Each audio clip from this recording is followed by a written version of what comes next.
Volume 3 The Future of Communism, Social Movements, Economic Crises, and the Reimagination of Communism. Shannon, Brincat, edit Orby Terrell Carver. Contents. Preface to Volume 3. 1. Crisis and the Commons Today. Massimo de Angelis. 2. Brazilian Socialist Roots and Global Communist Horizons in the World Social Forum. Tivotivainen. 3. Left Out. The Syrian Revolution and the Crisis of the Left. Firas Masur. 4. To Make Demands, Instituting the Common or the Abolition of Value. David Eden. 5. Communism and the Digital Commons. Jody Dean. 6. Marxism and Feminism, Beyond the Unhappy Marriage. Nina Posver. 7. Critical Theory, History, and the Question of Revolution. Werner Bonefeld. 8. Notes toward a Rethinking of the Militant. Rodrigo Nunes. 9. Beyond Assemblyism, The Processual Calling of the 21st Century. Left. Keir Milburn.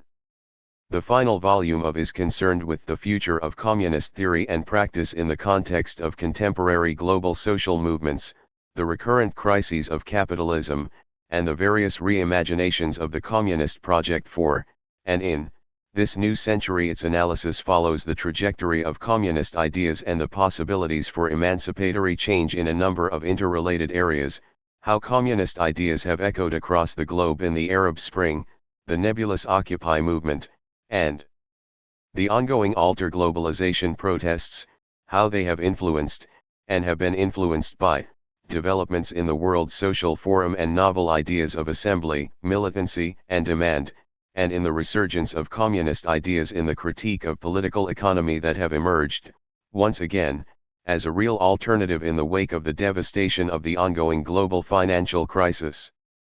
The volume situates communism within the locus of a number of contemporary problems, many of which were unknown to earlier manifestations of radical socialist thought, such as digital technologies and media, the global commons, and the question of the necessity for new forms of organization to meet the needs of this new century. In addition, the volume explores a number of key theoretical engagements, such as between feminism and critical theory, helping to push forward these emancipatory discourses toward a greater understanding of their relations and differences. As the themes of the volume are explicitly future-focused, raises the danger of speculative analysis.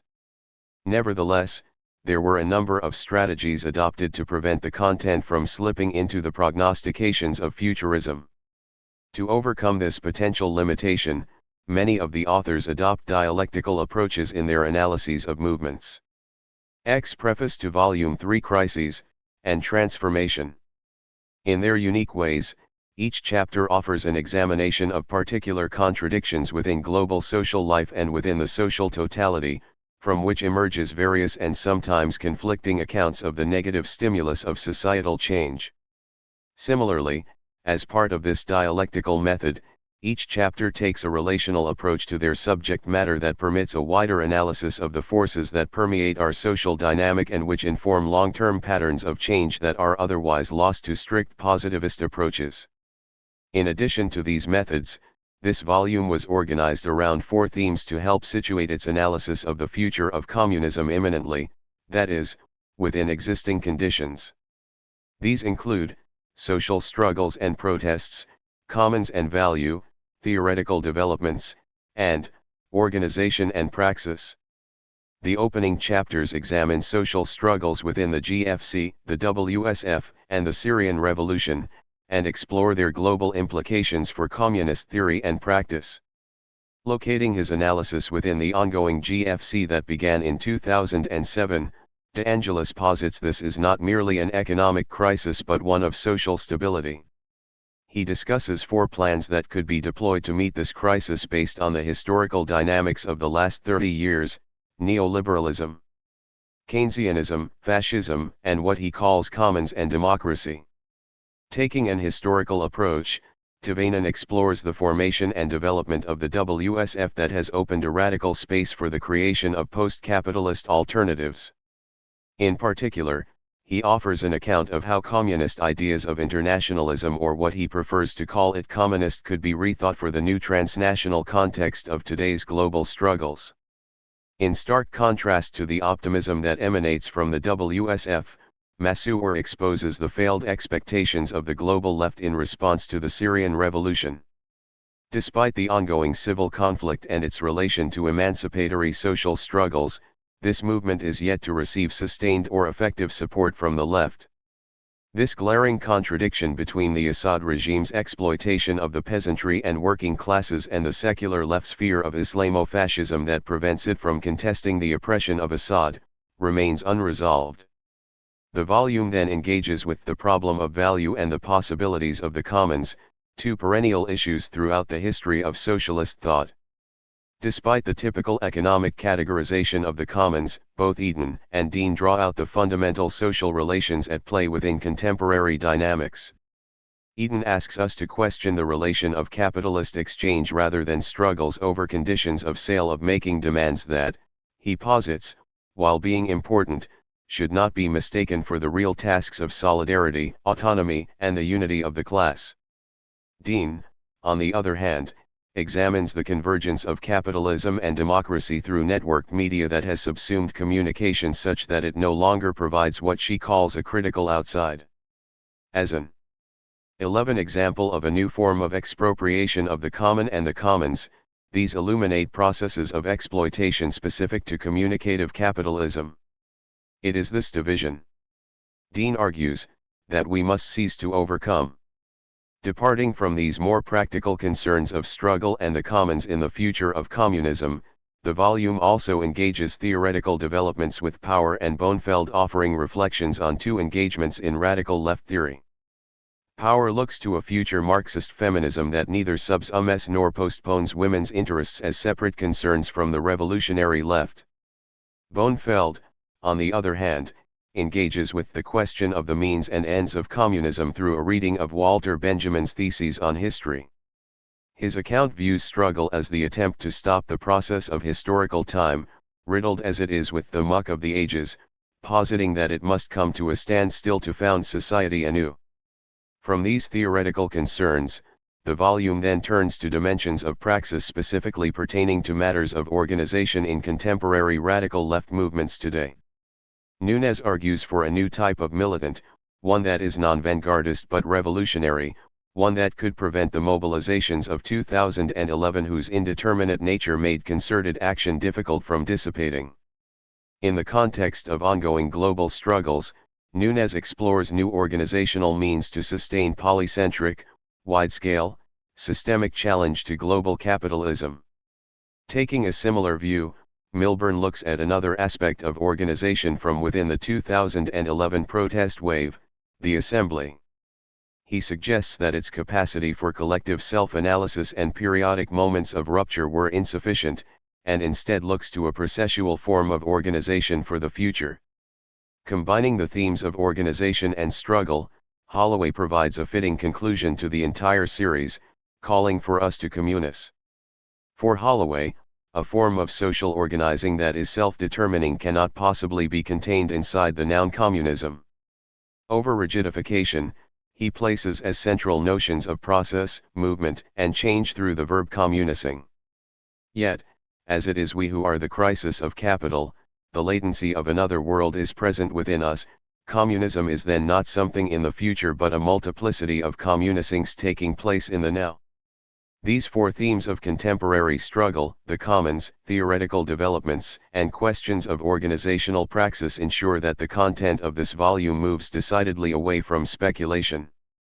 By focusing on this array of forces, the volume reveals some of the ways in which communism is being practiced and thought of anew in the conditions of the early 21st century. As all of the chapters attest to, in the context of contemporary struggles and the ongoing reimagination of communism, the possibilities for an emancipatory future look bright.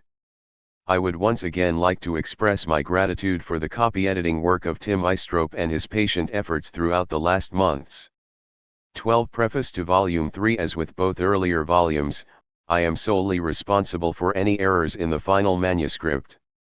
This volume was strengthened by the work of anonymous reviewers and fellow contributors who assisted greatly with the review process.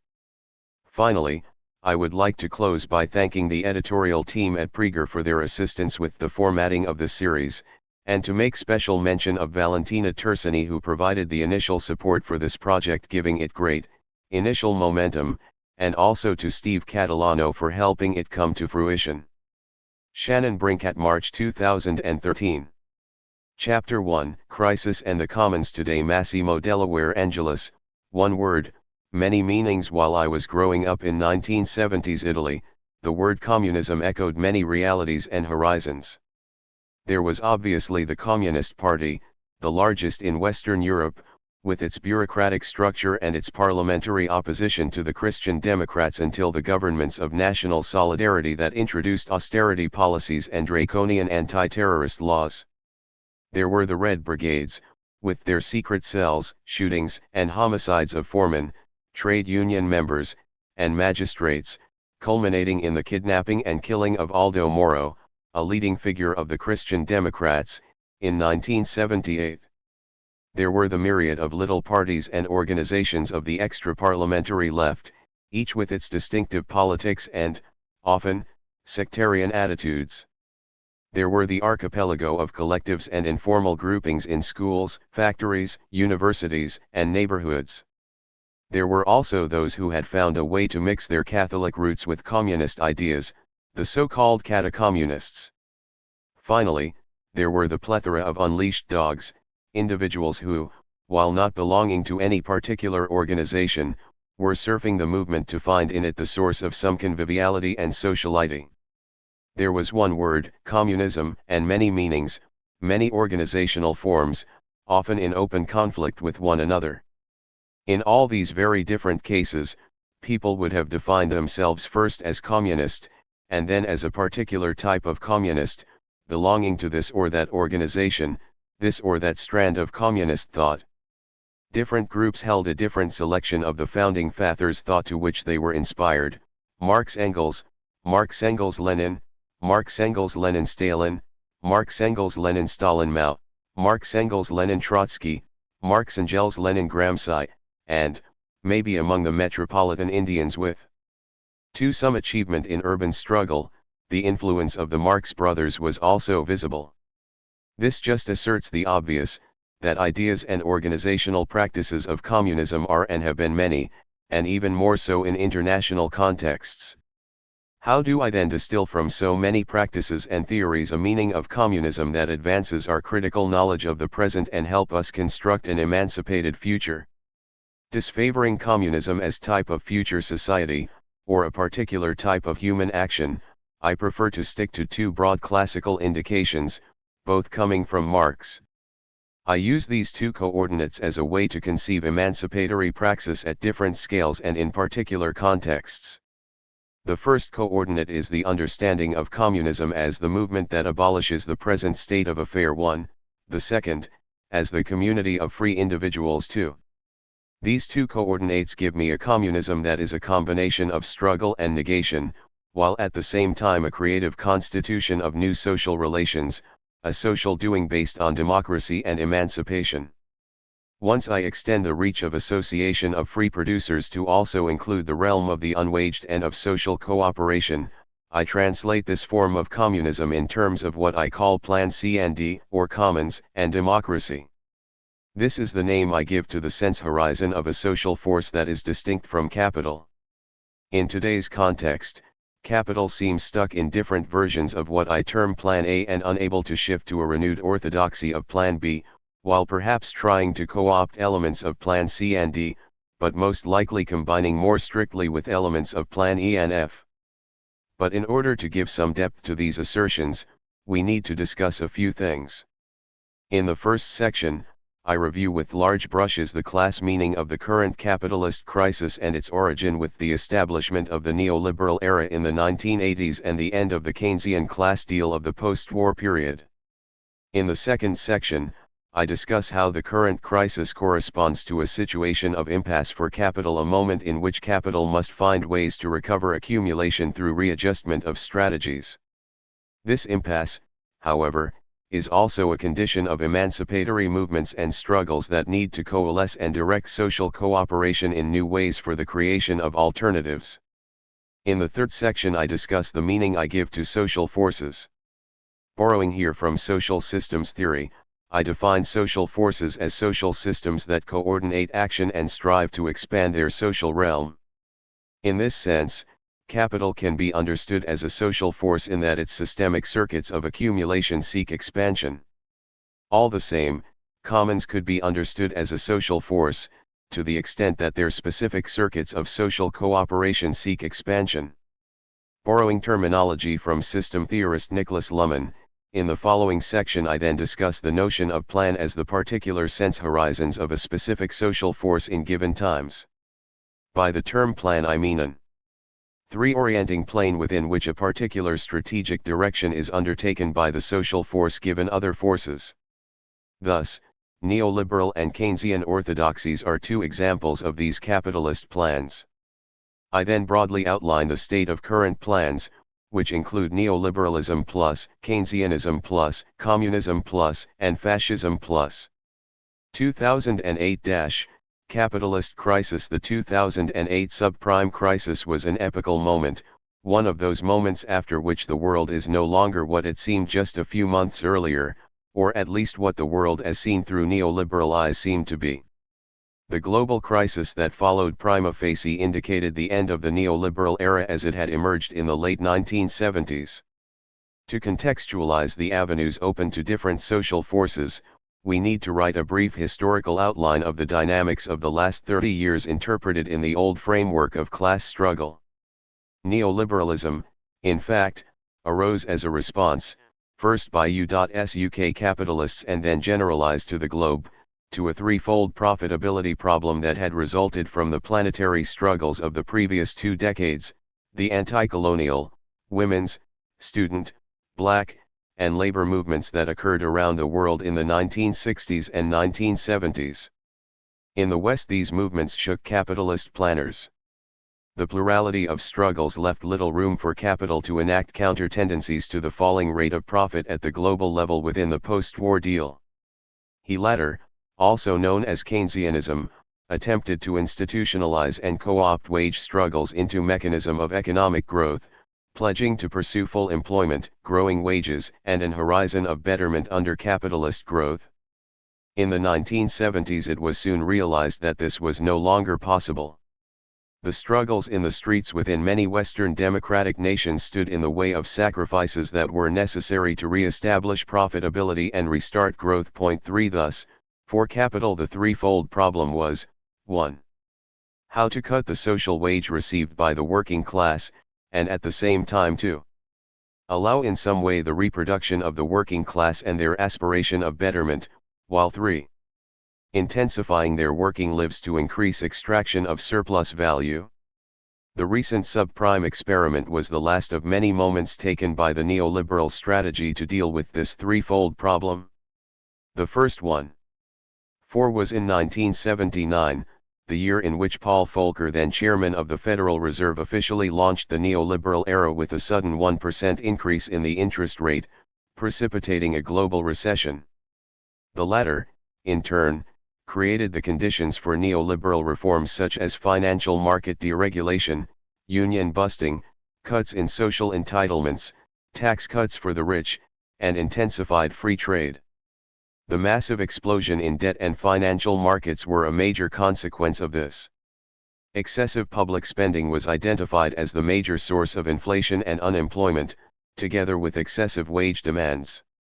With the election of Margaret Thatcher in the United Kingdom in 1979 and Ronald Reagan in the United States in 1981, a new consensus started to consolidate among world rulers that the wage, in its totality, had to be reduced. This meant not only wages received directly in exchange for labor power, but also the social component in the form of transfers and public spending. With the opening up of capital markets, Western governments decreed the abandonment of their commitments to full employment and began dismantling the social safety net, the central piece of the post-World War II deal. Economic and social policies must henceforth please financial capital markets. If governments granted popular concessions that redistributed resources from capital to the working class, financial capital would go offshore, thus inducing a fall in exchange rates, an increase in interest rates, a downturn in business, and a rise in unemployment. In the view of neoliberals, a stable economy meant accommodation to the desires of international financial capital, which started to act as a disciplinary device at the service of capital accumulation. Capital markets started to exert heavy pressure on conditions of work, whether waged work in factories or offices, or unwaged work of raising children and reproducing lives in the home through capital's increased ability to migrate from place to place, pitting conditions of working class reproduction against one another. Governments now competed against one another to cut public spending that was part of the social wage, education, health, housing, to mention just a few. In the Global South, which did not have advanced capital markets through which to impose the discipline of global capital, the same effects were obtained through the management of what became known as the Third World Debt Crisis, precipitated by Chairman Volcker's interest rate increase. In the event of a liquidity crisis in a debtor country, the International Monetary Fund forced structural adjustment programs on all countries in crisis with little variation, devalue the currency, thus making imports more expensive and enforcing a cut in real wages, privatize water, education, healthcare, and other national resources, thus opening them up to restructuring and raising the level of precarious employment, as well as, in the early phase, unemployment, cut social 5 spending, cut subsidies on necessities such as food and fuel, open up markets to foreign investors, and promote competitive exports to help repay debt. In the case of basic resources such as water, privatization resulted in attempts to make poor people pay for access at prices they often could not afford. This wave of new enclosures was resisted by millions of people across the world, often slowing down the process of privatization, sometimes even stopping it. But, like financial liberalization in the global north, the management of debt crises became an opportunity to enclose common resources and make people more dependent on the market. In both the North and the South, through financial deregulation and free trade, neoliberal capital aimed to turn the class war of the 1960s and 1970s, when capital's power faced challenges in communities, factories, offices, streets, and fields around the world, into a planetary civil war. A civil war fought through pervasive competition, a way of life that pits each community against every other, which in fact meant shifting costs away from capital and onto the environment, communities, and human bodies, where they no longer count as economic costs. It has done this also by policing the divisions between global wage hierarchies, for example, through the management of borders with detention camps, deportation, and the criminalization of migration in both North America and Europe. In this context, the development of information and communication technologies, together with the drastic reduction in the monetized cost of global transport, has offered capital a major opportunity to restructure global production and construct a system that facilitates its flows from high cost into low cost. This global restructuring, developed in the last few decades, along with financial speculation and the use of debt, has allowed a reduction in the value of labor power of global North workers without a proportional decline in living standards. This was achieved, simply, by lowering the price of commodities that enter in the wage basket of these workers. For example, the planetary expansion of sweatshops in global commodity chains means U.S. workers can buy low-priced pants or digital radios at Walmart.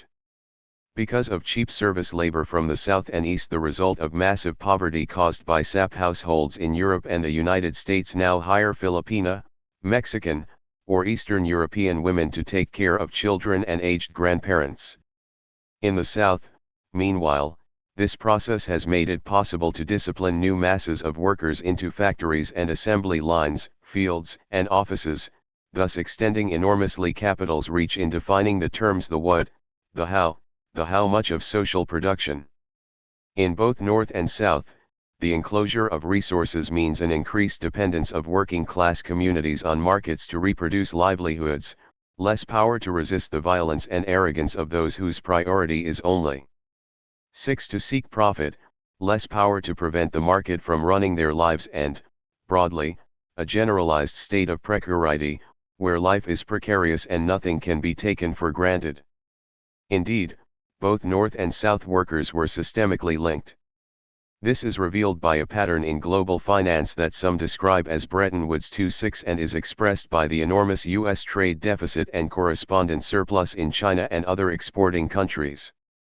The systemic link between surplus and deficit countries allows the creation of new debt instruments like the one that resulted in the subprime crisis. The ongoing recycling of the accumulated surpluses of countries exporting to the United States, such as China and oil-producing countries, is what has allowed financiers to create new credit instruments in the United States.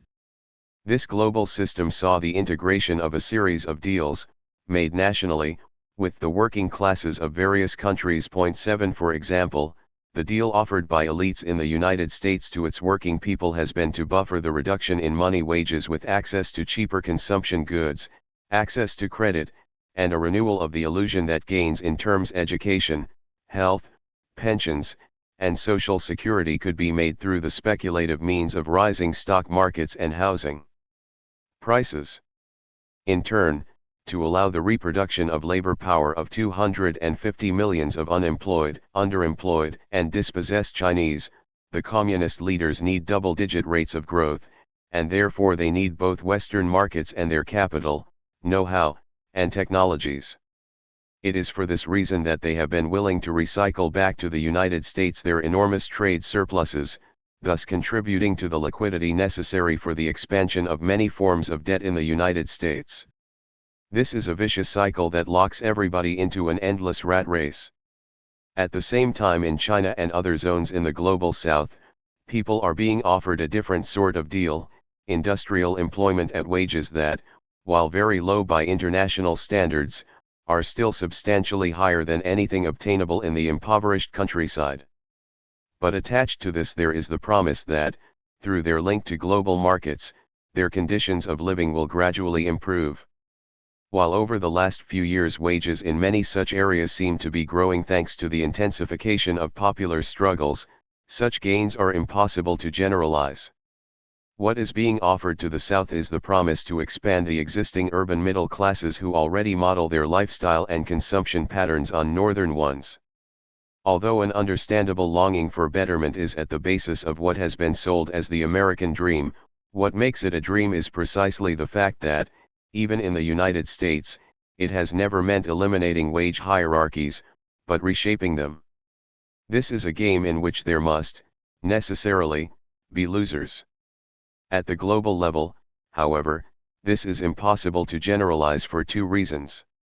First, environmentally speaking, no matter how much we recycle, 7 or how many energy-efficient light bulbs we use, it would still require several planets to accommodate an American dream way of life modeled on high energy and individualized consumption patterns for 6 billion people. Second, precisely because this way of life requires the further expansion of competition of all against all, of borders and property regimes, of enclosures and dispossession, it must always necessarily be dependent on hierarchy and exclusion and must be premised on a massive devaluation of capital and labor demanded by the crisis. In other words, middle-class betterment is an illusion, constructed between the Scylla of ecological disaster and the Charybdis of poverty. The only thing this model of development can create is gated communities comprised of whatever is left of middle-class families, accessing privatized social services within the borders of their patrolled walls, surrounded by hordes of poor with little access to public services. The entrance of the working poor through the gates of those enclaves will be managed for the purpose of serving those gated middle-class communities. But as we will see, Capital Plan still insists this is the way forward. It is in this context that we must read the crisis of 2008. The crisis followed a series of burst bubbles and Federal Reserve interventions on interest rates, which kept inflating the American and global economy with debt used to fund speculation, but also to pay for housing, for education, for consumption and, for many, bare essentials. In the late 1990s, the dot-com bubble burst and high-tech stocks crashed, opening a recession. After the 9/11 attacks there were widespread fears of financial collapse as employment kept dropping through July 2003.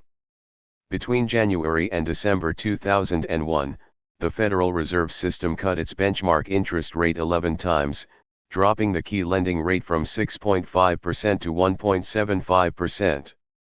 This led to negative real interest rates, which meant that banks borrowed money to make loans and, in real dollars, repaid less than they had borrowed. Cheap credit was a strategy to avoid and delay financial collapse and a consequent global meltdown, but it is also how the Fed created the next bubble. It was also a strategy to sell the American dream to the poorest in the context of declining real wages. After the dot-com crash, the era of easy credit led to speculation on the housing market. Flow mortgage debt began to show double-digit growth, settling at around 16.6% a year in the period between 2000 and 2005, compared to about 9.2% a year in the 1990s. This added to other working-class indebtedness, which grew through the last 3 decades. Loans were made available to working-class people who would not have qualified previously because of low incomes or inadequate assets, and lenders did not seem interested in checking borrowers' statements. This was not only due to cheap credit, but also the way mortgages were packaged into more complex debt instruments. The novel aspect of the new mortgage market was the bank's offloading of risk to the market through securitization, that is, repackaging of these mortgages into securities that combined a wide range of risks and promises of repayment by a variety of agents, investments that were sold off to hedge funds, pension funds, and back to commercial banks themselves. All these factors, plus the contradictory systems of incentives for different agents in their efforts to maximize profit, caused drastic increases in home prices, which almost doubled in the 2000 to 2005 period. 8 This was fundamental to allow working-class people to turn into speculators and compensate their falling wages with capital gains on their houses. Ultimately, however, this bubble burst because debt must be paid back, with interest. And this is not always possible, if the cost of repayment increases above what the borrower can afford. One factor contributing to the wave of defaults was the Fed's interest rates hike 17 times between June 2004 and June 2006. The higher rates affected a variety of borrowers, but especially the more vulnerable ones with adjustable rate mortgages. In July 2007, according to some estimates, a month before the official opening of the subprime crisis, home foreclosures were almost 100% above the previous year. The increase in foreclosures in turn contributed to a fall in further lending and a drop in home prices. By March 2008, average home prices had fallen by almost 20% from their peak in June 2006. 9 A fall in house prices in turn prevented many homeowners from playing the speculator's game for the purpose of maintaining their livelihoods. What followed from the crisis was a multimillion-dollar state intervention to save banks too big to fail, in the sense that their bankruptcy would threaten the stability of global finance capital and, more generally, the entire capitalist system in its current form. States have not been shy from Keynesian policy, with Obama attempting some stimulus to get the economy growing, with little success. The expectations of profitability are too low for investors to restart the economy, and the accumulated debt is too high. The crisis turned from a private debt crisis into a sovereign debt crisis, with countries such as Greece, Spain, Ireland, Italy, and Portugal on the firing line of unpleased financial capital for spending too much in debt services owed to banks. Strong austerity policies are now back in fashion in Europe again, the same type of policies, the cycle of neoliberalism that started more than 4 decades ago.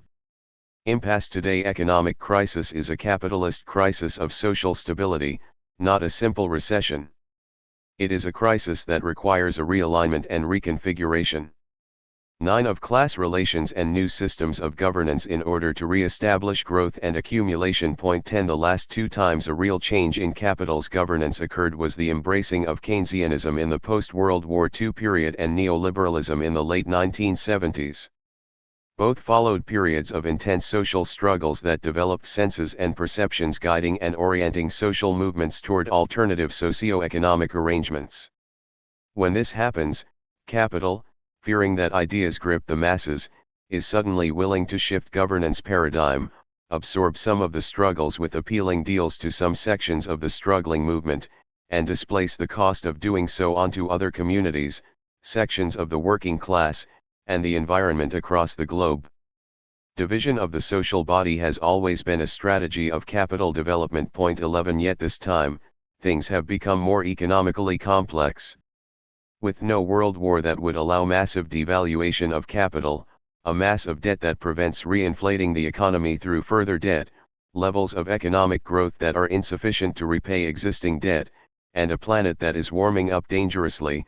In facing this crisis of social stability, capital is actually facing an impasse. By impasse I mean a crucial moment in the growth of a social system. It is a moment in which vital support for the system is not forthcoming in sufficient amounts, neither in terms of expectation of profit nor social acceptance. This support is not forthcoming in sufficient amounts, especially from the environment of the capitalist system. Capital, understood as social force organizing social cooperation for the purpose of accumulation, has a twofold environment. 1. Constituted by social systems that reproduce the various facets of life in a non-commodified way and in which access to money is, at most, only one contingent aim. This is the universe of social cooperation which is, at most, connected to capital circuits through what Marx describes as selling in order to buy and for which money is only a means through which needs are satisfied. When the purchased commodities exit the sphere of circulation into these non-capitalist spheres of social cooperation, they often enter the culturally and politically variegated sphere of the commons for which money is foremost a means, not an end. The cultural and physical reproduction of labor power, the value-creating commodity so critically important for capital, occurs in such a sphere, outside capital but, of course, strictly coupled to it. The other system that capital must seek support from is the ecological system upon which all forms of social organization depend on. This has its own mechanisms through which it absorbs and processes the externalities of capital. This impasse can be seen in the fact that micro and macro systems of social reproduction, devastated and atomized, made flexible, 10 and precarious by the reduction of wage and welfare of the last 30 years, strangled with debt, with no prospect of betterment given the current course of the economic crisis, or shattered by the resource enclosures that have devastated many communities in the global south, find it increasingly difficult to support capital with further absorption of its cost-shifting externalities, since to do so would undermine their own reproduction. At the same time, the ecosystem is showing an increasing inability to support capital in its endless quest for more resource extraction and its use of the atmosphere as bottomless greenhouse gas sink. The imperative question becomes whether capital can renew itself as a social force of creative destruction and transformation, and break this impasse on its own terms, or whether another social force can emerge by fostering social cooperation in a direction that breaks the impasse, fights the chains of the old, and constitutes the new. If it is the latter, is this a social force that can be understood as communist? Before addressing these questions we need to inquire about the meaning of social force. Social forces: I understand social forces to be social systems that seek their own expanded reproduction through their operations at whatever scale of social action, and by doing so influence, clash or couple with, contaminate, subsume, transform, or destroy other social systems, making them the means of their own development. They are coagulations of a plurality of social powers around particular types of values, practices, and relations. Insofar as their social reproduction is concerned, they articulate social subjects and ecologies through value-specific and coordinating operations. For example, capital has clearly been a social force in the last few hundred years. It is a social system based on subsystemic circuits of accumulation that expand, connect, weave, and reshape society to its images and priorities. 12 The commons have also been a social force, in the sense that the pluralities that have formed communities of struggles have claimed different types of social wealth as common resources and also struggled for inclusive and deep democratic practices for their access and co-governance. In situated and historical contexts, however, social forces need plans. They need specific ways to coagulate and channel social action in order to force out, outflank, or co-opt other social forces and overcome the barriers they are facing. Since we are not talking about a rigid command structure in which these social forces operate, this coagulation of social powers and cooperation is produced through moments of situated selections about what is good and what is bad, and of actual actions based on these 11 selections, which are practices of social cooperation that produce value. The repetition of these selections into clusters and patterns acts through a strengthening of bonds among different nodes of social cooperation. This strengthening of bonds corresponds to a clustering of a diverse range of value practices around a shared sense horizon. Social forces are thus coagulations of productive, reproductive, affective social power around a sense horizon that orient action in a particular direction. It is when this shared sense horizon is coupled with the materiality of the exercise of social power that we have a social force capable of transforming reality. I call a plan the sense horizon that a social force must possess in order to be constitutive of the new. Let us clarify what we mean by sense horizon. I use the term here to build on Nicholas Luhmann's concept of sense. This shared sense is always a construction by a system, hence it can also be defined as a selection within the horizon of what is possible. 13. It is what is considered possible from within the perspective of systems reproduction. Sense horizon provides an orientation plane, a measure between the actual and the possible. Luhmann makes the example of a ship, which through its movements uses the horizon for orientation. The direction chosen by the ship is just one selection within a range of possible direction provided by the horizons. So, the sense horizon of capital in general, that is, independent of actual conditions, is very clear: accumulation. Every corporation in every epoch has this bottom line as an ultimate objective, which is not so much an ethical stand, but a drive, a conatus of self-preservation qua capital as social system. 14. All the same, at the macro level, this also implies growth as capital's horizon. Different schools of thought, writers, interpreters, commentators, policy makers, and economists may of course cluster in different paradigms and have differing views of how profit or growth can be achieved. They may, of course, have distinct views about the socially or ethically acceptable costs for achieving it. But these opinions or paradigms are particular selections within a given common sense horizon, that of accumulation. However, sense horizons and actual selections within horizons can be contested. In social systems, it is not only the specific selections within horizons that can be contested but also the horizon of what is possible. While the former case corresponds to a meaning of conflict that reproduces a social system, it is in the latter case that social systems are challenged by other social systems as social force. Let us take an example. Let us imagine, for example, that water provisions for some given urban neighborhoods are delivered by communities of residents who pool together their resources and organize common labor to dig wells, build aqueducts and distribution systems to households, and manage maintenance of the water system. Let us say that people participation is the most effective and convenient way to bring safe and clean waters to homes, since the public 12 water system does not have resources to deliver to the poorer districts and the private providers would deliver at very high prices. While providing for their own water, communities also talk about other problems, and possible ways to deal with them. They also constitute associations that bring together all the water associations to manage resources across different areas and distribute them when they are most needed, but also to constitute a political front vis-a-vis state and corporations for claiming more resources or resisting pressures of subordination to capital. We have here a social system whose sense horizon is not accumulation, but reproduction of the community and of the resources needed to reproduce this community through commoning, the social cooperation of the community that decide the what, the when, the how, and the who of social reproduction. There is an expansive logic here as well, in that the communities working cooperatively seek to reach out to those sections of the poor who are still paying huge prices for poorly delivered water by private providers, until one day the government decides to privatize all water, not just public water, but also community-run water systems.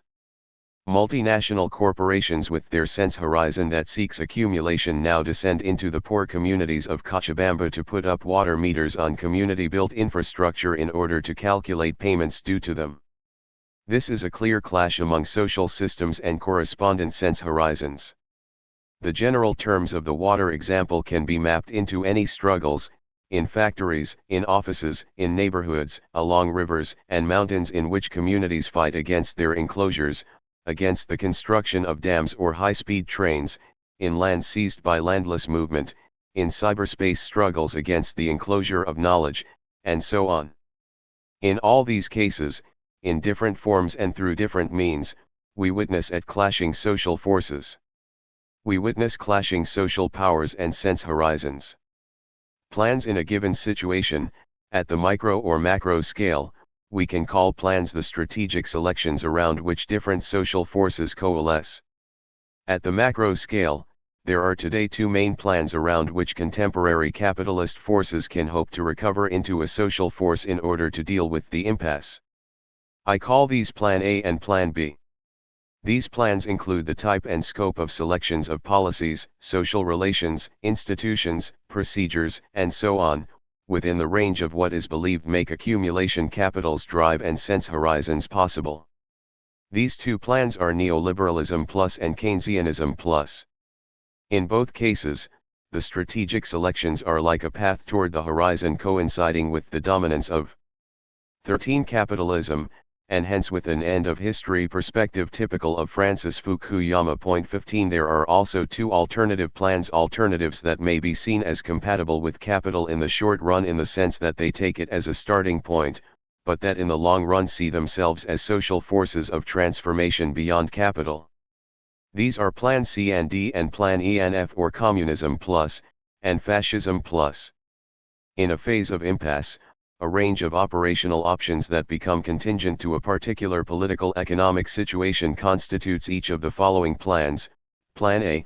Plan A seeks to coalesce social cooperation around the need of capital accumulation through the attractors of markets, livelihood-threatening competition, a system of minimization of social protection and public investments, and the strong hand of disciplinary finance and debt.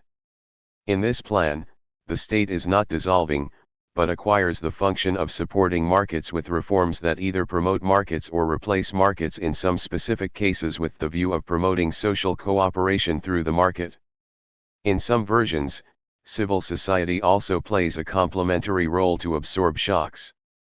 In others, government is heavily downsized to its policing and military functions. Plan B. Plan B seeks to coalesce social cooperation around the need of capital accumulation through the triple attractors of markets, states, and, in different degrees, civil society.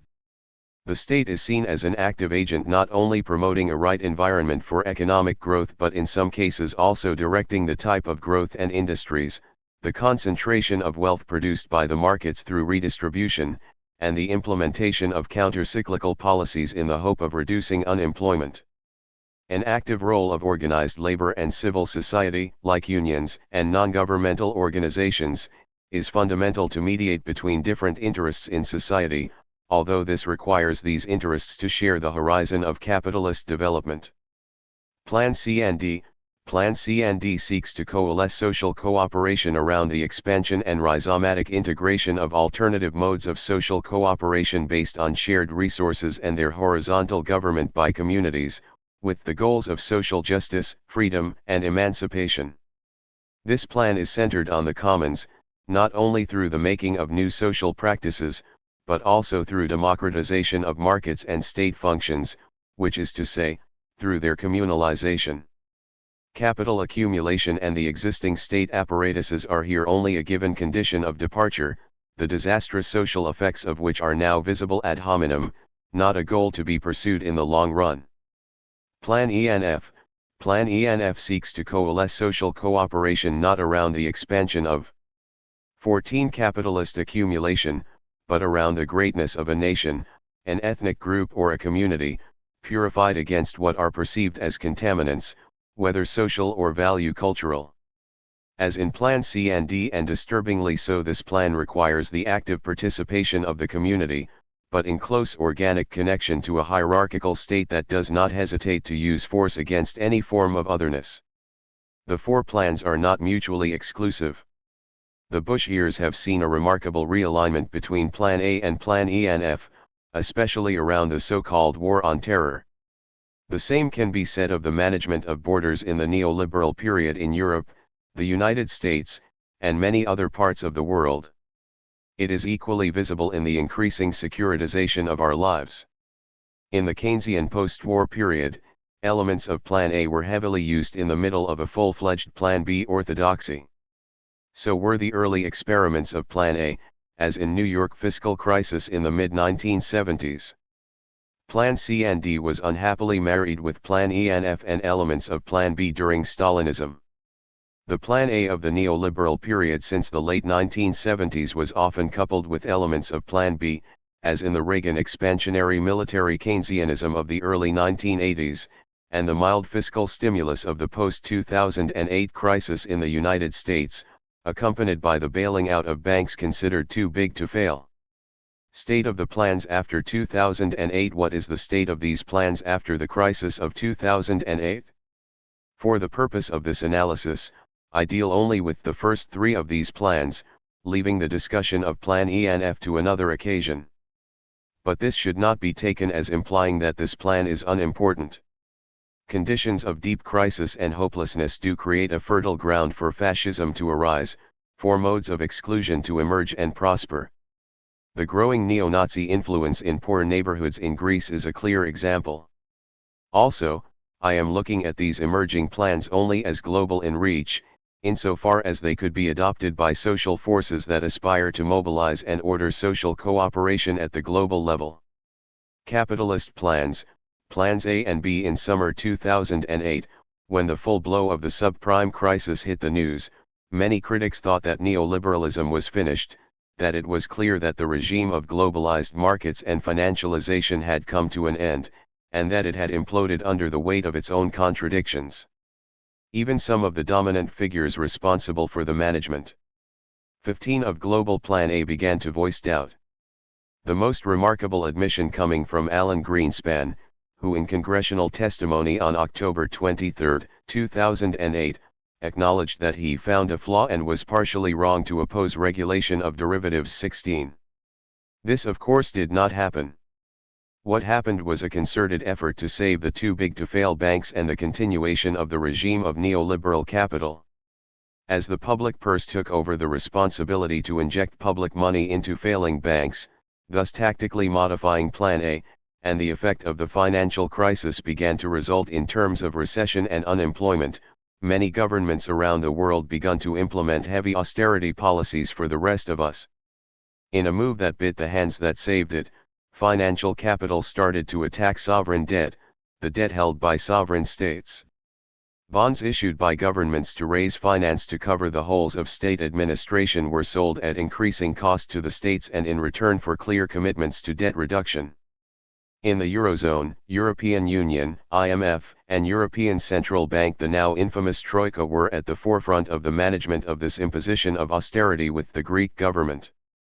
In Italy, the technical government of Mario Monti found support across the parliament to implement the austerity cuts that not even the much ridiculed Berlusconi government could have dreamed to be able to implement.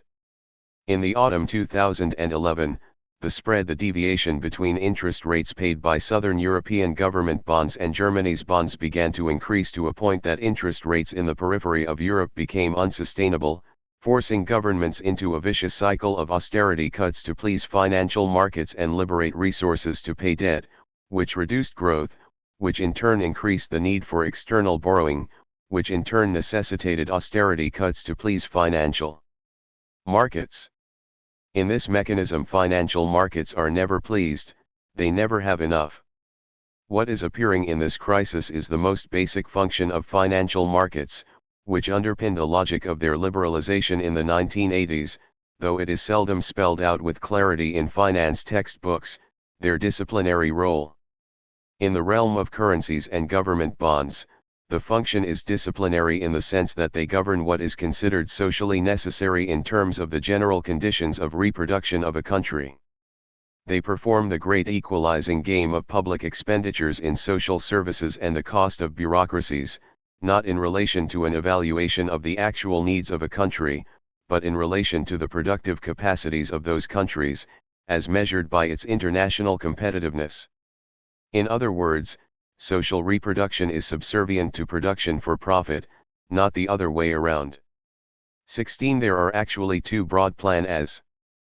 Plan A1 is pretty much patching up the contradictions of the crisis and continue with the policy trend of the last 30 years of neoliberalism.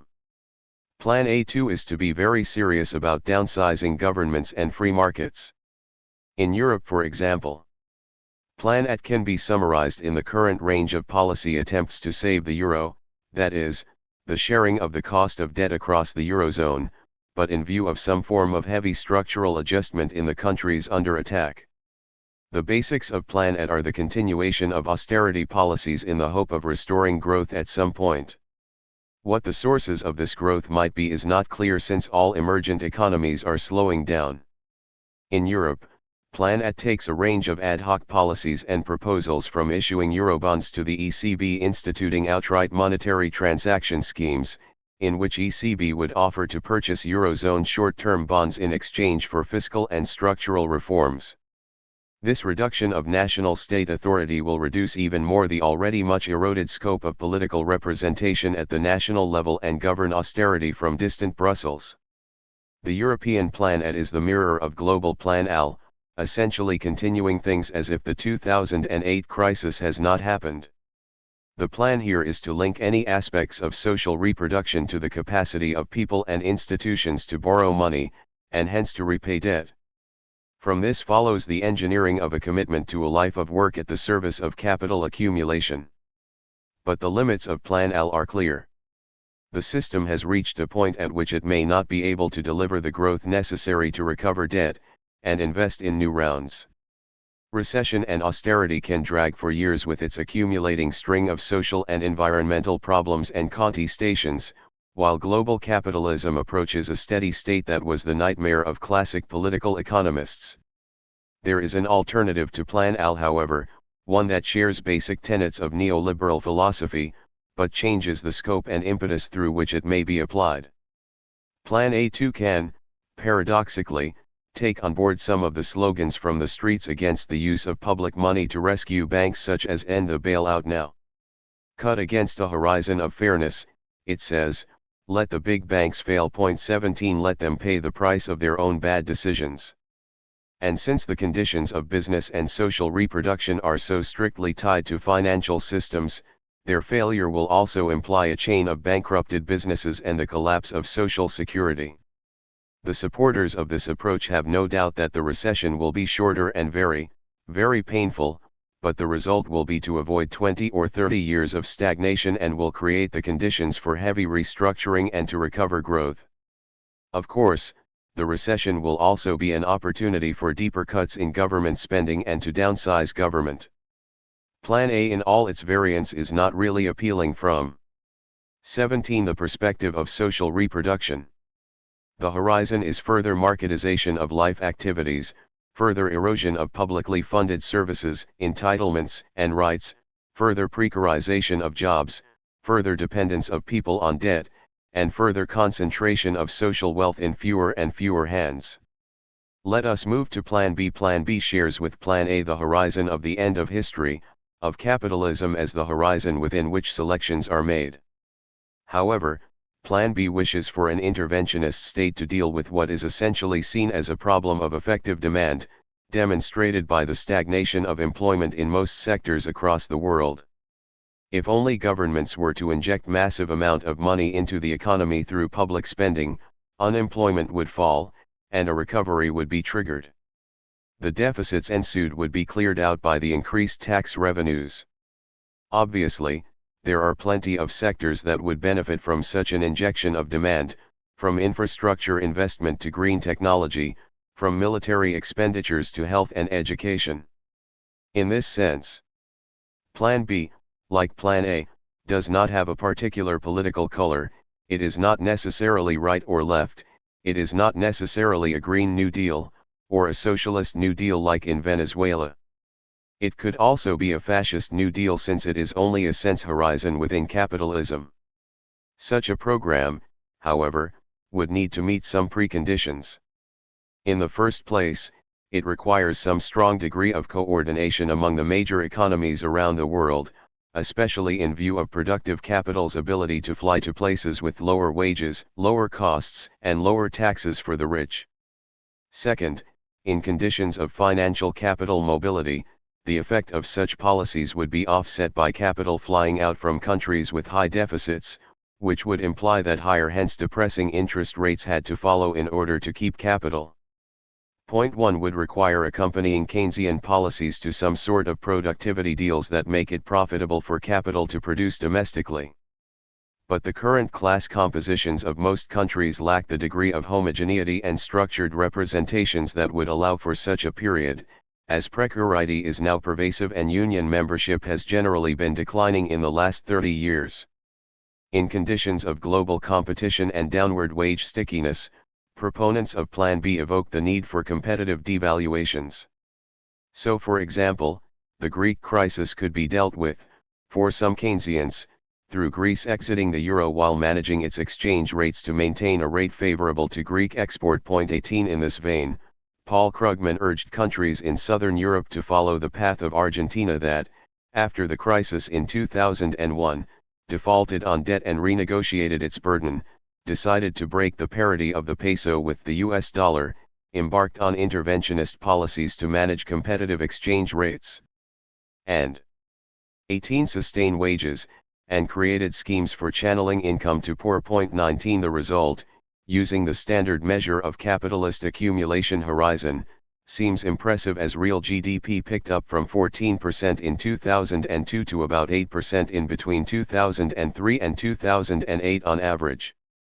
GDP then collapsed to plus 0.9 in 2009 as a result of the global crisis in 2008 to recover to 7.5 in 2010.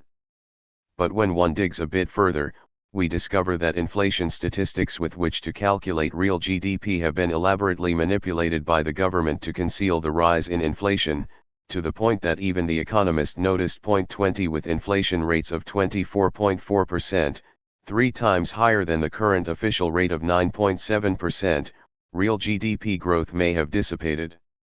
Another side of the story involves the country's record on poverty reduction during the success years after 2001.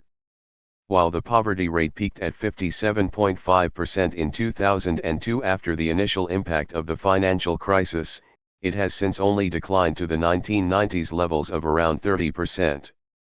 This is not a real solution. The reduction has concentrated in areas like the South where the incidence of poverty was lower. Boosted real wages also recovered to the level of the 1990s average, but only for employment in the formal sector and the cooperative sectors. The informal sector in Argentina is massive. With no access to social security, informal workers represent 39% of the economically active population in Argentina. The great majority of these workers are employed in a small micro-enterprise of no more than 3 workers. In these micro-enterprises, the owner is a worker who undertakes a job similar to that of the other workers, but exercises some leadership over the others. The capital of these micro-enterprises is the workers, tools, and instruments, but there is no specific return to capital as in a traditional enterprise. These are not enterprises that operate under the logic of capital plus work, but on a relation of work plus work. 21 Plan B in Argentina, therefore, does not offer much in terms of a horizon of emancipation from poverty. The gains that have been made with respect to the 2001 crisis are gains that are concentrated in some areas and sectors and in any case are only comparable to conditions before the crisis, these being dark years of development. Finally, government interventions and deals with unions involve only about half of the working population. Perhaps the only success story in Argentina during the crisis was the wave of factory occupations and self-management in 2001. But this, of course, is part of Plan C and D, not Plan B. Plan C and D. If there is one thing that characterizes Plan C and D, it is thought and practice from below. The demands of structural reforms that may come from it do not have the pretense to govern the capitalist economy, only to refuse. 19. To accept cuts in the social wage, to extend the realms of commons and the deepening of democracy. Plan C and D's primary ground for development is to refuse the intensifying crisis of social reproduction that plans A and B will promote and/or attempt to govern.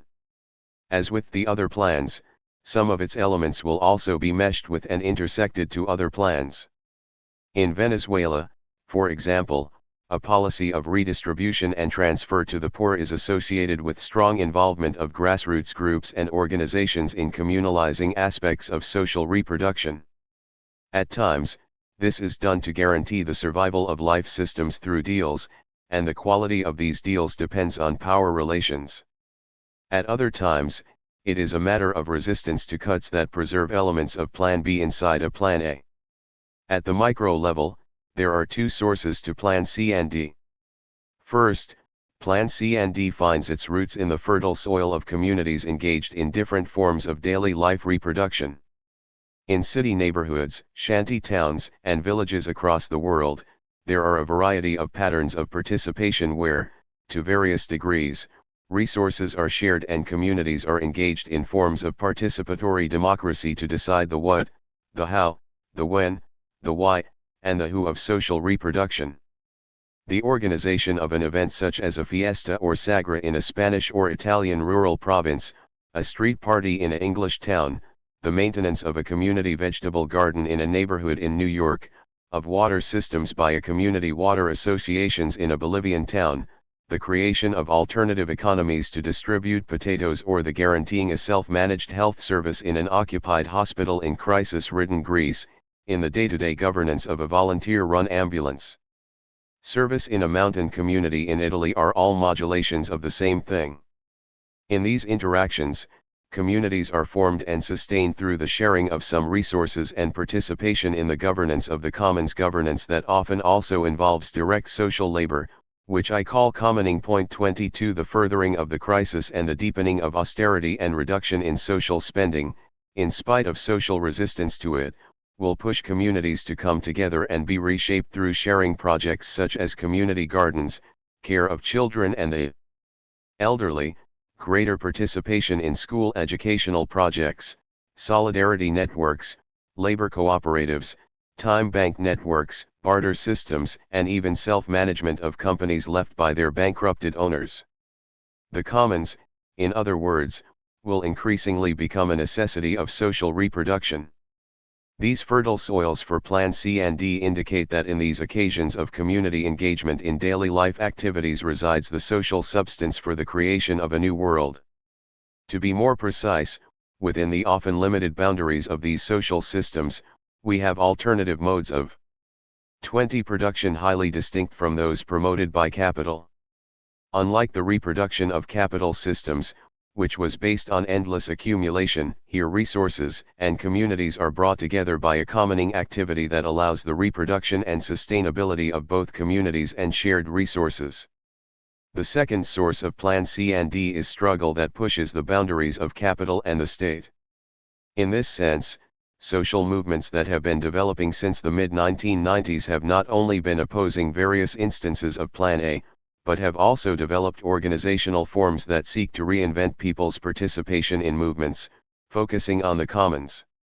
These movements have been quite distinct from indigenous people in Chiapas to community struggles against dams in India, from the Indignados in Spain to the Occupy movements in the United States, from the Reclaim the Street in the United Kingdom in the late 1990s to the democracy movement in Northern Africa in 2011.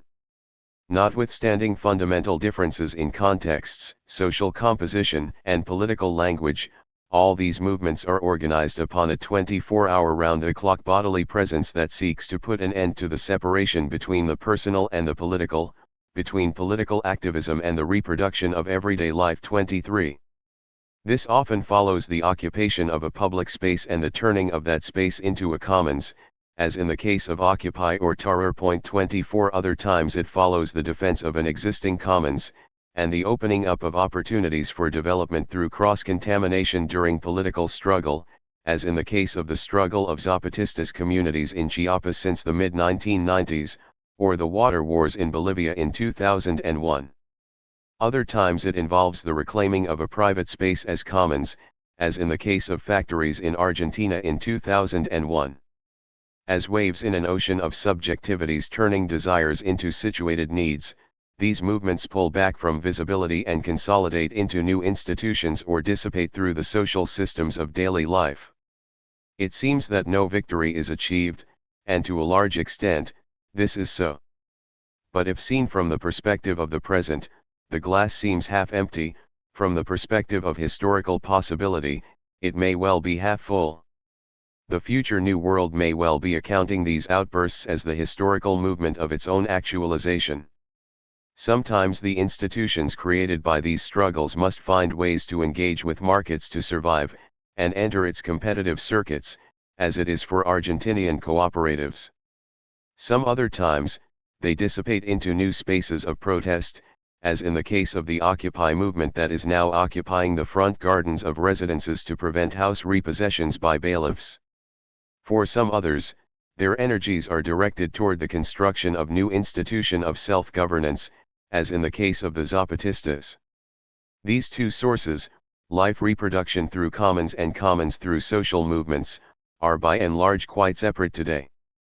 That 21 is to say that there are vast areas of social life that are governed through commons, yet it is not politicized, it is not connected to a critical understanding of capital and to a politics of emancipation from it. On the other hand, there are vast amounts of political energies that are still wasted in struggles for power without an organic connection to commons, which is the very source of social power. There is much thinking and organizational practice that needs to be done in order to articulate these two sources effectively into a plan C&D, which is able to contrast capital and acquire hegemony on a global and coordinated level. The novelty of current movements, however, is to have brought these two dimensions together for the current time. Bringing together these two dimensions, not just in the form of a movement, say, that of an occupation, requires us to establish some life in common to sustain it. The movement has coalesced social forces around a sense horizon in which commoners, the famous 99% of the Occupy movements, are an active force in the constitution of social systems. For example, the massive student struggles in Canada against fees are pointing at a different education system. The Occupy movement in the United States and of the Indignados in Spain are pointing to a different economic system, the struggle in Tahrir Square, to a different political system.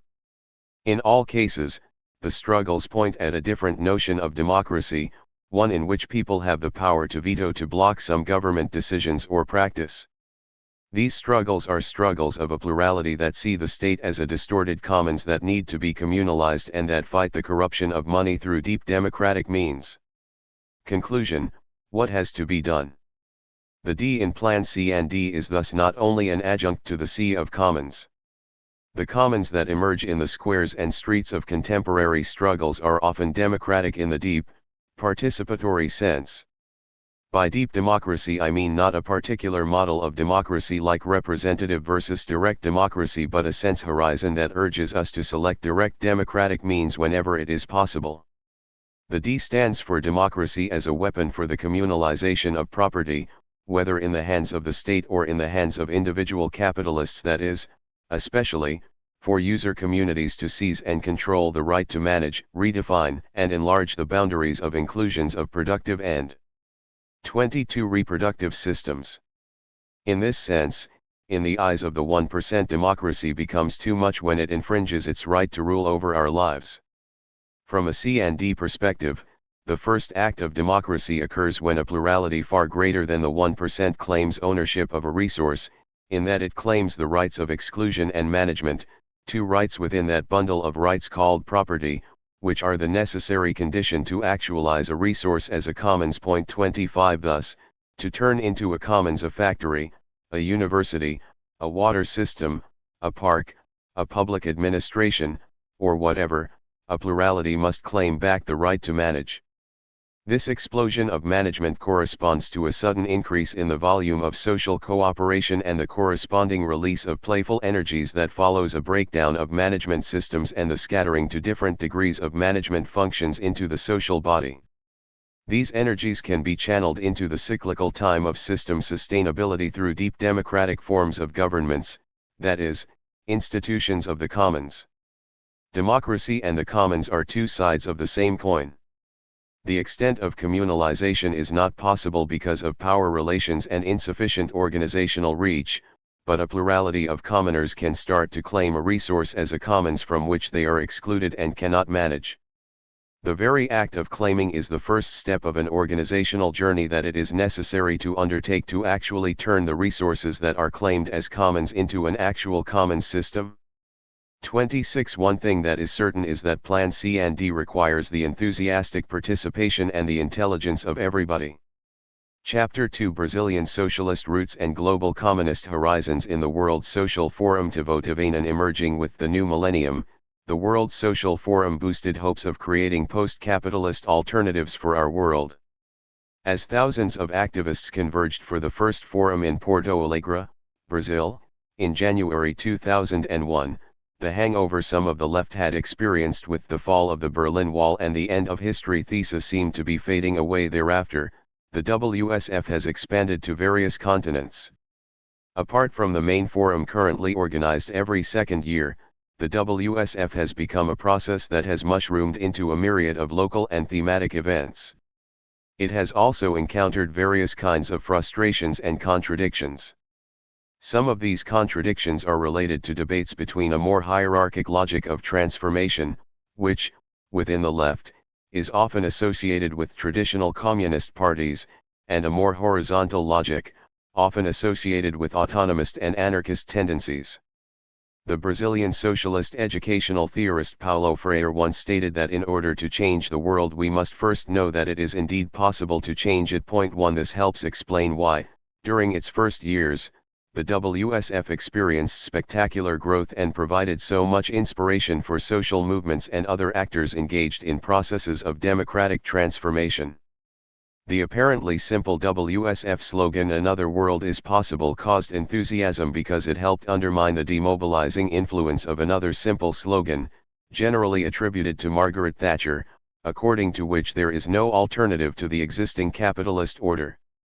28. The alternatives promoted through the WSF are so many that it sometimes seems like a bazaar of loosely connected ideas. A significant difference with many earlier attempts to articulate strands of left-leaning movements is that in a social forum no one is supposed to represent or lead the multitude of actors that come together. The WSF has thereby strongly rejected the idea of a vanguard, traditionally associated with Leninist parties. From the perspective of traditional communist certainties, the WSF may feel like a pluralist chaos. The WSF could be considered an attempt to transform the globalization protest movements of the 1990s into global democratization movements of the 21st century. Instead of merely protesting against the global capitalist institutions, the WSF was created to propose concrete alternatives. As has often happened in the history of radical movements, moving from protest to proposals proved to be a complicated task. According to the WSF principles, no specific alternatives should be proposed by the forum as a whole, but they were to emerge out of its many internal spaces and processes. An important dimension in the debates about the another world which the WSF claims is possible has been how this possible world connects with historical socialist and communist alternatives. For some participants, one obvious difference with the state socialisms of the past is that the WSF's visions of the future have a global scope.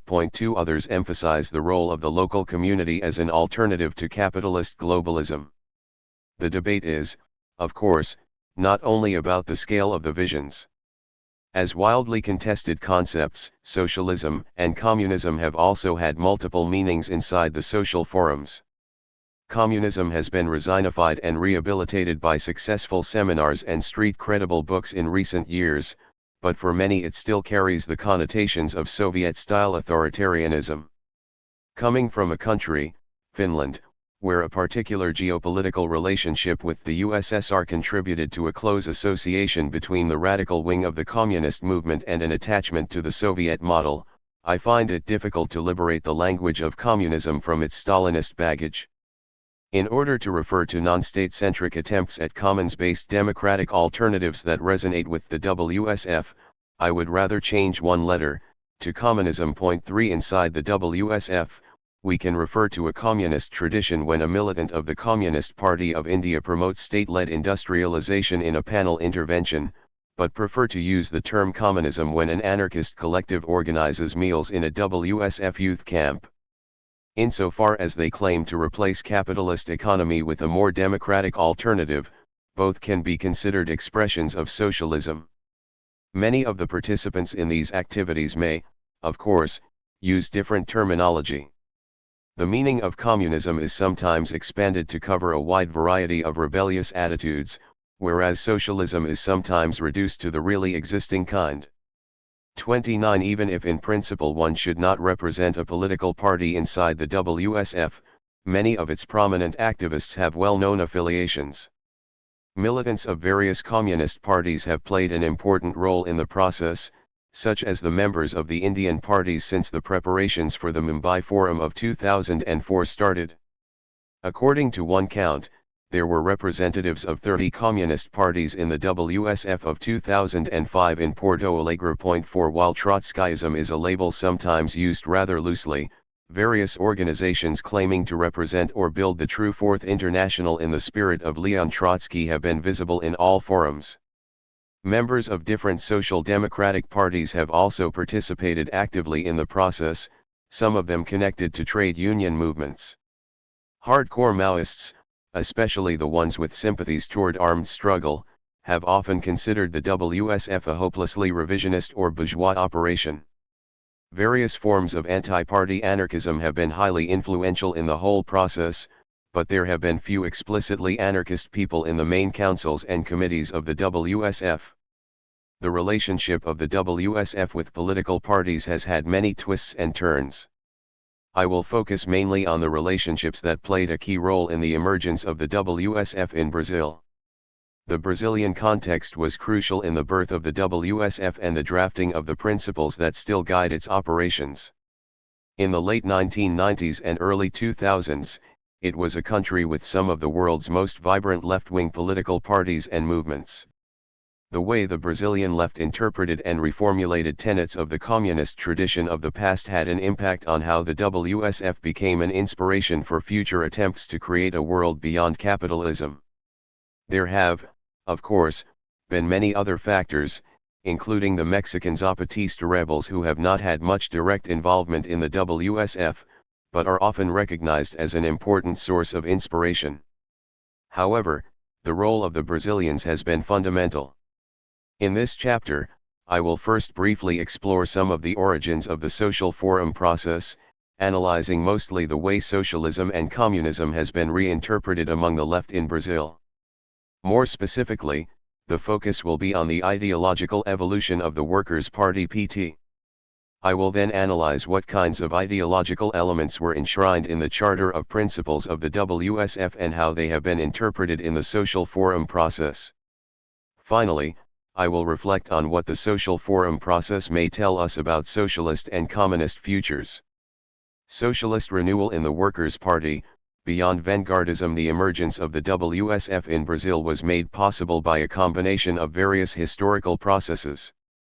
Prominent among these were the dynamism and transnational connectivity of Brazilian social movements and a 30 context in which a socialist political party, the PT, had experienced significant growth, while in most other parts of the world socialist projects had entered a crisis.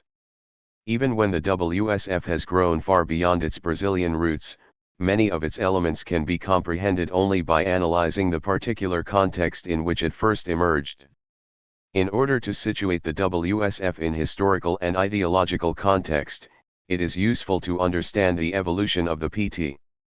One of the particularities of the PT among the world's socialist left is that it grew significantly in strength during the period of the final crisis of the communist Eastern European states. From the perspective of the present, After the PT has been a governing party in Brazil for over a decade, it must also be remembered that holding state power has taken an ideological toll. Radical socialist visions of the past have been gradually, though not totally, replaced by the practical dilemmas of confronting the capitalist world economy. One of the keys to the successful growth of the PT in the 1980s and 1990s was its mode of connecting with social movements. The party expressed socialist politics that must, at least in principle, include respect for diversity. 5. It became increasingly critical of the vanguardist ideas of the previous radical left organizations in Brazil. 6. According to Gianpaolo Baiocchi, there were initially two opposing positions about civil society within the PT. The vanguardist minority position stated that the PT activists should occupy positions in social movements and bring them along ideologically. The other position, different from the main traditions of socialist parties, was that the PT ought to be the reflex of social movements, assuming the society is always already organized. 7. Some of the later formulations on the non-deliberative nature of the WSF came to bear an ideological resemblance with the increasingly anti-vanguardist inclinations of the PT. The causality should, however, not be considered unidirectional. Over the years, the PT's ideological reformulations were also influenced by the surrounding social movements. The party's impact on social movements was intertwined with the movement's influence in the party. The fluidity of the party-movement relationship made it relatively easy for the Brazilian left to adopt non-dichotomous conceptions, in which party politics and movement activism could be seen as complementary dimensions of transformative practices. This also differentiated the PT from many other Latin American left parties. In some of the neighboring countries, one of the problems of the left has been the fragmentation into various small parties that fail to convince the electorate or create a significant mass base. The PT managed to construct an alliance of groups that had relatively significant ideological differences but were nevertheless willing to work within one party. The influence of Antonio Gramsci's theories on Brazilian Marxism and on PT in particular provided an important ideological justification for a broad political coalition inclusive not only of Marxist tendencies but also bourgeois. 31. Social democratic elements. 8. The Gramscian theoretical influence would later be visible also in the WSF Charter of Principles, which I analyze later in the chapter. The official internal tendencies of the PT have ranged from Trotskyist supporters of the Fourth International to more social democratically minded groups. Even if some of the tendencies sometimes resembled independent parties, all in principle accepted that the PT is not simply an electoral alliance.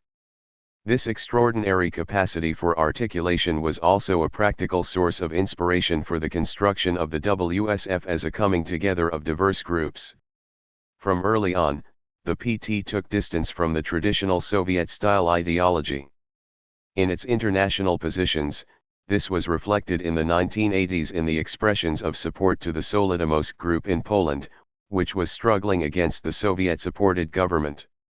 Commonalities with the striking workers in Gdansk were later remembered by Lula da Silva when in 2011 he received the Lech Walesa Prize and commented to Walesa that regardless of regime, we both strove for a responsible working class, for solidarity and democracy. 9.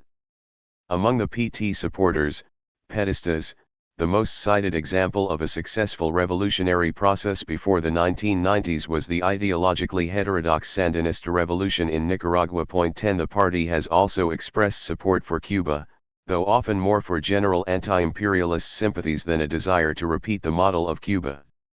In these and other issues, one of the most remarkable features of the PT is that it has been able to articulate tendencies that may at times have significant differences.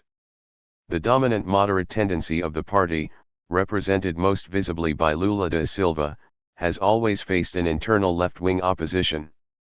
Even if support for the WSF did not cause major discrepancies within the party, of the various tendencies the left-wing Democracia Socialista was from the beginning the most active in the WSF. Democracia Socialista formed part of the Trotsky-inspired United Secretariat of the Fourth International, member organizations of which in other countries, especially France, also became visibly active in the global WSF process. In its first National Congress in 1991 in São Bernardo do Campo, the PT debated conceptions of the democratic revolution that was defined as the party's main goal. The increasing acceptance of the rules of the existing democratic arrangements led to ruptures with some of the groups with Marxist-Leninist tendencies. Causa operaria convergencia socialista departed, or were forced to leave, the party. 11 The latter soon merged into a new party, the United Socialist Workers' Party, that would accuse the PT of creating a dichotomy between movements that focus on struggles and the party, which focuses on elections. According to the PSTU, the dichotomy has led to an ever-growing distance between the PT party elite, the rank and file, and the movements. 12 After Lula's electoral victory of 2002, this 32 distance became highly contested and caused increasing disillusionment among the social movements, as well as further splits from the party, including a group of the Democracia Socialista militants leaving and forming a new party, as some of the most active Brazilian WSF organizers were affiliated with the Democracia Socialista tendency. The split occasionally implied tensions also inside the forum. In its second National Congress, in 1999 in Belo Horizonte, the PT program of democratic revolution was reaffirmed, and the leftist tendencies such as Democracia Socialista continued in the minority. According to the resolutions of the Congress, socialism is not inevitable. 13 Even though the construction of a radically different society was maintained as the main goal, the ideological move from the inevitability toward the possibility of a different world also prepared ground for the enthusiasm with which the Brazilian organizers of the WSF received the slogan coined by Ignacio Raimonet of El Monde Diplomatique, "Another world is possible." Even if some participants and groups in the WSF have stated that another world is not only possible but also necessary, they tend to refer to a moral and political necessity of transformation rather than a set of historical laws that would make a non-capitalist future inevitable. As there were many other actors involved, the role of PT in the emergence of the WSF should not be exaggerated. Nevertheless, it is fair to say that without the PT the WSF would not have emerged in Brazil. The city of Porto Alegre, where 4 of the first 5 main WSF events took place, was in many ways a showroom of the PT's manner of governance. The participatory budget planning of Porto Alegre, which had started with the party's first electoral victory in the late 1980s, was one of the achievements that the PT was proud to show the world as an example of democratic socialism. As the WSF was a civil society space, the PT did not participate officially in the forum bodies, but in practice its presence was significant. During the emergence of the WSF there was no significant challenger to the PT inside the Brazilian radical left, the Partido Comunista do Brasil probably being the most significant contender, although it also allied itself to the PT in federal elections. This also meant that the presence of the PT did not lead to major party political struggles. As most of the first WSF organizers had some kind of relationship with the PT and there were no other parties of the same caliber involved, there was not much space for party political struggle about the control of the WSF. The PT could to a certain extent take the WSF support for granted, and therefore it did not need to make an effort to have formal involvement in its governing organs. Somewhat paradoxically, the important role of the party helps explain why the original Brazilian organizers of the WSF were able to keep the forum as a formally non-party space and why no major struggles over political representation became visible. This can be contrasted with the organization 33 of the 4th WSF in India in 2004. As various Indian communist parties were active around the forum, the involvement and struggles over representation of parties became a major concern. Without delving deeper into counterfactual history, had the WSF first emerged, for example, in India, the conception of a civil society space supposedly uncontaminated by political parties would have been different. The ideological boundaries of the Charter of Principles when the first WSF had proven much more successful than expected, the Brazilian organizers together with friends and collaborators from elsewhere, especially France, decided during the first months of 2001 that it would be important to ground the process in new arrangements. These included writing down its basic principles and establishing an international council. The ideological and organizational boundaries of the WSF were most clearly codified in its Charter of Principles. Point 14 Within the Brazilian Organizing Committee, the main responsibility in writing the first draft of the Charter of Principles was given in early 2001 to Francisco Whitaker, of the Brazilian Justice and Peace Commission. Since Whitaker's conception of the WSF was that of purely a space and against any concessions toward vanguardism, the other key person of the Brazilian Organizing Committee encouraged to take part in the drafting was João Pedro Stadile, of the Landless Rural Workers Movement MST. Stadile's movement-oriented position was assumed to balance that of Whitaker. The first draft of the Charter of Principles was discussed and accepted by the Brazilian Organizing Committee on April 9, 2001, in São Paulo. 2 months later it was submitted for discussion and approval at the founding meeting of the WSF International Council, also in São Paulo. On the basis of the debate of the IC meeting, in which I was present in representation of Network Institute for Global Democratization, a final version was produced. In principle and on the official records, the final version was accepted consensually in that IC meeting on June 10, 2001.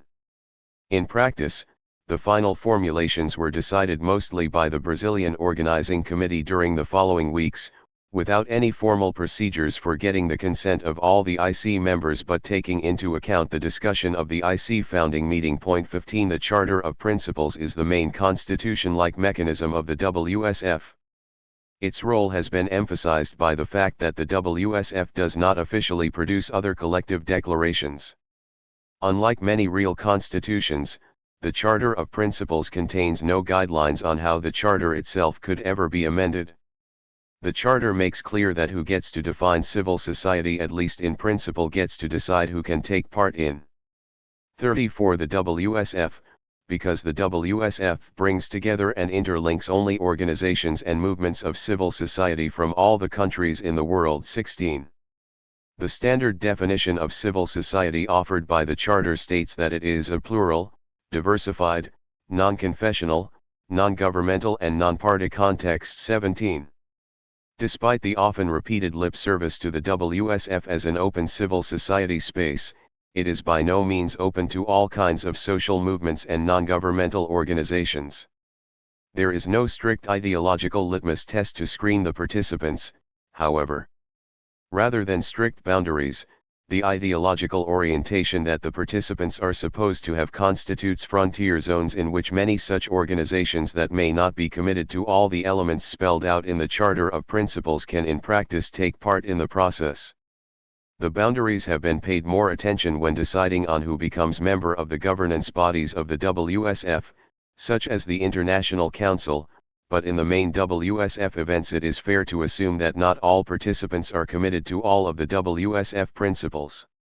According to the WSF Charter of Principles, the organizations that can participate in the forum are defined as groups and movements of civil society that are opposed to neoliberalism and to domination of the world by capital and any form of imperialism, and are committed to building a planetary society directed towards fruitful relationships among humankind and between it and the earth. 18 This definition situates the WSF within a broad leftist position, adding an environmentalist dimension. Apart from the broad left prose, the Charter also has elements that can be considered an attempt to take distance from stereotypically traditional communist ideologies. In a seldom mentioned part of the Charter, it is stated that the WSF is opposed to all totalitarian and reductionist views of economy, development, and history. Whereas I have never heard anyone refer to this as a reason to oppose anyone's role in the forum, it was mentioned by various Marxist-Leninist groups opposed to the WSF 2004 in Mumbai. One example was an open letter by José María Sison, leader of the Communist Party of the Philippines, a Maoist party engaged in armed struggle. Strongly criticizing the counter-revolutionary character of the WSF, Sison stated that in accordance with its pro-imperialist ideological and political bias so evident in its Charter of Principles, it maligns armed revolutionary movements as totalitarian, reductionist, violence to the people, inhuman and uncivil. 19 Of the main traditions of Marxian-inspired theories, the Charter has perhaps been most clearly influenced by the ideas of Antonio Gramsci. 20. 35 The Gramscian tone of many of the WSF statements is not surprising if we take into account that during the past decades the intellectual influence of Gramsci has been particularly important in Latin America, especially among the left in Argentina and Brazil. 21 The influence of Gramsci has also been significant on some of the key organizers of the WSF in Brazil, such as Candido Grzyboski, who explicitly uses the term civil society in its Gramscian sense as the set of relations and processes through which human groups forge their own social identity, their citizenship and political culture, constituting subjects and social actors acting in specific movements and collective organizations. 22 Do the ideological boundaries of the WSF ultimately boil down to a question of left and right, and does the WSF, in this sense, continue to reproduce rather traditional political ways to define its identity? My own attitude is that while the ideological lines and objectives expressed in the Charter of Principles can be considered to correspond to a broadly understood leftist position, it is also perfectly possible to use some other terminology to define the ideology professed by the WSF. The key organizational difference with traditional left-wing politics is the exclusion of political parties and party-style collective declarations. The key ideological difference is that the WSF emphasizes various forms of domination and resistance without pretensions to build a collective transformative subject based on traditional definitions of class identity. This also helps explain the part of the Charter that states that the WSF is opposed to all totalitarian and reductionist views of economy, development, and history as an attempt to distinguish it ideologically from such perspectives that are often regarded by other leftists as class reductionist or authoritarian. There exists a deliberate ambiguity in many official WSF documents about whether the WSF is opposed to neoliberalism or to capitalism. According to Virginia Vargas, who represents the articulation Feminista Marcosur in the WSF International Council, the actors that participate in the WSF all agree on the need to oppose neoliberalism, but no similar consensus exists about opposing capitalism. 23 On the other hand, the Charter's declared opposition to the domination of the world by capital seems to give it a decidedly anti-capitalist tone. I would argue that the anti-capitalist dimension has become more explicit in the WSF process over the years. One of the reasons for this is that as time passes after the fall of the Berlin Wall, Marxist-sounding terminology that includes capitalism has decreasing connotations with Soviet-style hierarchic models. In the debates on what anti-capitalism means in the context of the WSF process, there is often confusion between two different, though interrelated, dimensions.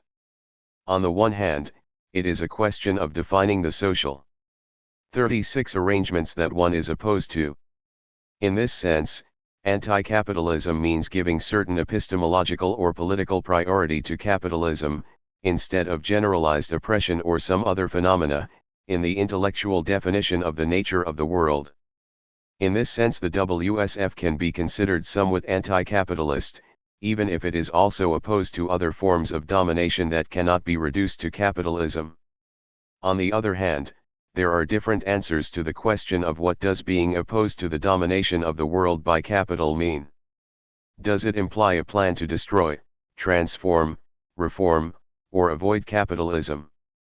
Apart from the Charter of Principles, there has been no attempt to produce a shared position within the WSF about these questions, and it would therefore be incorrect to consider the WSF a unified counter-hegemonic bloc in the full Gramscian sense. Exclusion and presence of political parties and governments. One of the most controversial issues in the WSF boundaries has been that political parties are not supposed to directly participate in it. According to the Charter, the WSF is a non-party context. This means that no one should participate in the WSF in representation of a political party, even if it is certainly accepted that the participants can belong to parties. Various members of the International Council, Secretariat, and the organizing committees are affiliated with political parties, but they do not officially represent their parties in the WSF. The way parties' exclusion is formulated reflects the more general evasion of questions of representation in the WSF, even if their exclusion is also legitimate by attempts to establish dichotomies that posit parties as archaic or hierarchical forms of organization in comparison to the more horizontal realm of civil society.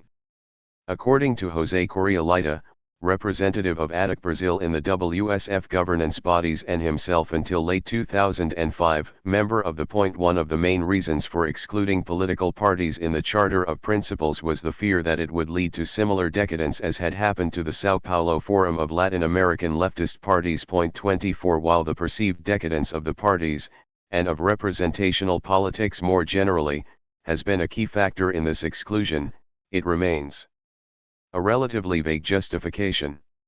One variant of the decadence argument is that the exclusion is justified because parties are hierarchic organizations. 25 As if many of the civil society organizations that legitimately participate in the WSF are inherently less hierarchic. It would be difficult to argue, for example, that Greenpeace is, in its internal organization, significantly less hierarchic than all political parties. Point 26 More generally, the main rationale for excluding political parties has been to avoid traditional politicking inside the WSF. In order to create new politics, the WSF founders wanted to disassociate itself from the old 37 politics of the parties. Some of the Brazilian organizers thought that presenting the WSF as a new kind of initiative would sound more convincing to wide sectors of the society if the parties were excluded. Point 27 While this is partially a question of the image, the WSF organizers wanted to project as creators of something new. The fears about the old practices related to parties are not totally unjustified. It is often assumed that the presence of parties might imply attempts to hegemonize the WSF process and create undesirable struggles for representation. The organization of the European Social Forum in 2004 in London is frequently cited as an example of the attempt of a party, the Socialist Workers' Party, to conquer the forum process through undemocratic means.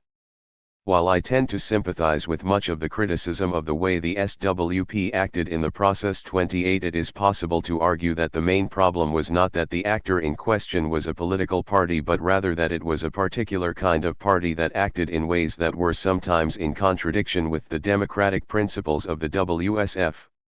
The counterargument is that this kind of action is something inherent to political parties, and therefore they must be kept out. The doubts about the role of political parties are widespread among many forum activists because of the disillusionments with the strategy of changing the world through parties that aim at conquering state power. The particular context of left-wing politics and the corresponding party movement relations in Brazil, as analyzed earlier, also contributed to the exclusion of parties. As the PT was in many ways already present in the organizations and individuals that initiated the WSF process, the formal exclusion never became an issue of major controversy inside the Brazilian Organizing Committee nor inside the PT. In the context of informal presence, the formal exclusion did not make the representatives of the PT feel totally left out. When the WSF process has expanded to contexts where no similarly influential party connected to the social movements exists, the formal exclusion of parties has raised more controversies. These controversies surfaced, for example, in the WSF International Council meeting of Bangkok in August 2002. The members of the Brazilian Organizing Committee expressed strong criticism of the Italians' plan to invite representatives of political parties to officially take part in the European Social Forum to be held in Florence. The Italian delegates present in the Bangkok meeting responded by accusing the Brazilians of hypocrisy. Referring to the role of the PT in the WSF process in Brazil, the Italians claimed that the open violation of the charter by the Brazilians had always been accepted by the participants in the WSF and therefore the Brazilians should not get upset if minor political parties play a small role in a regional forum. 29. The Refundação Comunista Party, especially, continued to be involved in the Florence ESF, but the pressure of the Brazilians contributed to its profile being kept lower than initially planned. 38. A similar controversy emerged during the preparations of the WSF to be held in January 2004 in Mumbai.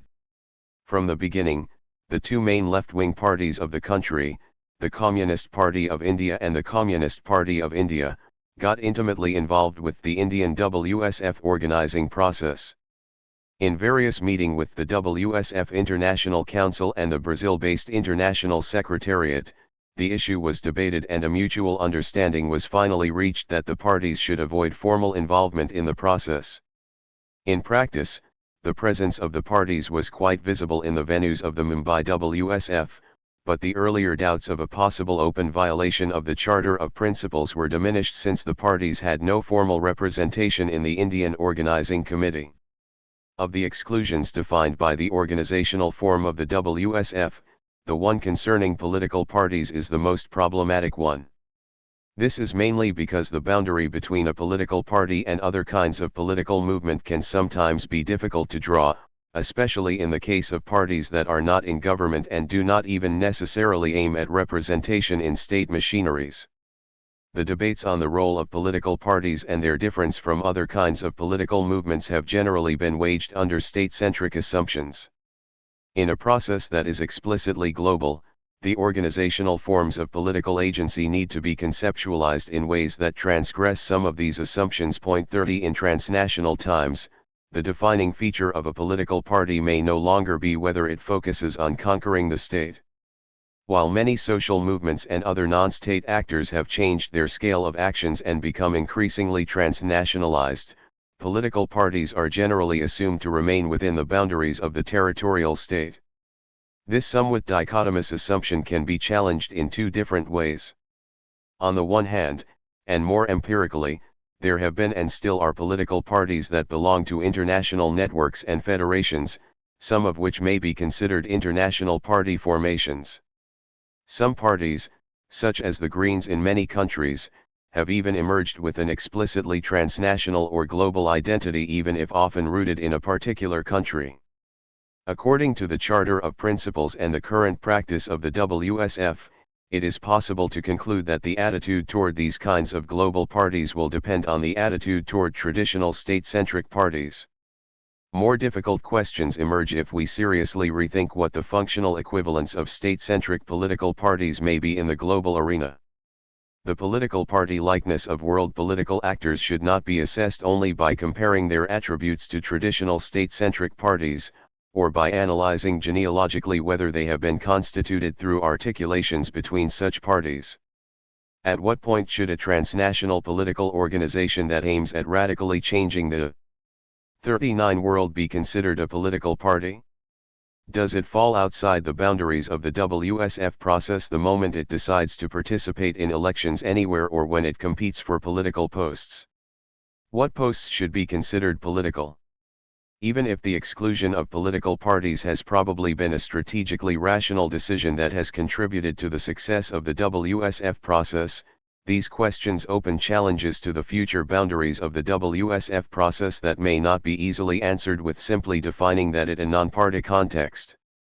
Similar to the exclusion of political parties, the Charter of Principles defines the forum as a non-governmental context. The wording of the Charter, however, also suggests a slight difference between these exclusions. Whereas it is categorically stated that party representatives shall not participate in the forum, government leaders and members of legislatures who accept the commitments of this charter may be invited to participate. According to the charter, this participation is to take place in a personal capacity, even if in practice this clause is mostly nonsense.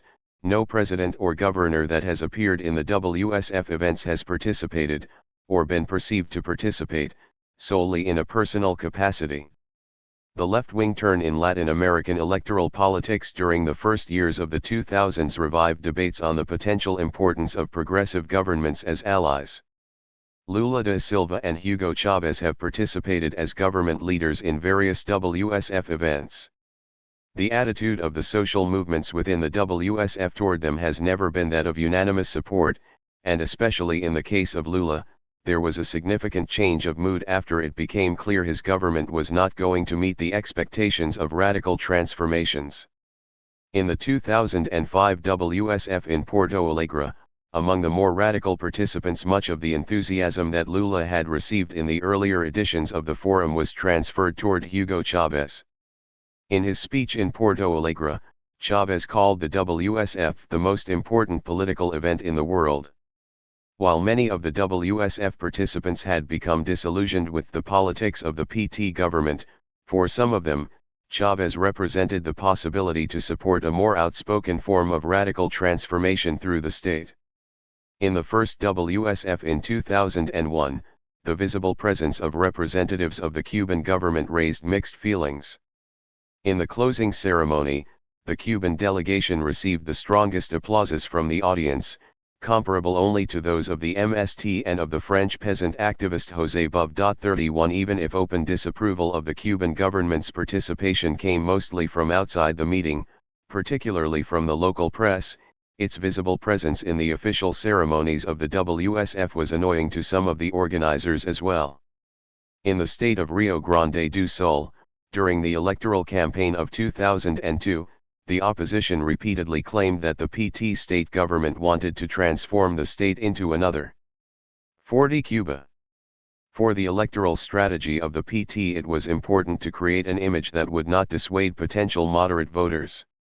It was therefore not surprising that the Cuban governmental representatives no longer had a prominent official role in 2002, even though the total Cuban delegation was more numerous than the year before. 32 Exclusions of armed struggle in Latin America, where guerrilla tactics have traditionally formed part of the repertoire of radical resistance.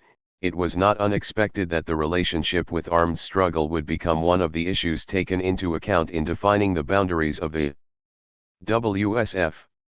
From the beginning, it was evident for most of the organizers that violence was contrary to the spirit of the process, but the concrete mechanisms of excluding armed struggle were subject to various debates.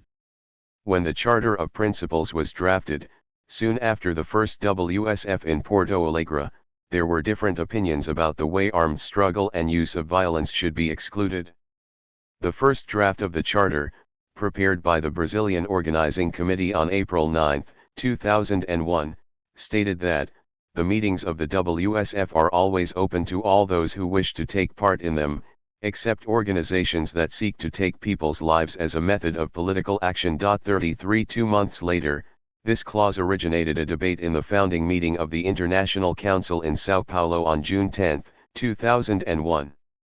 One of the participants of the meeting, François Houdard, reminded that he had taken part in the resistance movement against the Nazis during World War II in Belgium, and absolutely prohibiting the use of violence would have been counterproductive in that context.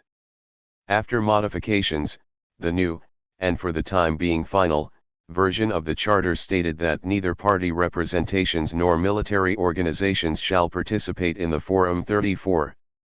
During the first WSF in 2001, when the Charter of Principles did not yet exist, the direct and indirect representatives of the Fuerzas Armadas Revolucionarias de Colombia, an armed movement historically allied with the Communist Party of Colombia, received sympathy and support from some participants, even if the FARC spokesperson Oliverio Medina was prohibited from participating by the Federal Police of Brazil. 35 Among the Brazilian left, anti-U.S. sentiments have often been reflected in solidarity toward Colombian rebels, and there were even extra-official recruitment efforts to create internationalist brigades to travel to Colombia.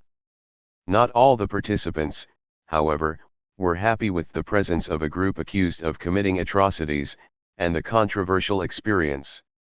41 With FARC representatives influenced the way military organizations were defined out of the WSF. After the Charter of Principles was approved in June 2001, between the first two annual forums, FARC representatives were not officially allowed to register as participants. In the International Council meeting that formulated the clause on military organizations, it was explicitly mentioned that the formulation means that the FARC could not participate in any future forums. Also, the registration of alleged members of Basque armed organizations was cancelled in the WSF 2002 as soon as their identity was determined by the Brazilian Organizing Committee. 36 This was intended to send a clear message to any military organizations: keep out of our civil society. The prohibition on military organizations has caused some criticism, almost always by radical left groups. In Latin America, The exclusion of the FARC has been subject to various debates, though the more ambiguous case of the Mexican Zapatistas is also sometimes referred to. One of the issues implicitly at stake in changing the wording of the Charter of Principles from the original draft's prohibition on organizations that seek to take people's lives as a method of political action to the revised and final version's prohibition on military organizations was that the former might have left the door more open to the Zapatistas, whereas the latter formally excludes them. Even if the issue was never explicitly debated in the WSF International Council, emphasizing the ideological attitude toward taking lives might have allowed the inclusion of the Zapatistas, who are often considered ideological mentors of the spirit of Porto Alegre. Defining the boundaries in organizational terms, however, led to their exclusion because of their self-definition as the Zapatista Army for National Liberation. But in a broader sense, Zapatistas have been active participants in the WSF process. Networks that actively support the Zapatista uprising have been particularly active in the Intercontinental Youth Camp of the WSF, and the legitimacy of their participation has never been seriously questioned. Before the Caracas WSF of 2006, a group of well-known activists of the WSF sent an open letter to the Zapatista communities, published in Mexican newspapers, in which they asked the Zapatistas to take more active part in the WSF process. This also led to an initial intention of two commandantes of the EZLN to travel to the Caracas WSF, but just before the planned journey, having already bought air tickets, they decided not to go. 37 During the WSF 2004 in Mumbai, the parallel activity of Mumbai resistance, in which various Maoist groups were active, included groups that criticized the WSF for excluding certain forms of resistance. One of the main organizations that initiated the Mumbai resistance was the Communist Party of the Philippines, itself engaged in armed struggle. In India, 42 Much of the debate on the exclusion of armed groups was erroneously based on the original draft of the Charter of Principles, which was the version that until late 2003 circulated most widely in India, even though it had been replaced by the revised and official version in June 2001. 38 The exclusion of armed groups has also motivated accusations of a hypocritical attitude. It is sometimes claimed that a double standard exists in the way the boundaries of the WSF are produced. According to some critics, while the WSF has strictly excluded armed civil society, its boundary toward armed states has been more ambiguous.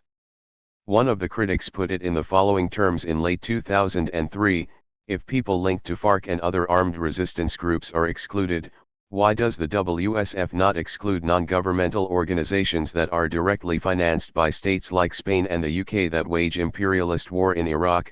39 The Charter of Principles is opposed to the use of violence as a means of social control by the state, but it has generally not been interpreted in ways that would prohibit the participation of organizations that receive money from violent states.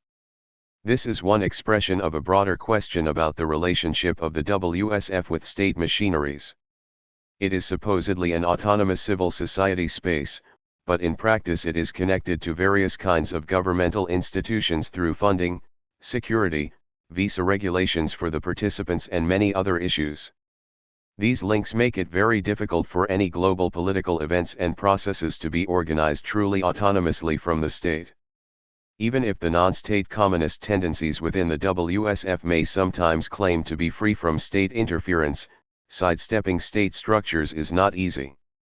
Futures in the forum, even if it is often depicted as an open space in which all flowers may bloom, the WSF has to deal with various kinds of boundaries. As seen earlier, some of these boundaries are connected to the state. Their analysis reveals that the WSF is not as autonomous from governmental structures as some of its participants and principles seem to assume. Communist ideals often meet statist realities. The WSF also has ideological boundaries that make it possible to locate it vis-a-vis historical movements and tendencies of the left. The most concrete expression of these boundaries is the Charter of Principles of the WSF, which defines the WSF as a space for movements and groups that are opposed to neoliberalism and to domination of the world by capital and any form of imperialism. I have argued earlier that the WSF can be considered an example of moving from globalization's protests toward an emphasis on 43 global democratization. Does this mean that it can be regarded as a continuation or reincarnation of the internationalism of the left? Within the WSF sphere of intellectual influence, Peter Waterman has been one of the most vocal proponents of a new internationalism, particularly in relation to a new global labor solidarity. He locates the new labor solidarity, expressions of which can be found in the global justice movements and the WSF, amongst many other social movement internationalisms. One of its key elements, as compared to the old-style internationalisms, is the emphasis on recognizing workers beyond those in the traditional union organizations as equal contributors. As examples of the other movements that are building new internationalisms, Waterman lists women's, ecological, non-fundamentalist religious, indigenous and precarious workers, rural, urban and other movements 40. As with many previous articulations of transformative or anti-systemic movements, it has been easier to formulate what the forum is opposed to than what the desired future world looks like or how we are supposed to get there. Some principles, however, apply to the WSF method of transformation. Compared to previous transnational alliances seeking radical change of the world system such as the early trade union-based movements or Communist Party-based internationals, many of today's globalization protest movements seem to take more seriously the idea that democratic change needs to be generated through democratic forms of action. This is reflected in the emphasis on horizontal networks rather than hierarchic organizations. One of its manifestations is the idea of an open space, which has become a catchword of the social forums. The open space idea has many democratic implications. One of them, expressed also in Waterman's New Internationalism, is that no particular movement should be able to claim that its aims have intrinsic strategic priority over others. The class contradictions that your movement is facing should have no priority over the gender contradictions we confront. My sexual identity is no less important than your ethnicity. This democratic coexistence in the open spaces created by the movements has been refreshing and empowering. At the same time, its relativistic undertones can become frustrating for the task of devising effective strategies to change the world. 41 Some of the WSF debates on the relativism implied by the horizontal emphasis of the social forums have also been voiced in the discussions around the protests and movements that emerged after the financial crisis erupted around 2008. Arab revolutions, Occupy Wall Street, and Indignados have all had their particular debates on the role of political parties and dilemmas of leader-less horizontal strategies. Often with more communist than communist inclinations, trying to change the world and avoiding statist strategies and logic of representation has not proven an easy task. There is, however, a constant process of learning. 44 One of the dimensions of the open space method on which there exists confusion is the consensus principle. A visible interpreter and participant of the Occupy Wall Street movement, David Graeber, has pinned it down in following terms: consensus is not a set of rules. It's a set of principles. Actually, I'd even go so far to say that if you really boil it down, it ultimately comes down to just two principles: everyone should have equal say, and nobody should be compelled to do anything they really don't want to do. 42 Graeber's commentary on Occupy Wall Street can also be applied to the principles of the WSF. The equality principle means that no single movement should be considered more equal than others. This principle usually has the connotations of avoiding the risk of domination by Eurocentric male labor movements or state-centric communist movements. Considering the current fragility of both of these movements, avoidance of domination by them may sometimes rely on simplified straw-man arguments, but as I explained previously, the principle has more general democratic implications. One expression of the freedom principle described by Graeber is the way the WSF has avoided making statements that could be taken to represent the opinion of all of its participants. Even if their participants may often have few connections, some of the dilemmas the WSF and Occupy Wall Street face are similar. One of the differences is that many of the newer protest movements have been more locally focused in their aims and tactics than the grand schemes of the WSF. As their methods of networking have been based on more autonomous conceptions, relatively few new spaces or nodes for interaction and articulation between the new protest movements have become visible. In contrast, the WSF has been dealing with more internationalist concerns. For the WSF, one of the big challenges is to what extent it can be useful in the articulations between these new processes. In July 2012, a group of activists from Occupy Wall Street participated as observers in the International Council meeting of the WSF in Monastir, Tunisia.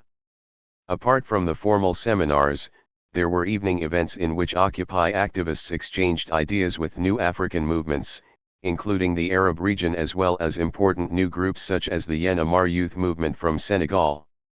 The logic of these interactions was obviously different from traditional communist internationalisms, in the sense that the mechanisms of representation were often unclear. As many of the newer protest movements, especially in Europe and the United States, avoid creating representative structures, it is sometimes 45 challenging to understand how they can form articulations between themselves. The open space method of the forums and autonomous non-state conceptions of the commons, which makes more sense in local settings, but processes involving transnational mobility organizing normally need to engage with states, at least if crossing controlled borders, and somehow deal with issues of representation or delegation if sending members to a meeting. During its first years of existence, the WSF tried to evade the questions of structured procedures and simply cling to an open space discourse. This sometimes led to paradoxical situations. For example, when the International Council had been established in 2001, the question of enlarging the council membership soon emerged. As the WSF was supposedly an open space and, as an open space supposedly has no structured procedures, there was no mechanism to process membership applications that started arriving from interested organizations in different parts of the world. So the strict application of an open space methodology, which implied that no procedures were needed, actually led to a closure of the space, since there were no mechanisms of inclusion either. This situation went on for over a year and resulted in embarrassments for the internationalist image of the WSF. It was gradually understood that open space should not mean the total absence of structure, and rules for processing International Council membership applications were drafted. Avoiding questions of representation was one of the explicit operational principles of the WSF Organizing Committee during the first years of the forum. As explained earlier, this was not so difficult in the Brazilian political context, but once the forum started its global expansion, issues of representations were bound to appear. Dealing with the low numbers of representatives from Africa in the International Council was one concrete issue that demanded solutions in which representation could not be totally avoided. While relying on spontaneous self-organizing may be easier in a social center, internal decision-making mechanisms of the WSF have a global scale and demand more detailed procedures. Conclusion: rather than an embryo of any future world, the WSF should be seen as an experiment in creating the conditions for learning, networking, and organizing between social movements in relatively transnational and global contexts. It has not always practiced what its principles preach, as evidenced by the tensions between its non-state communist leanings and state-centric realities. The learning and the dilemmas have been similar to those of many more locally based new social movements, but the specific nature of the WSF as an explicitly global process articulating a wide variety of concerns is still unique. Whatever its own organizational future, the 46 WSF is likely to remain an important example of the attempts to create a democratic world through democratic means. Chapter 3 left out. The Syrian Revolution and the crisis of the left. Firas Massour. When mass protests erupted in Syria against Bashar al-Assad's regime in March 2011, attention turned toward intellectuals and cultural agents, especially those traditionally and broadly associated with the left, or those that are at least perceived to have leftist tendencies.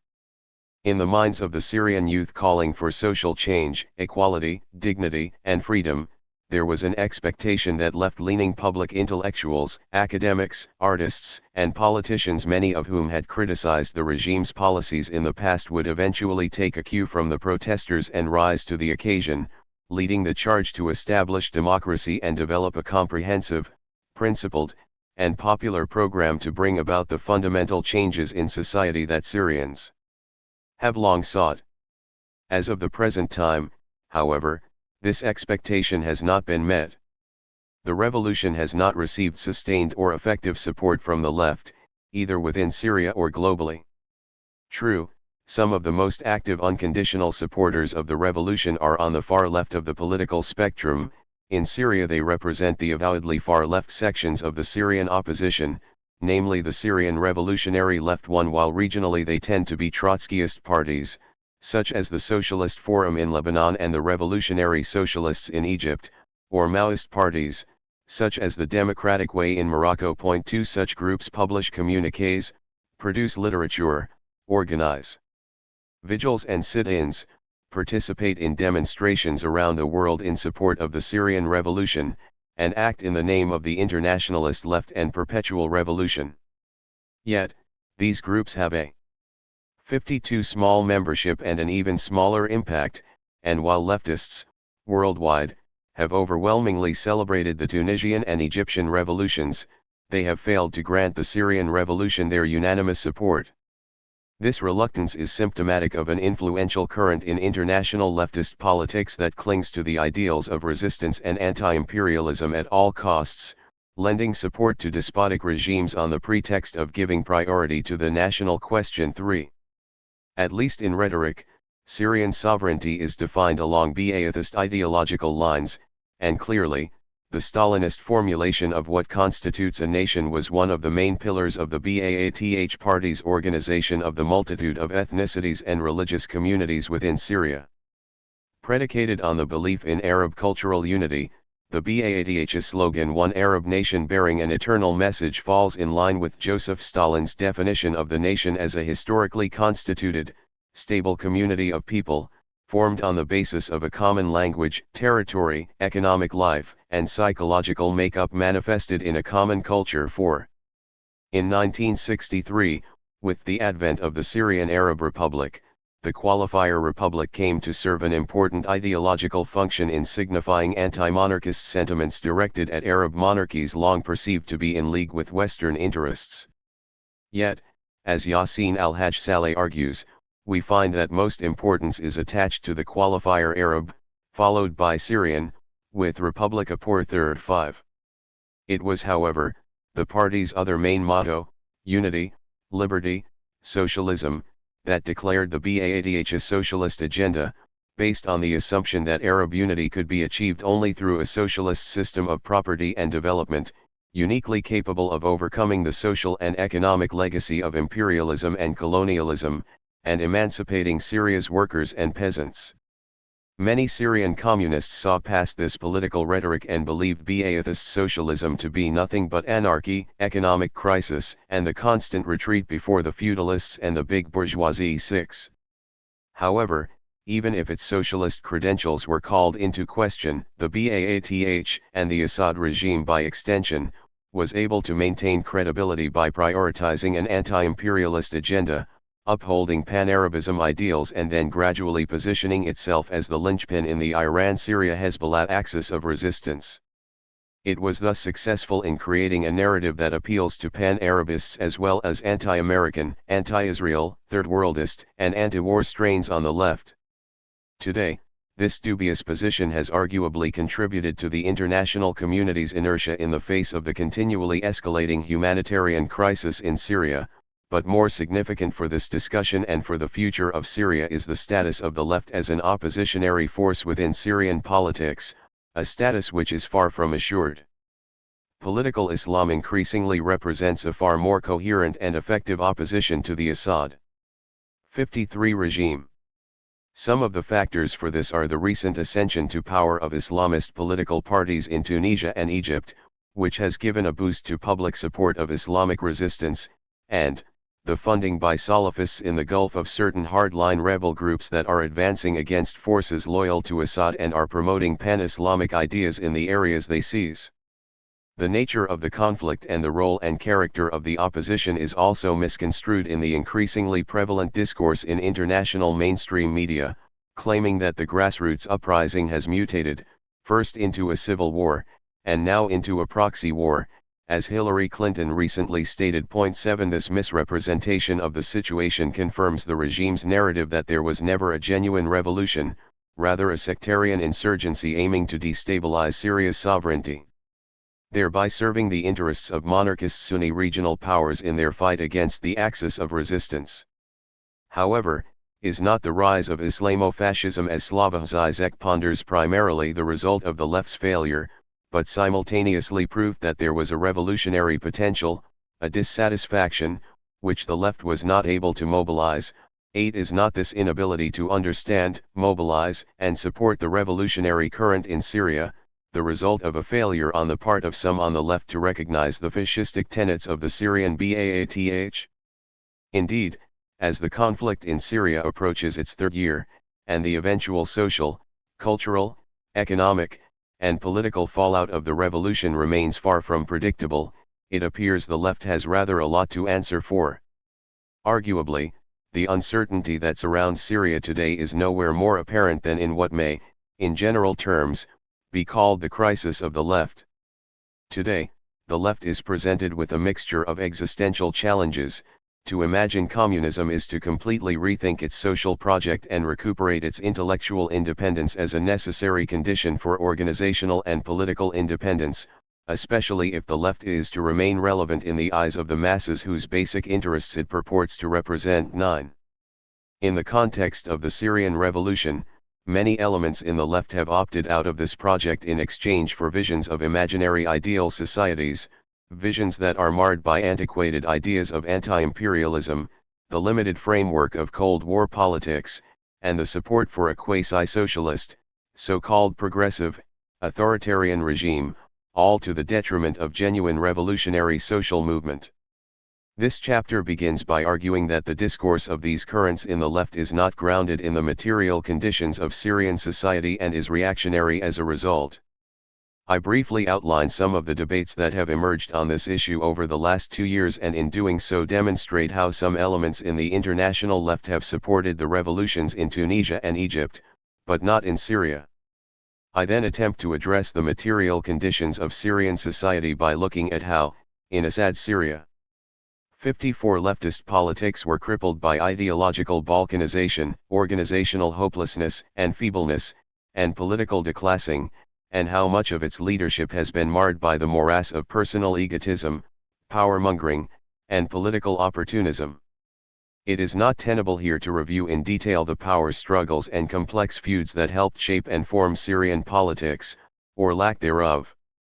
However, it will suffice to provide a brief overview of how the Baath party was transformed, inflated, and de-ideologized, so as to fit into the authoritarian format of Assad's regime and to neutralize and break up the left, all the while inculcating mistrust among Syria's diverse ethnic and religious communities. It is imperative to understand the role that Bashar al-Assad's regime played in marginalizing Syria's Sunni community, turning it into a demonized underclass. I contend that in order for the left to reassert its relevance today, it must recognize, interrogate, and address the nexus between class and sectarian politics.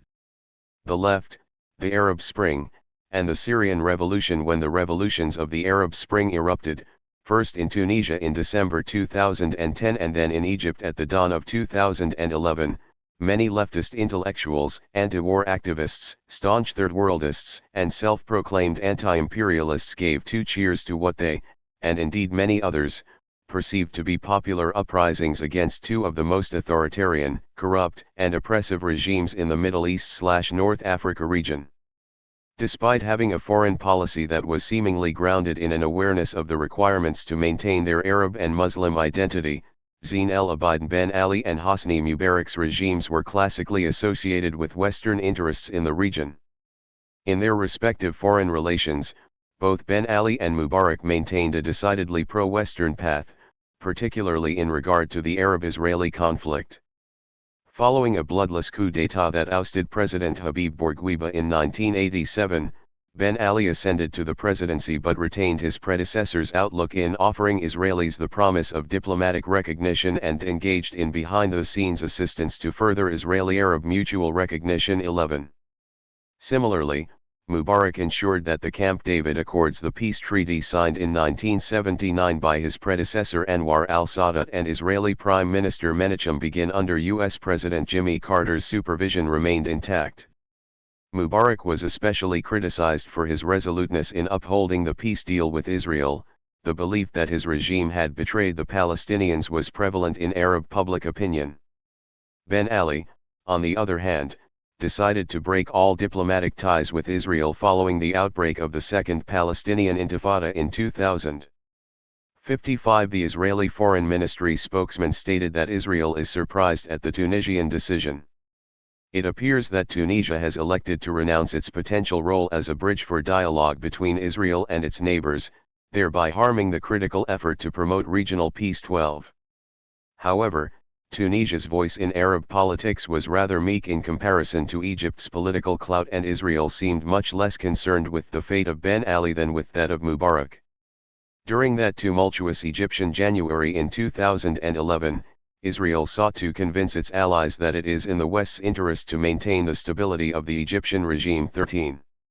Israeli Prime Minister Benjamin Netanyahu stressed that the peace between Israel and Egypt has lasted for more than 3 decades and our objective is to ensure that these relations will continue to exist. 14. In the eyes of those who equate pro-Israel policies with the maintenance of the unequal economic, cultural, and territorial relationships between the populations of the region, especially where the Palestinian issue is concerned, Israel's support for Mubarak at that particular juncture was reason enough for many on the left to lend their support to the anti-Mubarak movement. This is not to say that, as a whole, the international left was only supportive of the Tunisian and Egyptian revolutions simply because they opposed pro-Western regimes, though this is nonetheless significant. Doubtless, it was recognized that what took place in Tunisia, for example, was a veritable working-class response to unemployment, uneven regional development and the suppression of liberties. 15. The movement was secular in nature, inclusive of everyone with political, economic, and social grievances against the government, and emphatic to the role that the working classes play. In ousting Ben Ali, workers have shown the strength they have when they are organized. Tens of thousands of Tunisia's poorest people came together to overthrow the regime. 16. Similarly, in Egypt, labor activist Hassam el-Hamalawi stated that the only social movement right now that is continuing the struggle is the labor movement. There are strikes daily and they are over bread and butter and political issues, while Ahmed Ezzat, founder of the recently established Workers' Democratic Party, argued that Lenin's What is to be done and April Notes helped shape our strategy, as did Marx's theories. 17. Moreover, the Revolutionary Socialists, a Trotskyist organization that worked for years under the umbrella of the Center for Socialist Studies and was active through its participation in the Palestinian Solidarity movement since 2000, was key in organizing and mobilizing protesters and in developing strategies for January 25, the moment of terror. Leading Ars member Sameh Nahib said, "We put workers' class demands front and center in all of our literature and agitation. We talked to all of our contacts and allies in the 56 workers' movement, and we agitated for strikes to strengthen the revolution." 18. The involvement of young socialists, their frequent reference to Marxist terminology, as well as their emphasis on the workers' struggle, was bound to excite international socialist commentators such as John Rees, who, 2 weeks following Tahrir, wrote, "The Egyptian revolution is exceptional in the level of self-activity compared with most revolutions of the modern era. Increasingly the organized workers played a role in the final days of the revolt, helping to tip the balance.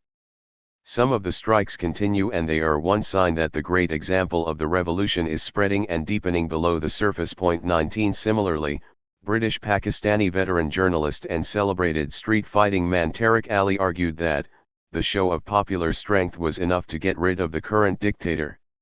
He'd only go if the US decided to take him away. After much wobbling, they did. They had no other serious option left.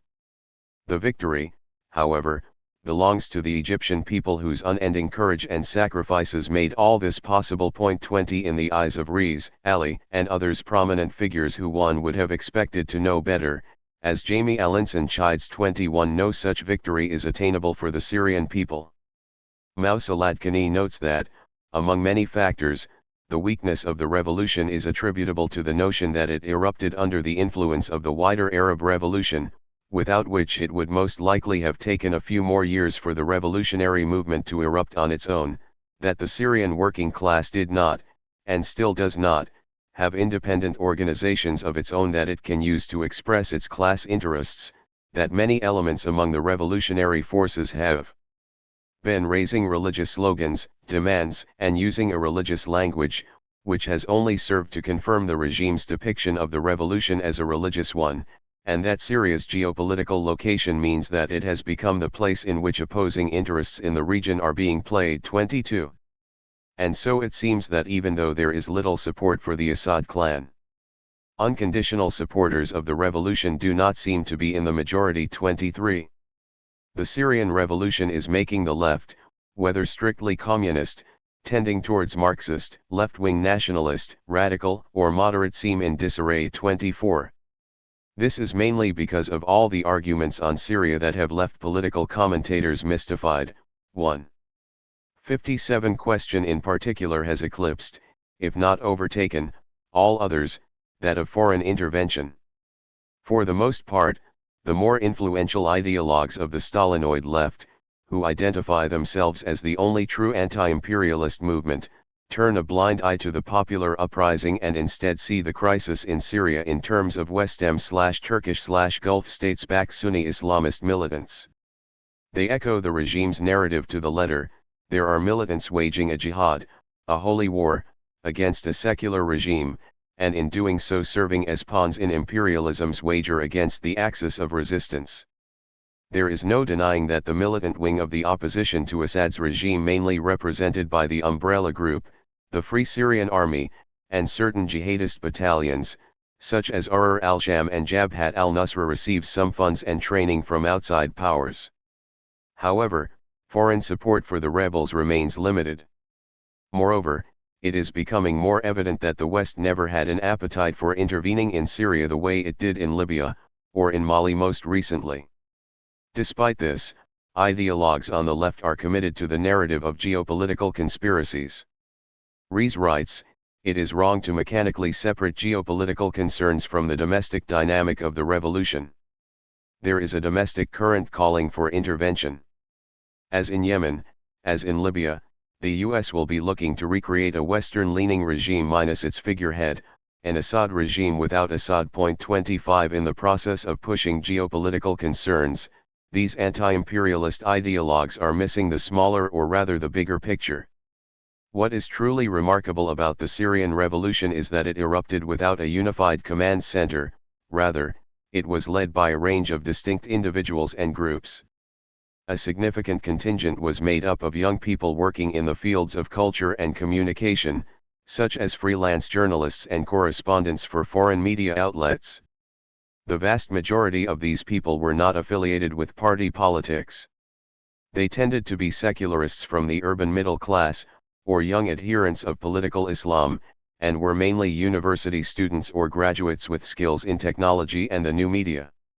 Other instigators included members of the Muslim Brotherhood, groups of political activists and independent human rights activists, members of various organizations such as the Damascus Declaration, and certain leftist parties such as the Communist Labour Party, the Marxist Left Movement, and the Democratic People's Party, as well as some Syrian Kurdish groups.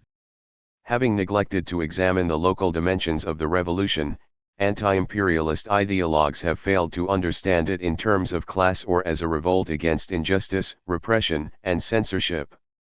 Instead, their self-satisfying geopolitical reading sees only a struggle between a US-led effort 58 to impose imperialistic order and a last-ditch Arab resistance supported by Russia and China. 26.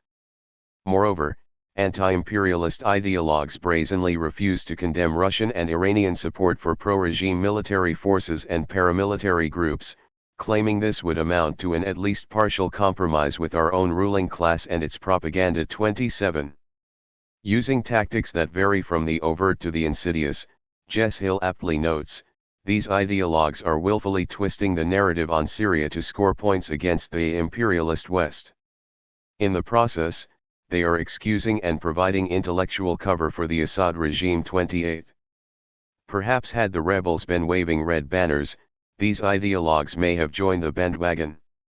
We may even imagine Rees, Ali, British MP George Galloway, or award-winning journalist John Pilger, appearing at benefits around world capitals, collecting donations for those in Syria who are singing the Internationale.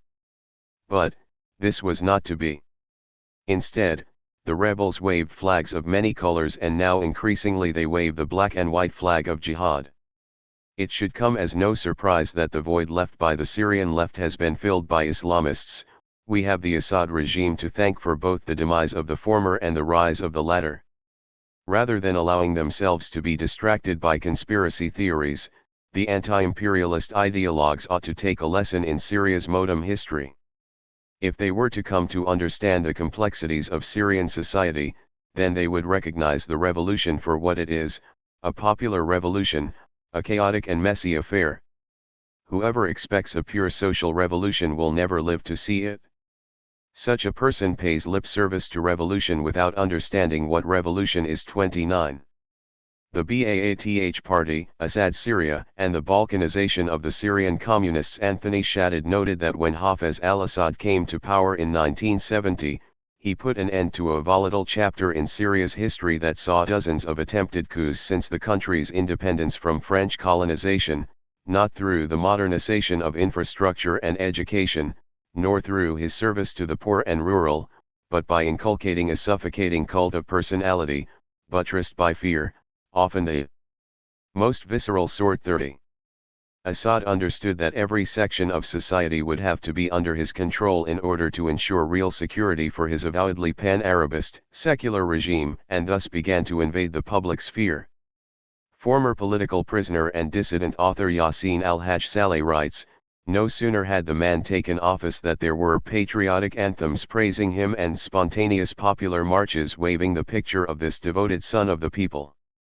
At the same time, 59 the intelligence services began to make their presence felt in public life, and with them the military and paramilitary forces responsible for the regime's security propaganda and security have remained cornerstones of the regime to this day. The agency responsible for propaganda is closer to being a slightly chaotic priesthood, its only religion, indeed its only skill, being the sanctification of the president and maintaining his absolute exclusivity. The security branch is made up of a number of agencies whose task is to keep control over terrorism, to build high walls of fear around, or perhaps inside, the regime's subjects. 31 The existence of a master of the nation in the form of the president, argues al-Haj Saleh, abolishes the republic in one fell swoop, and with it, all equality between its inhabitants.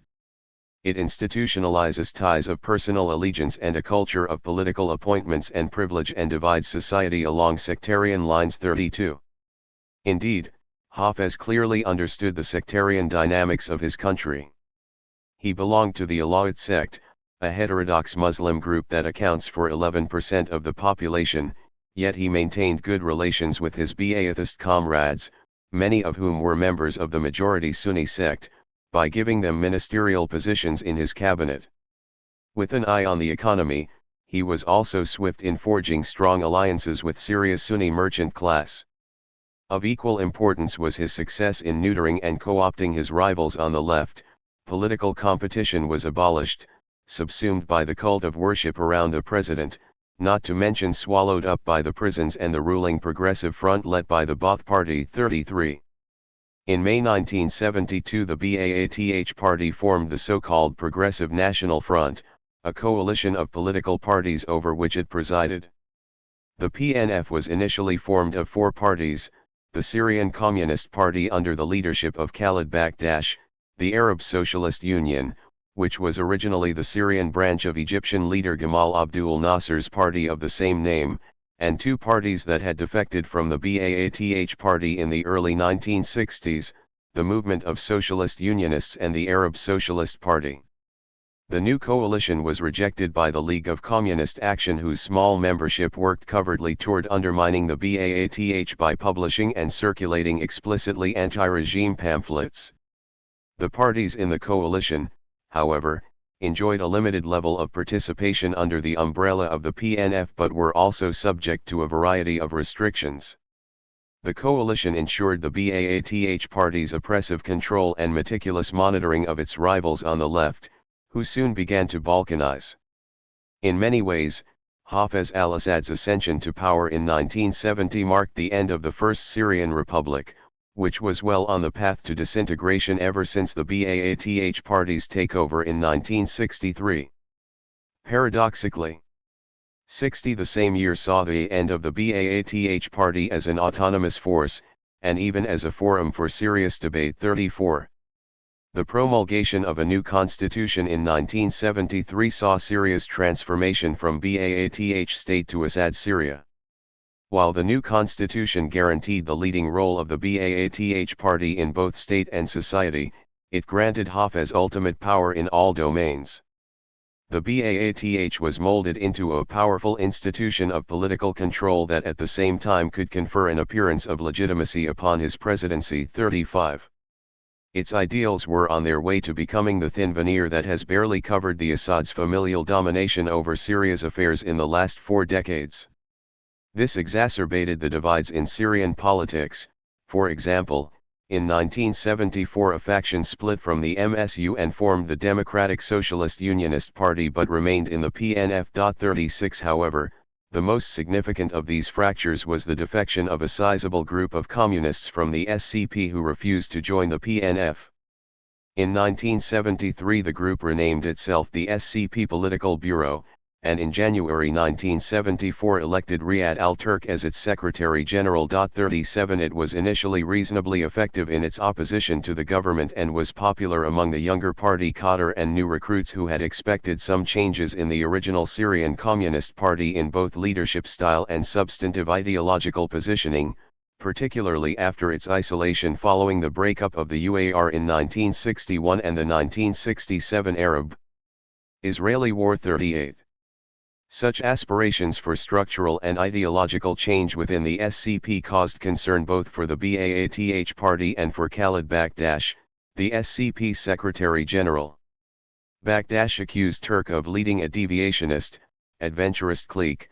39 And as evidence of his standing with Baath officials was successful in rallying the government to conduct a campaign of oppression against the SCP-PB. Turk was imprisoned in 1974, freed in 1975 when he went underground, and was recaptured in 1978. Shortly after being released in 1980, he was imprisoned again and was not released until 31 May 1998. 40 Also among the SCP-PB's main concerns were Syria's increasing militarism, and Assad's nepotism and oppressive measures against his political opponents. In 1976 it was vocal in condemning Assad's intervention in the Lebanese civil war on the side of right-wing Maronite militias against leftist Lebanese and Palestinian rebel groups. But it was especially critical of Assad's policies back home. In bringing more members of his family and sect to the center of power, Hafez was able to appoint individuals he could trust to positions in the military and intelligence services. Allegiance, he thought, was best fostered on familial and sectarian grounds. Indeed, the capricious powers of the Mukhabarat intelligence and the favoritism enjoyed by Alawites in official appointments aggravated the Syrian branch of the Muslim Brotherhood, a group deprived of all legitimate outlets for political activity and which regarded the Alawites as socially inferior heretics. 41 This was criticized by opponents of 61 Assad as a dangerous maneuver, which was bound to alienate the Sunni majority and elicit popular hostility against the Alawites. In 1980, during his brief time out of prison, Turk and his supporters participated in the formation of the National Democratic Gathering, a coalition created in response to the conflict between Assad's forces and Islamist militants who since 1976 had been carrying out a campaign of assassinations of senior Alawi and regime figures and bombing of regime symbols. 42.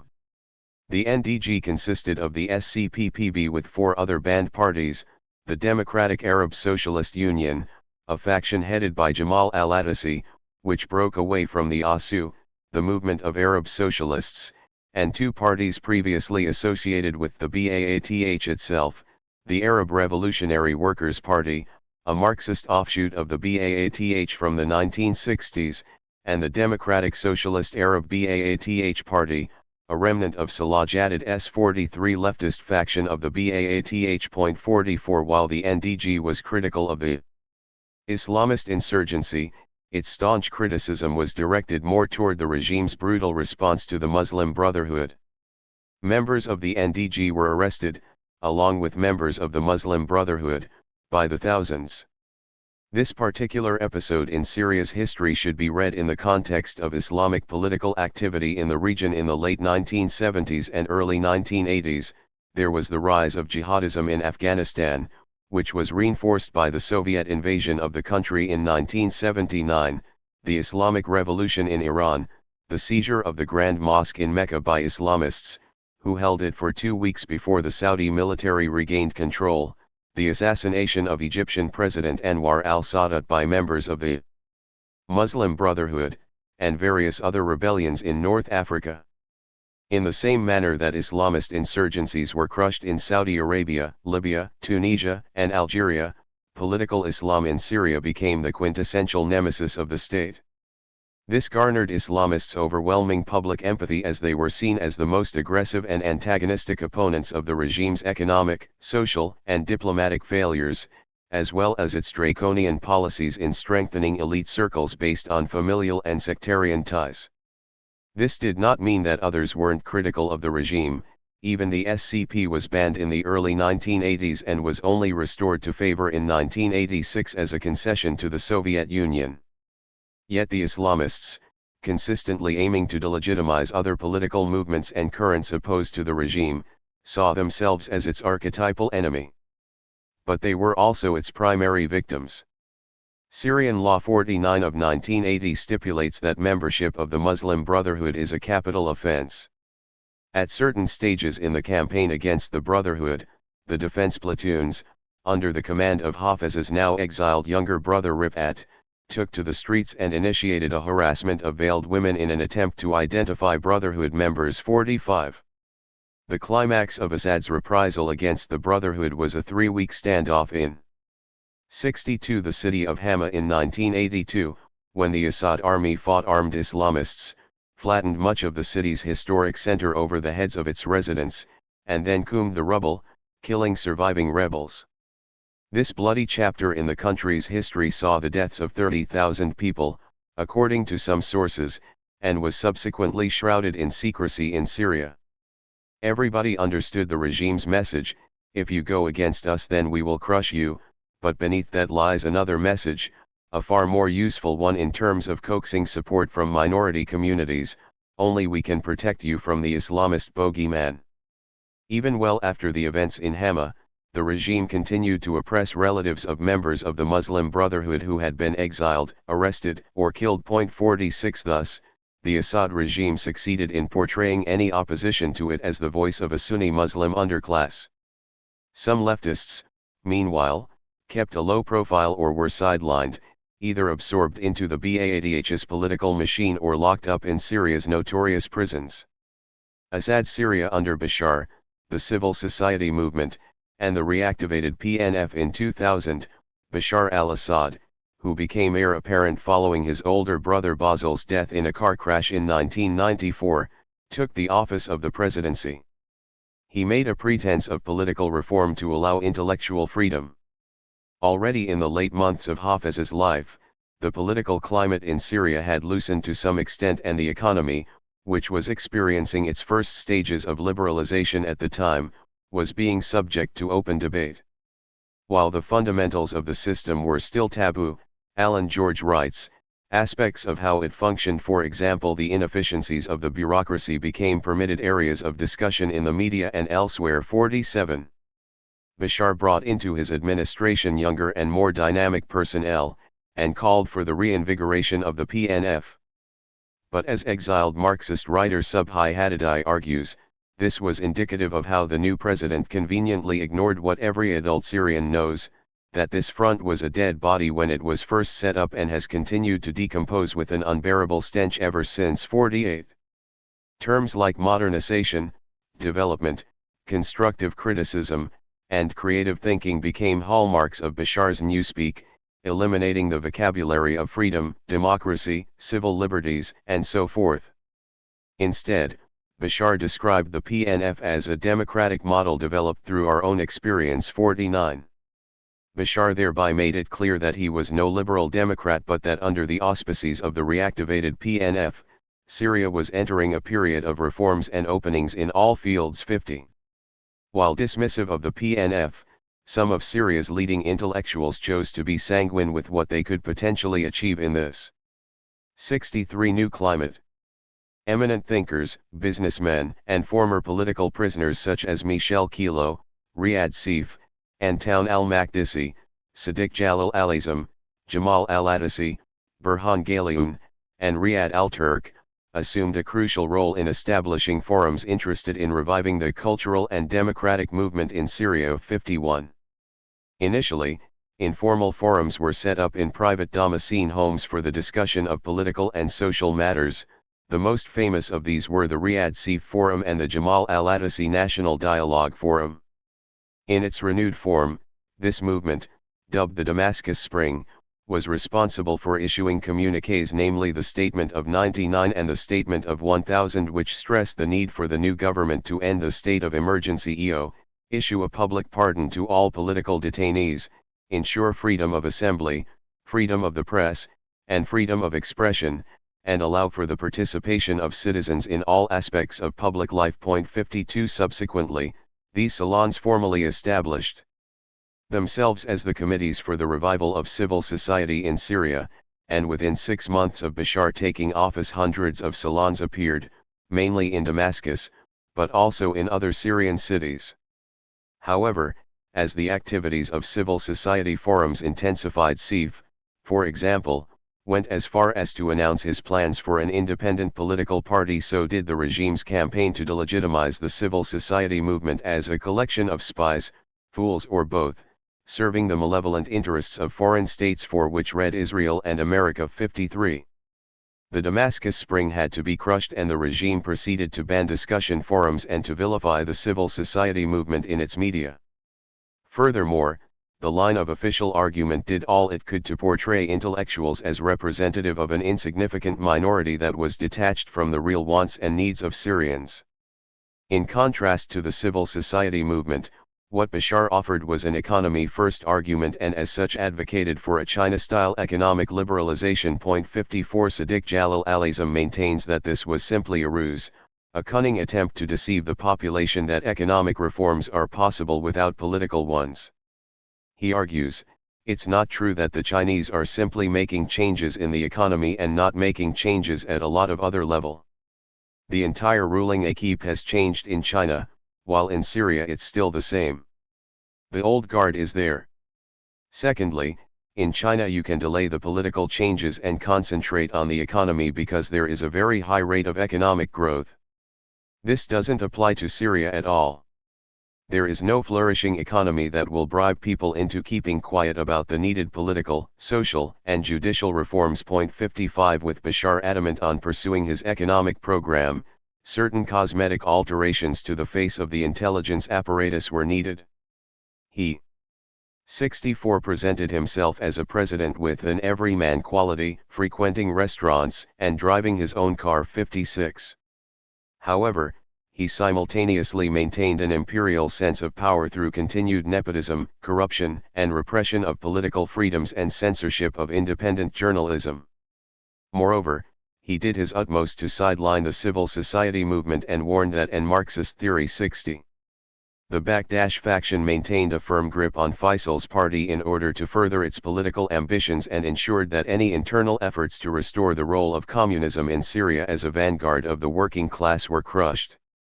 If the outcome of Riyad al-Turk's long struggle is any indication, it is evident that there was no room for any ideological challenge either to the Syrian regime or Bakdash's position vis-a-vis the regime. 61.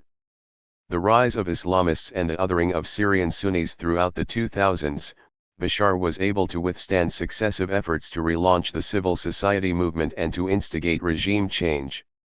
This was largely due to the ideological disagreements and petty personal conflicts that took place among dissidents.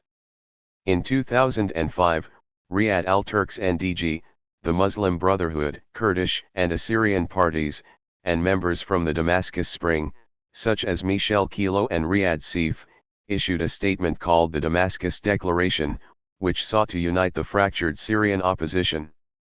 However, almost from the outset, the initiative was riddled with problems that took place between some secularists and the Islamists.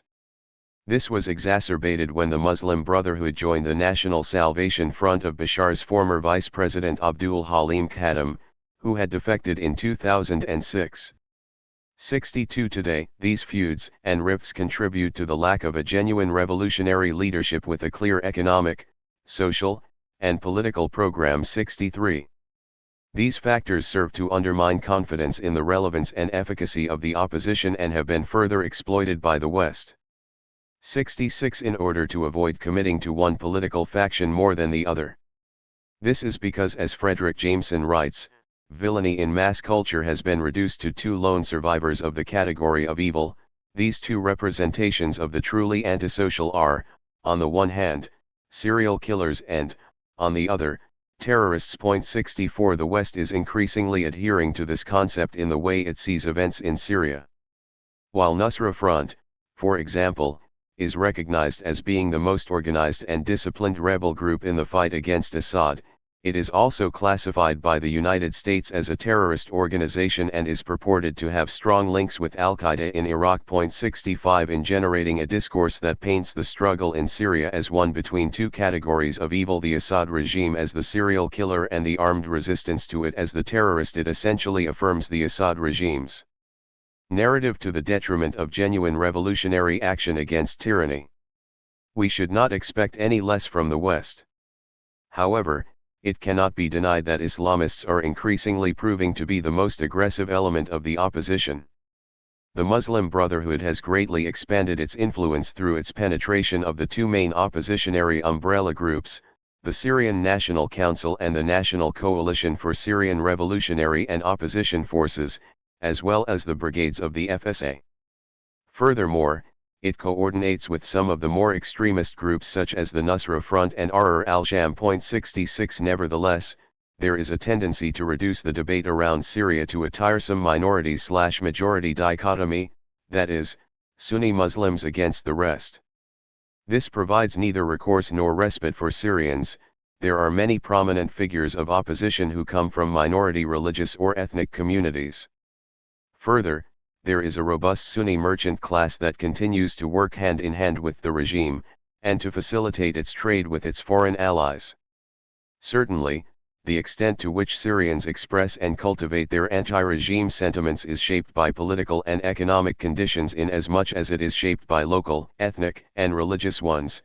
This can ultimately be read as a struggle for self-determination in which disparities in economic class play a significant role.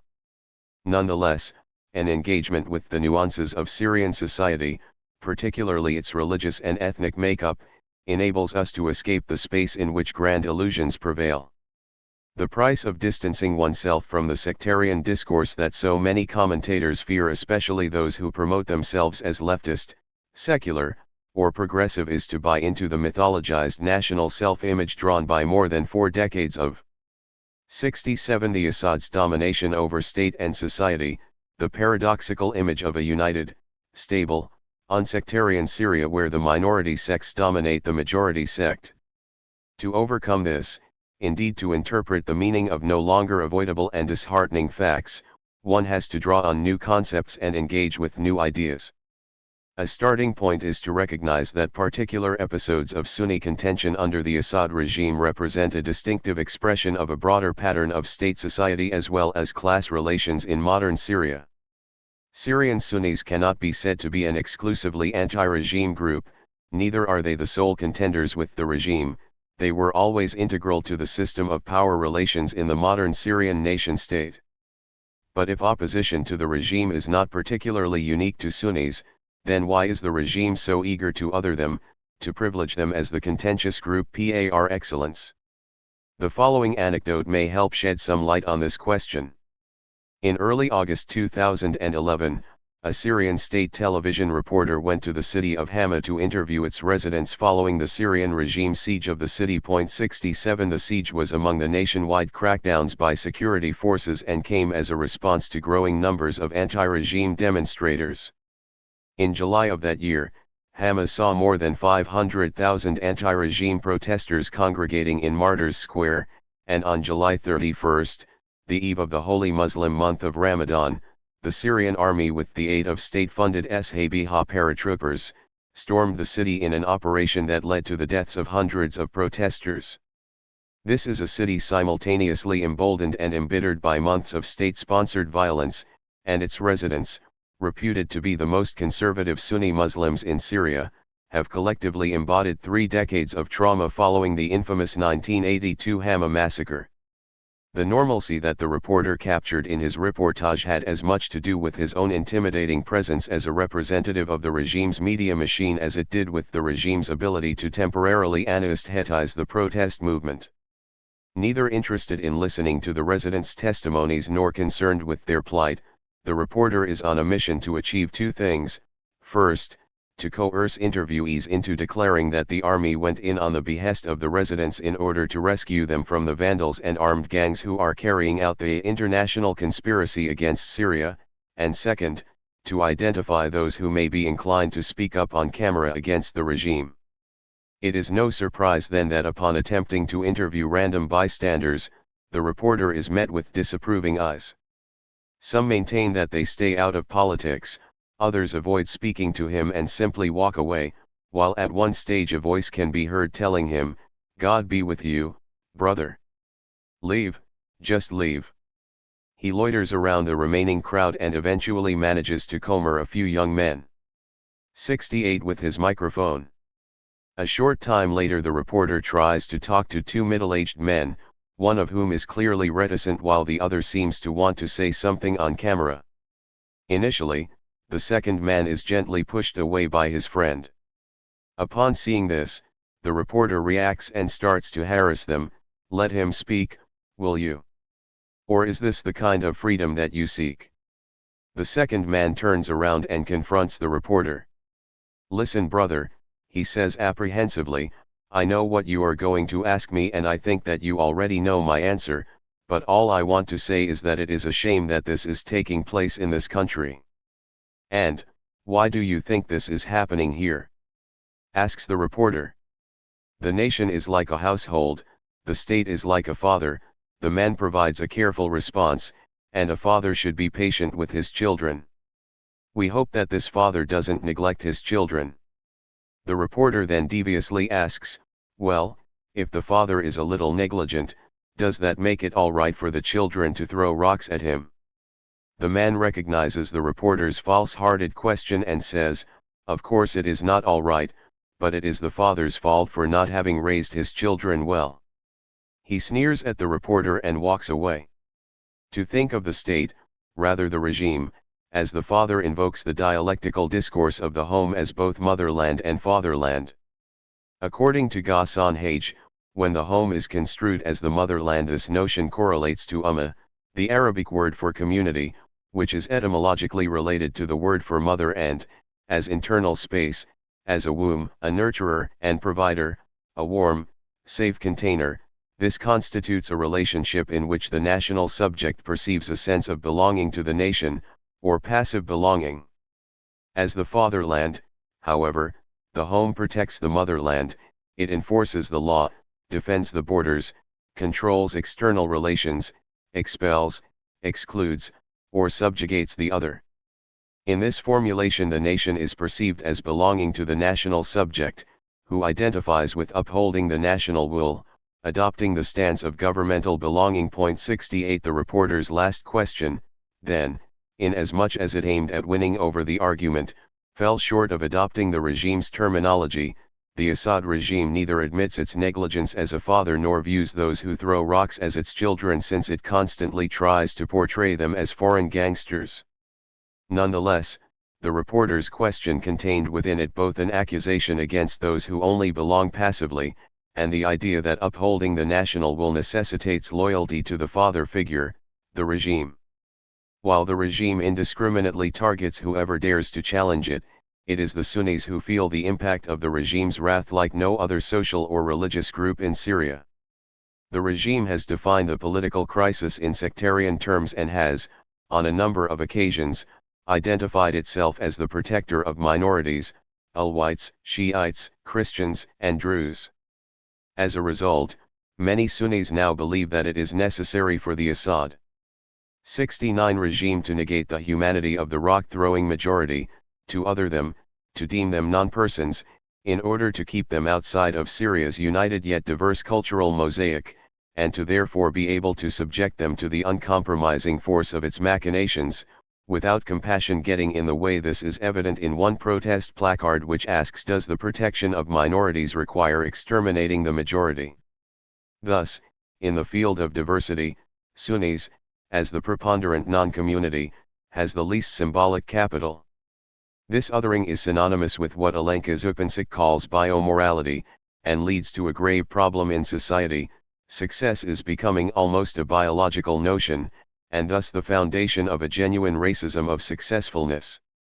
The poorest and the most miserable are no longer perceived as a socio-economic class, but almost as a race of their own, as a special form of life. We are indeed witnessing a spectacular rise of racism, or, more precisely, of racization. This is to say that we are no longer simply dealing with racism in its traditional sense of hatred towards other races, but also and above all with the production of races based on economic, political, and class differences and factors, as well as with the segregation based on these differences. If traditional racism tended to socialize biological features, that is, directly translate them into cultural and symbolic points of a given social order, contemporary racism works in the opposite direction. It tends to naturalize the differences and features produced by the socio-symbolic order. 69 Further, the other threatens the self, the home, the nation, because it is uncanny. Sunnis can be regarded as having an uncanny relationship with the other religious communities in Syria, because they are constructed as the outside, the unhomely, the street persons, the rural. But the uncanny is not simply the unfamiliar. For Freud, the uncanny is frightening, but it is in reality nothing new or alien, but something which is familiar and old, established in the mind, and which has become alienated from it only through a process of repression. 70. In this sense, Sunnis represent the other as the abject part of the Syrian self. Abjection, in Julia Kristova's definition, is what disturbs identity, system, order. 71. It is what leads Syrians to realize that sustained domination and myths about stability, unity, and social homogeneity had hitherto hidden the stubborn persistence of cultural, ethnic, or religious divisions. These divisions intersect with class divisions. However, it is important to note that they do not correlate precisely. Nevertheless, in the symbolic realm, the Syrian Sunni, perceived as other, reflects the negativity, lack, dissatisfaction, unhappiness, which are perceived more and more as moral faults, worse, as a corruption at the level of our very being or bare life. 72. 70. In Assad Syria, society's discontents have been hitherto projected on the Sunnis.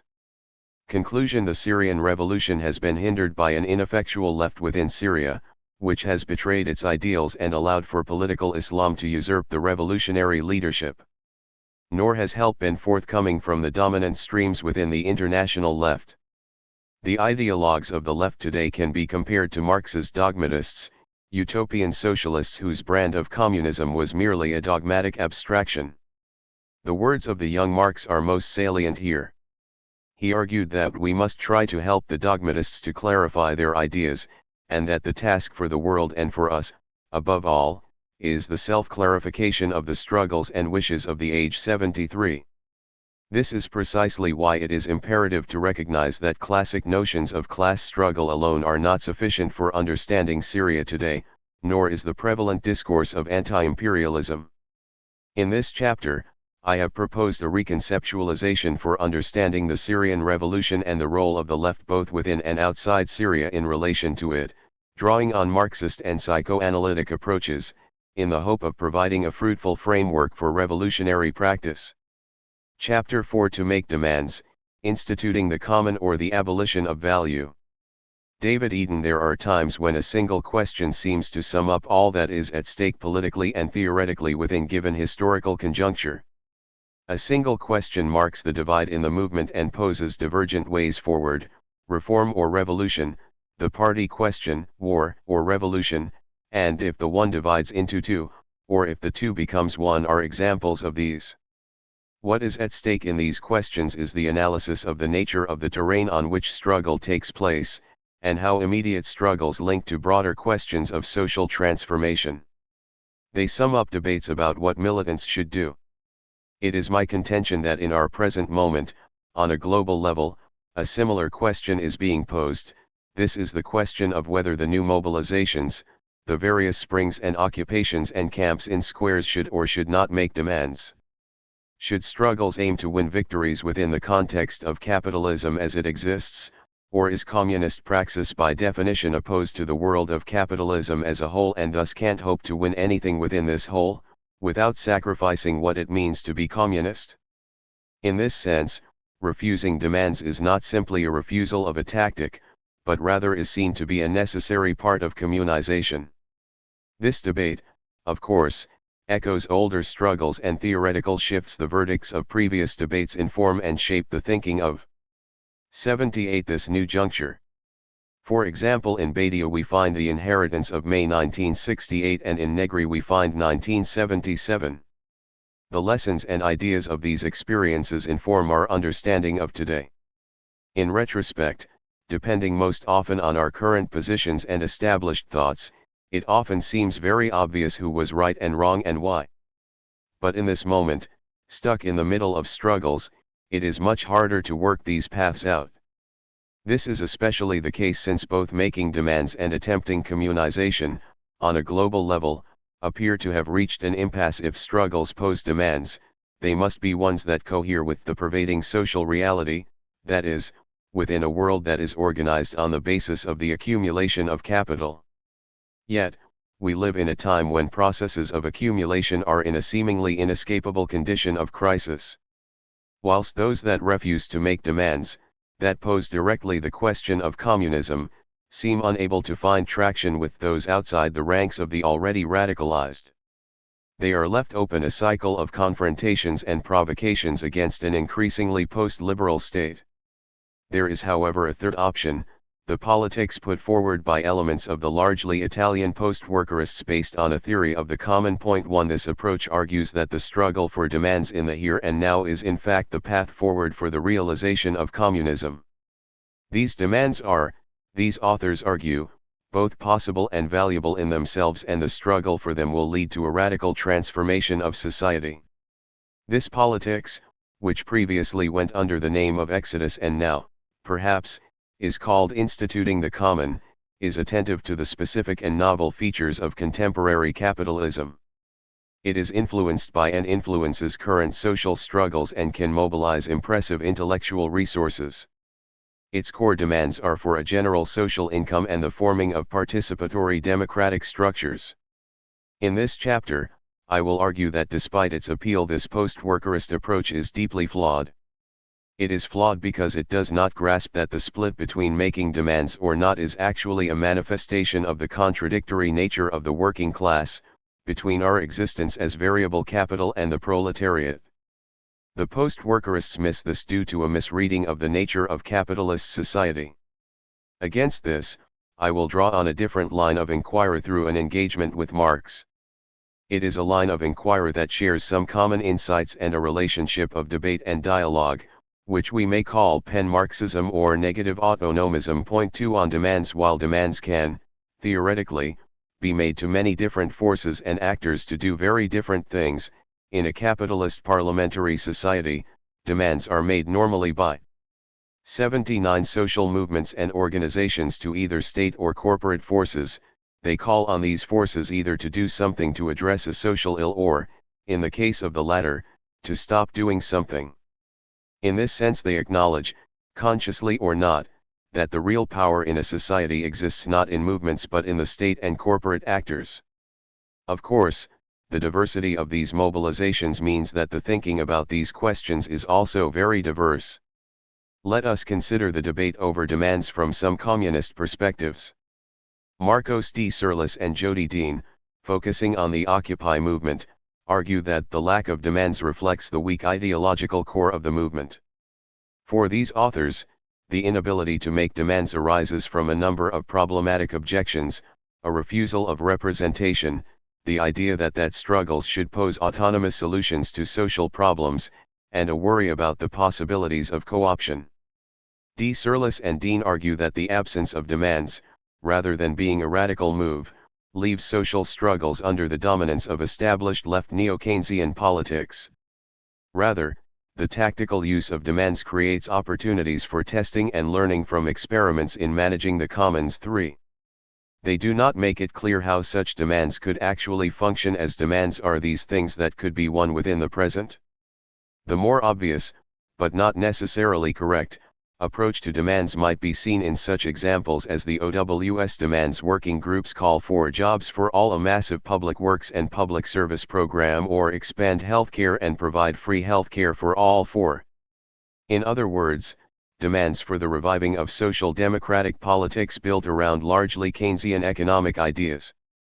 This ignores that social democracy, as popular project, was both a form of a class deal capital offered to contain emancipatory struggle and only possible under distinct historical circumstances that have been terminated decades ago. Point 5 Against this, authors who advocate communization argue that the very absence of demands is a mark of a struggle's radicalism.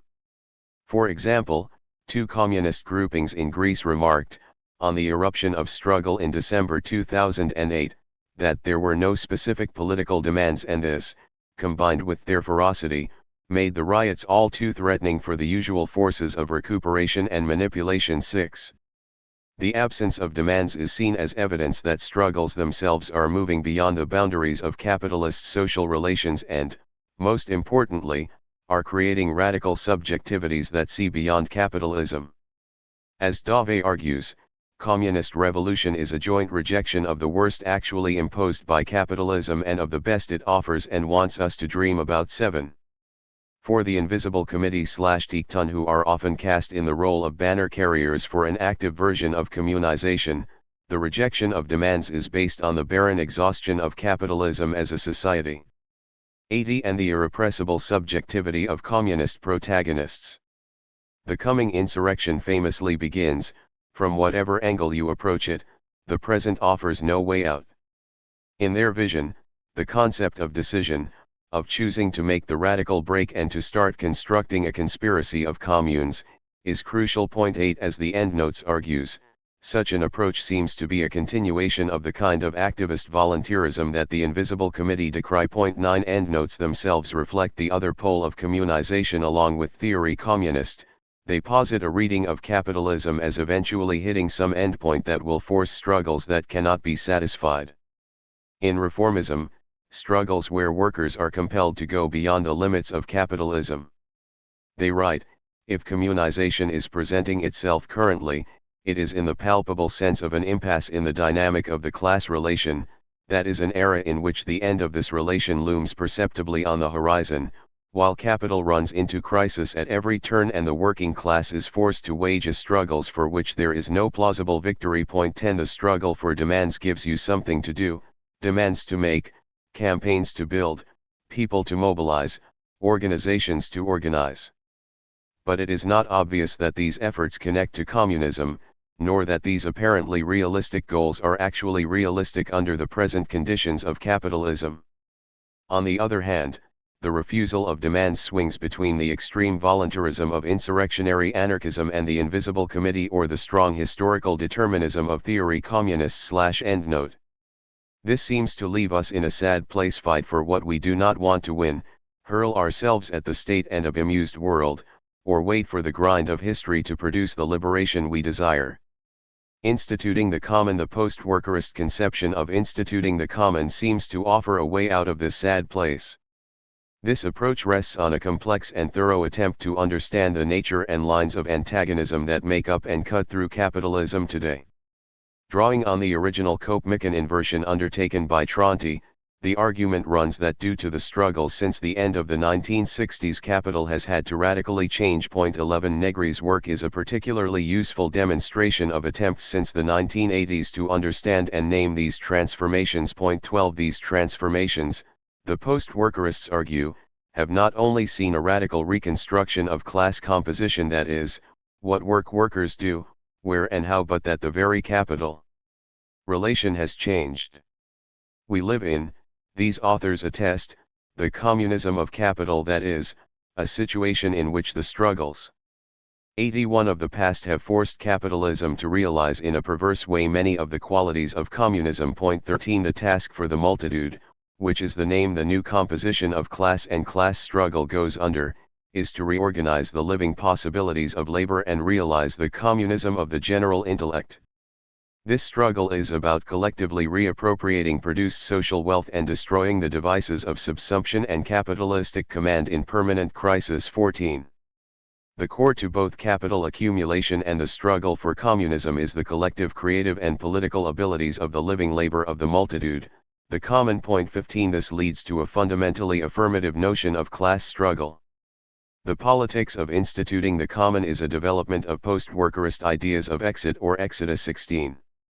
Broadly speaking, such an approach involves constituting new forms of democratic decision-making that are non-representative, external, and hostile to the state, an absolute democracy. This would sever the capitalist rule that is imposed on living labor. 17 Various articulations of this approach to emancipation have been discussed and developed for at least 30 years. 18 The authors involved in post-workerism see demands as part of the struggle of the multitude to generate democratic spaces and practices of social organization, and realize the common against capital. The tone and tenor of the demands do shift from author to author. Marazzi writes, the form and objectivities of the struggle inside and against crisis capitalism are at the same time local and global. The objectives of this struggle are clear, imposing, collectively and from the ground up, new rules to govern the market and the financial system, a social mobilization for starting anew investment policies in public services, education, and welfare, the creation of public employment for the conversion of energy, a refusal to defiscalize high incomes, assert the right to wages, employment and social income, and the construction of autonomous, self-determined spaces. 19 Hart and Negri make 3 interlinked demands for a guaranteed basic income, for global citizenship, by which they mean the creating of democratic spaces and practices, and open access to the common against the barriers of private property, which, at its simplest, means the end of intellectual property rights over the products of immaterial and effective labor. 20 Nothing will ever be the same, a document described as a choral contemplation that only partially synthesized the understandings of two uni-nomade seminars. Makes similar demands. 21 These are, again, demands for some form of general and guaranteed 82 social income and the demand to access material and immaterial services that constitute the environment of social cooperation and general intellect. As part of the construction of a common fare, which would work as an effective and real condition of human choice for freedom and equality. 22. These demands are striking in that they are far more radical than social democratic demands, and certainly are not tied to Keynesian understandings of politics. These demands are not demands that are meant to be organized through the state, but rather to be won and realized by social movements. One assumes that it would be administrated by the new forms of democratic self-governance that supposedly should start to swamp and dissolve the state. The underlying assumption of the post-workerists is that capitalism is no longer capable of serious reform. Unlike the 1930s, in the current situation there are not any economic or political premises sufficient for a new social pact. 23. This is because, the argument goes, capitalism has developed to a point in which labor exceeds the workday proper and value no longer operates as Marxian thought previously assumed. Point 24. A New Deal-like offer of a social wage in exchange for increased productivity would undermine contemporary capital's strategy of rule through precarity and cannot respond to the new forms of productivity of the common. Indeed, as Versellion points out, the state intervention that has followed the outbreak of the current global crisis has worked to design the contours of a social totalitarianism of capital at the service of the continuity of the neoliberal politics of expropriation of the common, as a tool to expand the parasitic nature of the commercial sphere and the precarious character of the labor force. 25. This is an accurate characterization of the bailouts, monetary policy, austerity budgets, appointed technocrats, and commissions of audit that have been imposed on the peoples of the globe. Point 26. The struggle for demands, then, is not a project of the state but is rather about organizing and increasing the power of the multitude to fight for and win profound changes in how society is organized. This is laid out in Nothing Will Ever Be the Same as follows. Between the communism of capital and the institutions of the common there is no speculation or linear relation of necessity. It is, in other terms, about collectively reappropriating produced social wealth and destroying the devices of subsumption and capitalist command in permanent crisis.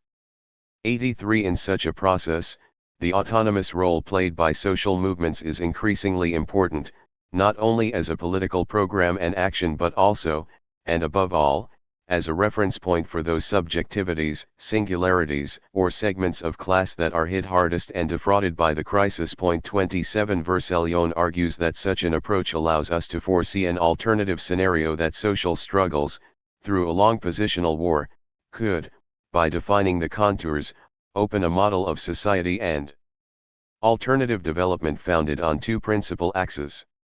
These axes are the core politics of exodus/instituting the common, the democratic reseizing of welfare institutions, based on the associative and self-organization's dynamic of labor through society, and the creation of a universal guaranteed basic income that will function as the common thread of a constituent dynamic that will transform the socialism of capital into a process of resocialization of money that puts the former at the service of the expansion of the common and the multiplication of the forms of access to income, freed from unconditional wage labor. 28. That is, social movements need to create spaces of democratic organizing to start taking over the administration and organization of social welfare and to generate a new form of salary for all members of society. I am yet to see it articulated if the latter means forcing the state to invent a new form of welfare payment based on incomes generated through taxation or the production of new social currencies by the democratic assemblies of the multitude itself, of the kind we have seen arise in Spain and Greece, for example. Point 29. Such victories wouldn't just be desirable in themselves, but would start to gestate a new society in the shell of the old evidence of the power the ideas of the IWW exert on the post-workerists and their predecessors. Point 30. For Versellion, the first axis is not simply about attempting to guarantee the survival of those thrown into crisis, it is a step toward the construction of an alternative social model founded on supremacy of the non-commodity logic and the man-for-man productions, that is, the decidedly communist forms of creativity and production aimed at securing human flourishing. 31. Coupled with this, Versellion argues that while a guaranteed basic income rewards creativity that is excessive of wage labor, it also poses the possibility of labor's emancipation from the sphere of the production of value and surplus value. 32. The post-workerists certainly don't imagine such a process to be either a smooth evolution or free of violence and conflict. At the end of Multitude, Hart and Negri argue that the extraordinary accumulations of grievances and reform proposals must at some point be transformed by a strong event, a radical insurrectionary demand. 33. Struggles push capital 84 to a point of breaking where a more revolutionary move is needed. This approach, however, is very different from the older notions of revolutionary thought, because the role and conceptualization of violence in revolutionary struggle is refigured. Using the biblical story of Exodus as a metaphor, violence is understood not as an assault on the state to push through to a new society, but rather as an active resistance, a rearguard war against the pursuing powers of sovereignty that are attempting to repress the new institutions of the common. 34 The appeal of this post-workerist's argument is that it seems to fit with some of the contours of the struggles that have emerged in the crisis. The formation of assemblies in city squares and neighborhoods point toward the possibility of the post-workerist vision. These could be the very forms of participatory and democratic association and organizing necessary to establish a radically different society. Within the social struggles moving against austerity, we can already find the kernel of a new world. Equally, these demands seems to connect directly to an imminent need how to maintain a decent life with dignity in the face of the crisis. Limitations: the common and labor. At this point I am not so interested in the more obvious critiques of these ideas. What would the state have to face to allow a guaranteed basic income? Isn't there a weird confusion about the nature of money here? Rather, I want to dig into the post-workerists' periodization of capitalism, which is not only erroneous in itself, but also evidence of a misunderstanding of what is radical in the condition of labor and thus how we get from this society to another one. The post-workerist position rests on the idea that what is productive in capitalism is the common, and what is radical in the multitude is this very same common. Negri typifies the common as the flesh of contemporary capitalism and struggle as the efforts of the multitude to turn this common into a body. 35. The combined social, intellectual, and affective capacities of the common exists across society as a quality of living labor before it is put to work by capital. The entrepreneurial power of productive labor is henceforth completely in the hands of the post-Fordist proletariat. 36. Two conclusions can be drawn from this. Firstly, the relationship between variable and constant capital has been reversed, and secondly, value, the core category of capitalist society, is no longer operative in the way Marx imagined. The post-workerists argue that profit has become, or is in a process of becoming, rent. The standard Marxian narrative is upended. Rather than capital purchasing labor power and setting it to work, and through its employment exploiting it, labor is seen as autonomous, and capital is a form of capture and command that imposes itself on this. 85. Autonomous creativity. Schick states contemporary capitalism organizes the excesses of value and the power of social cooperation not by governing them, but rather, by inserting them into a variegated and complex control device that produces and imprints life in monetary measure. 37. One have argued elsewhere that such an approach fails to understand how value operates. It is based on seeing value as the measurement of labor that takes places within the workplace, and since labor is excessive of the workplace, such a measurement is impossible. But this is not how capitalism functions. Value is the social existence that wealth takes in capitalism, due to the commodification of human creativity, the organization of social cooperation through monetary exchange, and the split between producers and between labor and capital. 38 For Marx, capitalist social relations take the forms of things in endless movement. For these authors, capital is an apparatus of imposition. 39 One of the effects of this assumption is that the post-workerists do not grasp the split and contradictory nature of labor itself. The operation of value means the abstraction of labor, that is, since wealth takes the form of commodities, labor is counted in capitalism not because of the nature of the concrete labor processes, but rather because it becomes objectifications, crystallizations, of an abstract social substance. Labor thus has a dual character and, I would argue, it is this dual character that allows the possibility of emancipation. But for the post-workerists this does not exist. Rather, there is just the common for, or beyond, capital. Labor, in all its multiplicities of existences, is a singular subject. Holloway, Matamoros, and Tischler have already identified the possibility that such an analysis leads to a radically democratic but perhaps not communist politics. 40 But what does this mean for demands? The post-workerists grasp the contemporary exploitation of the multitude as the imposition of forms of control and command on an a priori autonomous multitude. But if we do not discard the idea of value, but grasp the continuation of the fetishism of social relations, then this a priori autonomous multitude is a fiction. This common, if that is the name which we use for intellectual and affect labor, is equally caught up in the process of commodification, and such labor also takes a dual existence. 41 This difference is effaced in the post-workerists' conception of instituting the common. They argue for demands that seem to both break with capital but also maintain it. As appealing as it is, without a rethinking it risks leading in a mistaken direction, unable to illuminate what kinds of activity might be more useful to undertake. This misreading of the nature of labor under capitalism hinders the development of politics that go to the root of our condition. 86 Here I want to trace some steps through Marx in an attempt to find a different approach to demands that recognizes the split and contradictory nature of our existence in capital. Marx and the proletariat. What do we get if we turn to Marx? How can he help us in our specific and contingent moments and spaces of contestation?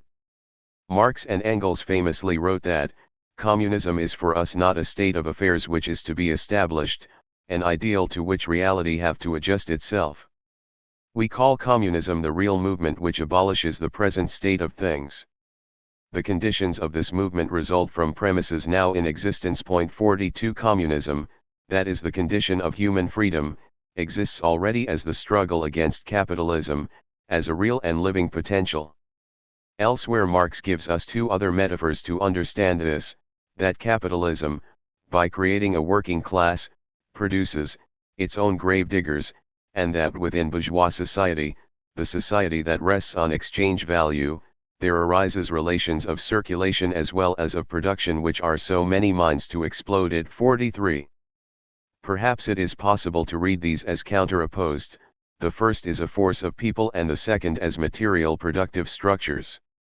But it is possible to see them as two elements of a similar process. Capitalism generates social cooperation, technical and human capacities that create the conditions of the possibility of a different form of life.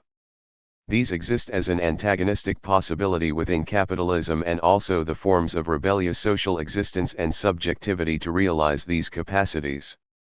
This is what Marx means by class, something so much more than the standard sociological use of it as simply a marker of difference and inequality. This gives us our first point of orientation. The communist content of a struggle is the creation of forms of being and organization that start to realize these capacities inside, against and beyond the social synthesis of capitalism. 44 Understandably, in conditions of capitalist normality these remain marginal elements of our lives. Communist militants, whatever name they work under, can orientate toward these moments and elements. Here it is important to flag that there is often a difference between communist militants and leaders of the working class, though we need to take a few more steps to grasp this. So the potential for communism exists in the class, but Marx's depiction of class is contradictory because over the arc of his writing he depicts the existence of the working class in capitalism and the potential. 87 For emancipation in counterpoised ways. This counterposition arises, not from the incoherence of Marx's formulation but rather from the torn and antagonistic existence we have within capitalism. 45 The most obvious form of this juxtaposition is between a class in and for itself. For Marx, economic conditions had first transformed the mass of the people of the country into workers. The combination of capital has created for this mass a common situation, common interests. This mass is thus already a class as against capital, but not yet for itself. In the struggle, of which we have noted only a few phases, this mass becomes united, and constitutes itself as a class for itself. The interests it defends become class interests. But the struggle of class against class is a political struggle. 46 Thus, it is through struggle that the working class transforms itself from a class within capitalism, to an existence posed against capitalism. Hold that thought. This division between class in and for itself is even greater when we read across Marx's work, we encounter a division between the proletariat as emancipatory force and labor power as variable capital. 47 Despite Marx's best attempts, these two narratives struggle to be reconciled. 48 In the Of Critique of Hegel's philosophy of right, Marx theorizes a proletariat that is a force of universal emancipation because it exists in abjection as the dissolution of society. 49 As Marx's work progressed, the proletariat is no longer the explosive refuse outside of society, but rather both deep inside capital and also external to it. It is brought into capital as the source of value, but its exploitation, which is the alienation of humanity's historical and biological attributes, means a deep antagonism is also generated. The development of capitalism then is the development of the social force that will destroy it, and also a social force that due to its very exploitation can be the liberator of all of humanity. This is what Marx, with Engels, traces out in works such as the 1844 manuscripts, the German Ideology, and the Communist Manifesto. However, Marx's critique of political economy also develops another narrative of labor. In the 3 volumes of Capital, labor appears most often as variable capital. Workers, as bearers of labor power, exchange this for wages, and then function as part of the labor processes, as the original source of surplus value and the linchpin of accumulation. In Marx's critique of political economy, he draws a picture of a dynamic world in which, in its essence, workers are exploited by a social formation that 88 they constantly create and recreate, and that spirals upward in increasing complexity and absurdity. These two depictions of class head in two totally different directions. One shows the creation of a growing mass of people posed against the accumulation of capital just about to realize human freedom, the other shows their increased subsumption by a world driven by its own internal and inhuman automatism. What are we to do with this? Does Marx solve this? There is of course the Communist Manifesto, where Marx quickly explains this contradiction by the immiseration thesis, a deterministic prediction that capital's contradictions would propel the exploited into becoming their own liberators. 50 It is obvious to us that this was unfortunately wrong.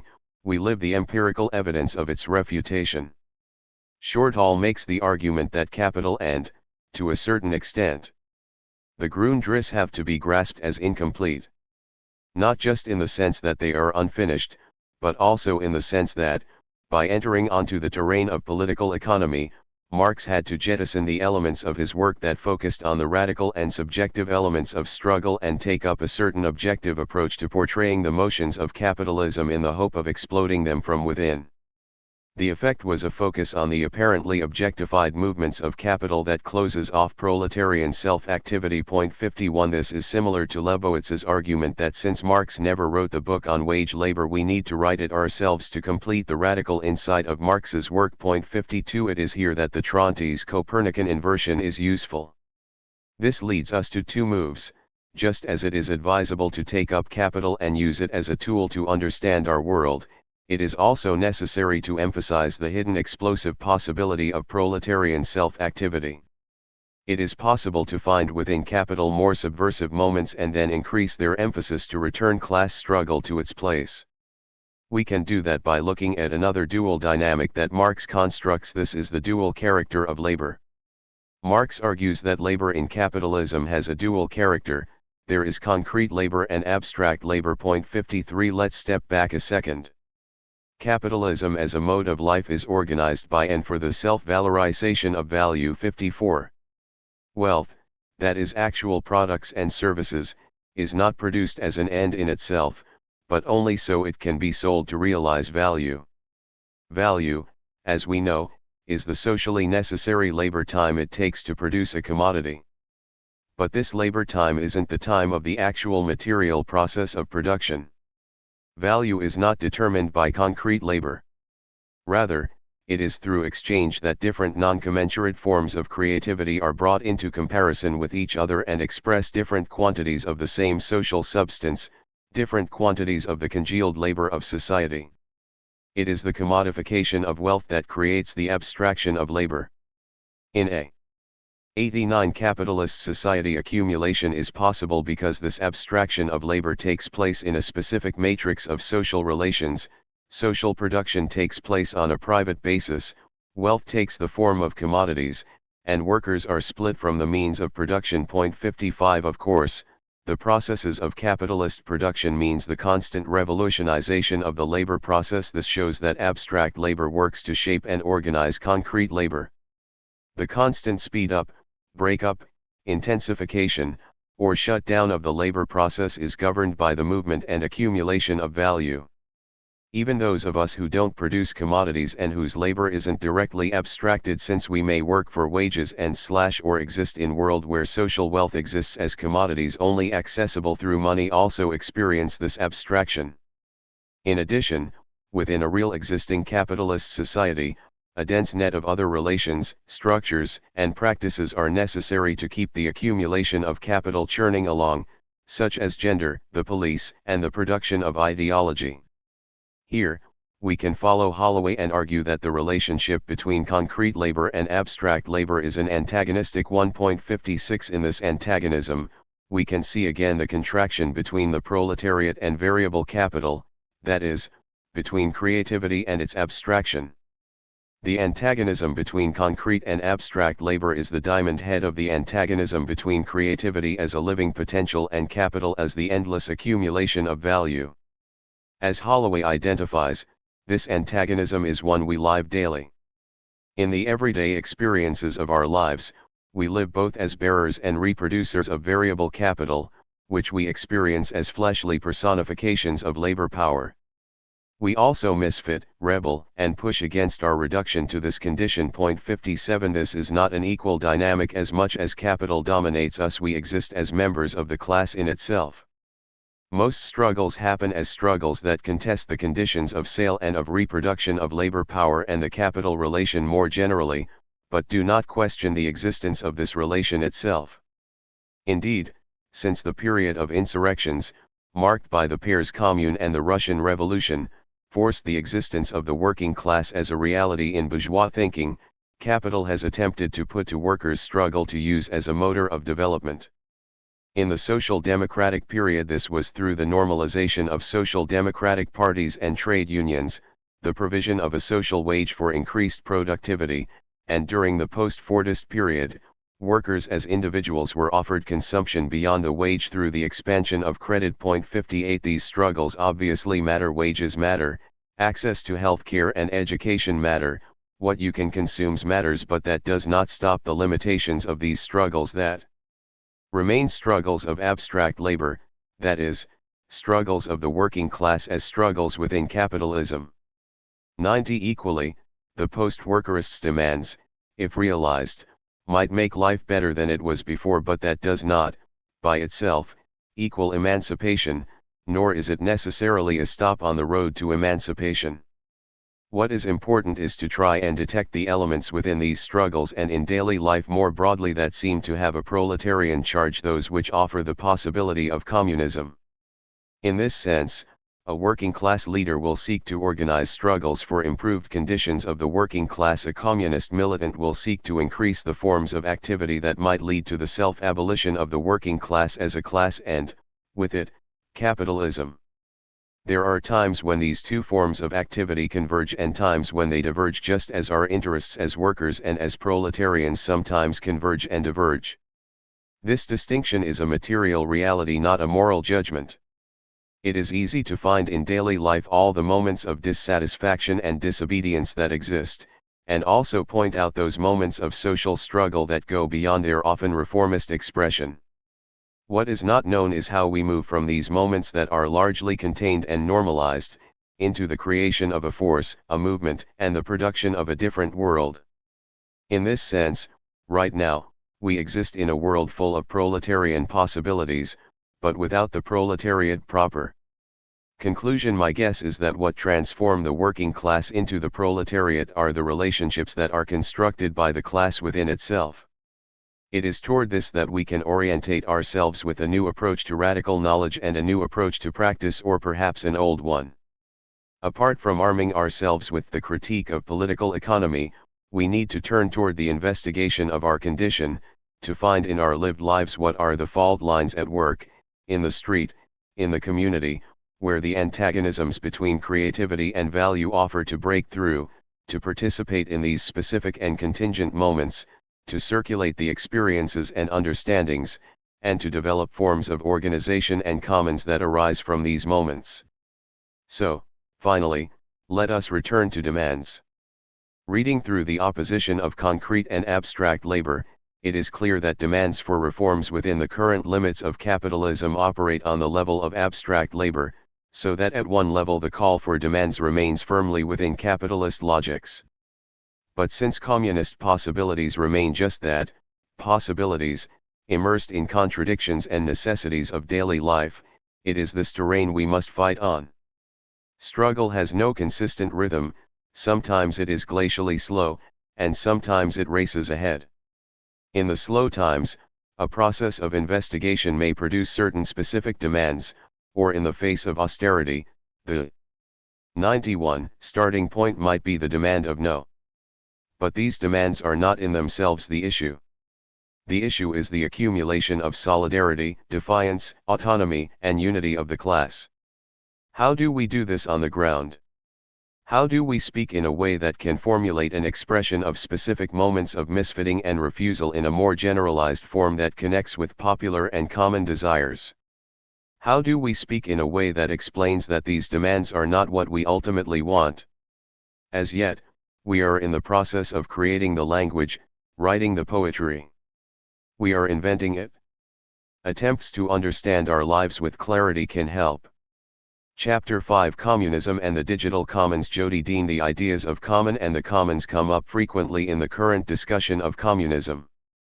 Michael Hart uses the notion of the common to draw out the specificity of the neoliberal assault. For Hart, neoliberalism is more than a policy entailing the privatization of public property and services. It is a seizure of what is common knowledge, language, images, and effects. 1 Slavoj Zizek emphasizes the commons insofar as reference to the commons justifies the resuscitation of the notion of communism. It enables us to see the progressing enclosure of the commons as a process of proletarianization of those who are thereby excluded from their own substance too. My interest in this chapter is in the ways that the common and the commons illuminate processes of exploitation and expropriation specific to communicative capitalism. I use them to highlight both new experiences of collectivity and barriers to the politicization of these experiences.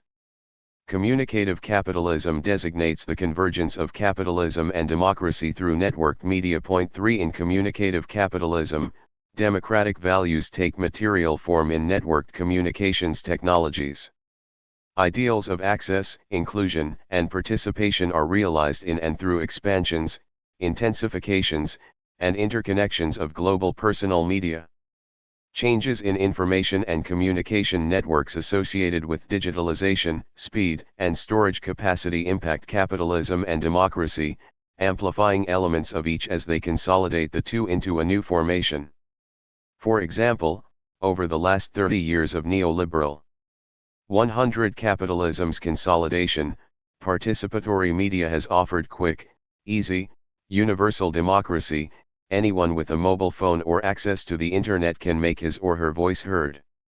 Communicative capitalism incites engagement and participation in order to capture them in the effective networks of mass personalized media. 4 These networks materialize a contradiction. They produce a common, collective information and communication mesh of circulating effects and ideas. At the same time, they presuppose and entrench individualism such that widely shared ideas and concerns are conceived less in terms of a self-conscious collective than they are as viruses, mobs, trends, moments, and swarms, as if collectivity were nothing but an object of epidemiology. An idea or image with an impact goes viral. When communication is the means of capitalist subsumption, inequality increases as communicative action intensifies. Hart's conception of language, ideas, knowledge, and effects as themselves already common occludes antagonism. Highlighting the productive capacities of language rather than the inequality necessary for capitalism, it proceeds as if we did not speak multiple, incommensurable languages, as if referents and systems of meaning didn't clash with one another, as if knowledges did not emerge in and through conflict. Rather than avoiding or denying antagonism, we should occupy it and force it in a communist direction. Instead of appealing to the potentiality of capacities we all share, capacities of language, communication, and thought, we should emphasize again the epic and never-ending struggle of workers against owners and of many against few. Because antagonism is an irreducible feature of our setting, division is common to communication. Division goes all the way down, separating speaker from utterance, utterance from meaning, and meaning from hearer, audience, and recipient. What resonates to one, what is available as a resource for thinking and relating to others, is always already distanced, dissipated, or bracketed, whether temporally, tribally, topically, or topographically. Communication is necessarily partial, filled with holes, inseparable from power and hierarchy, reliant on exclusion. Communicative capitalism mobilizes these parts and holes, these fragments in motion, filling them in with images and feelings and bits of enjoyment.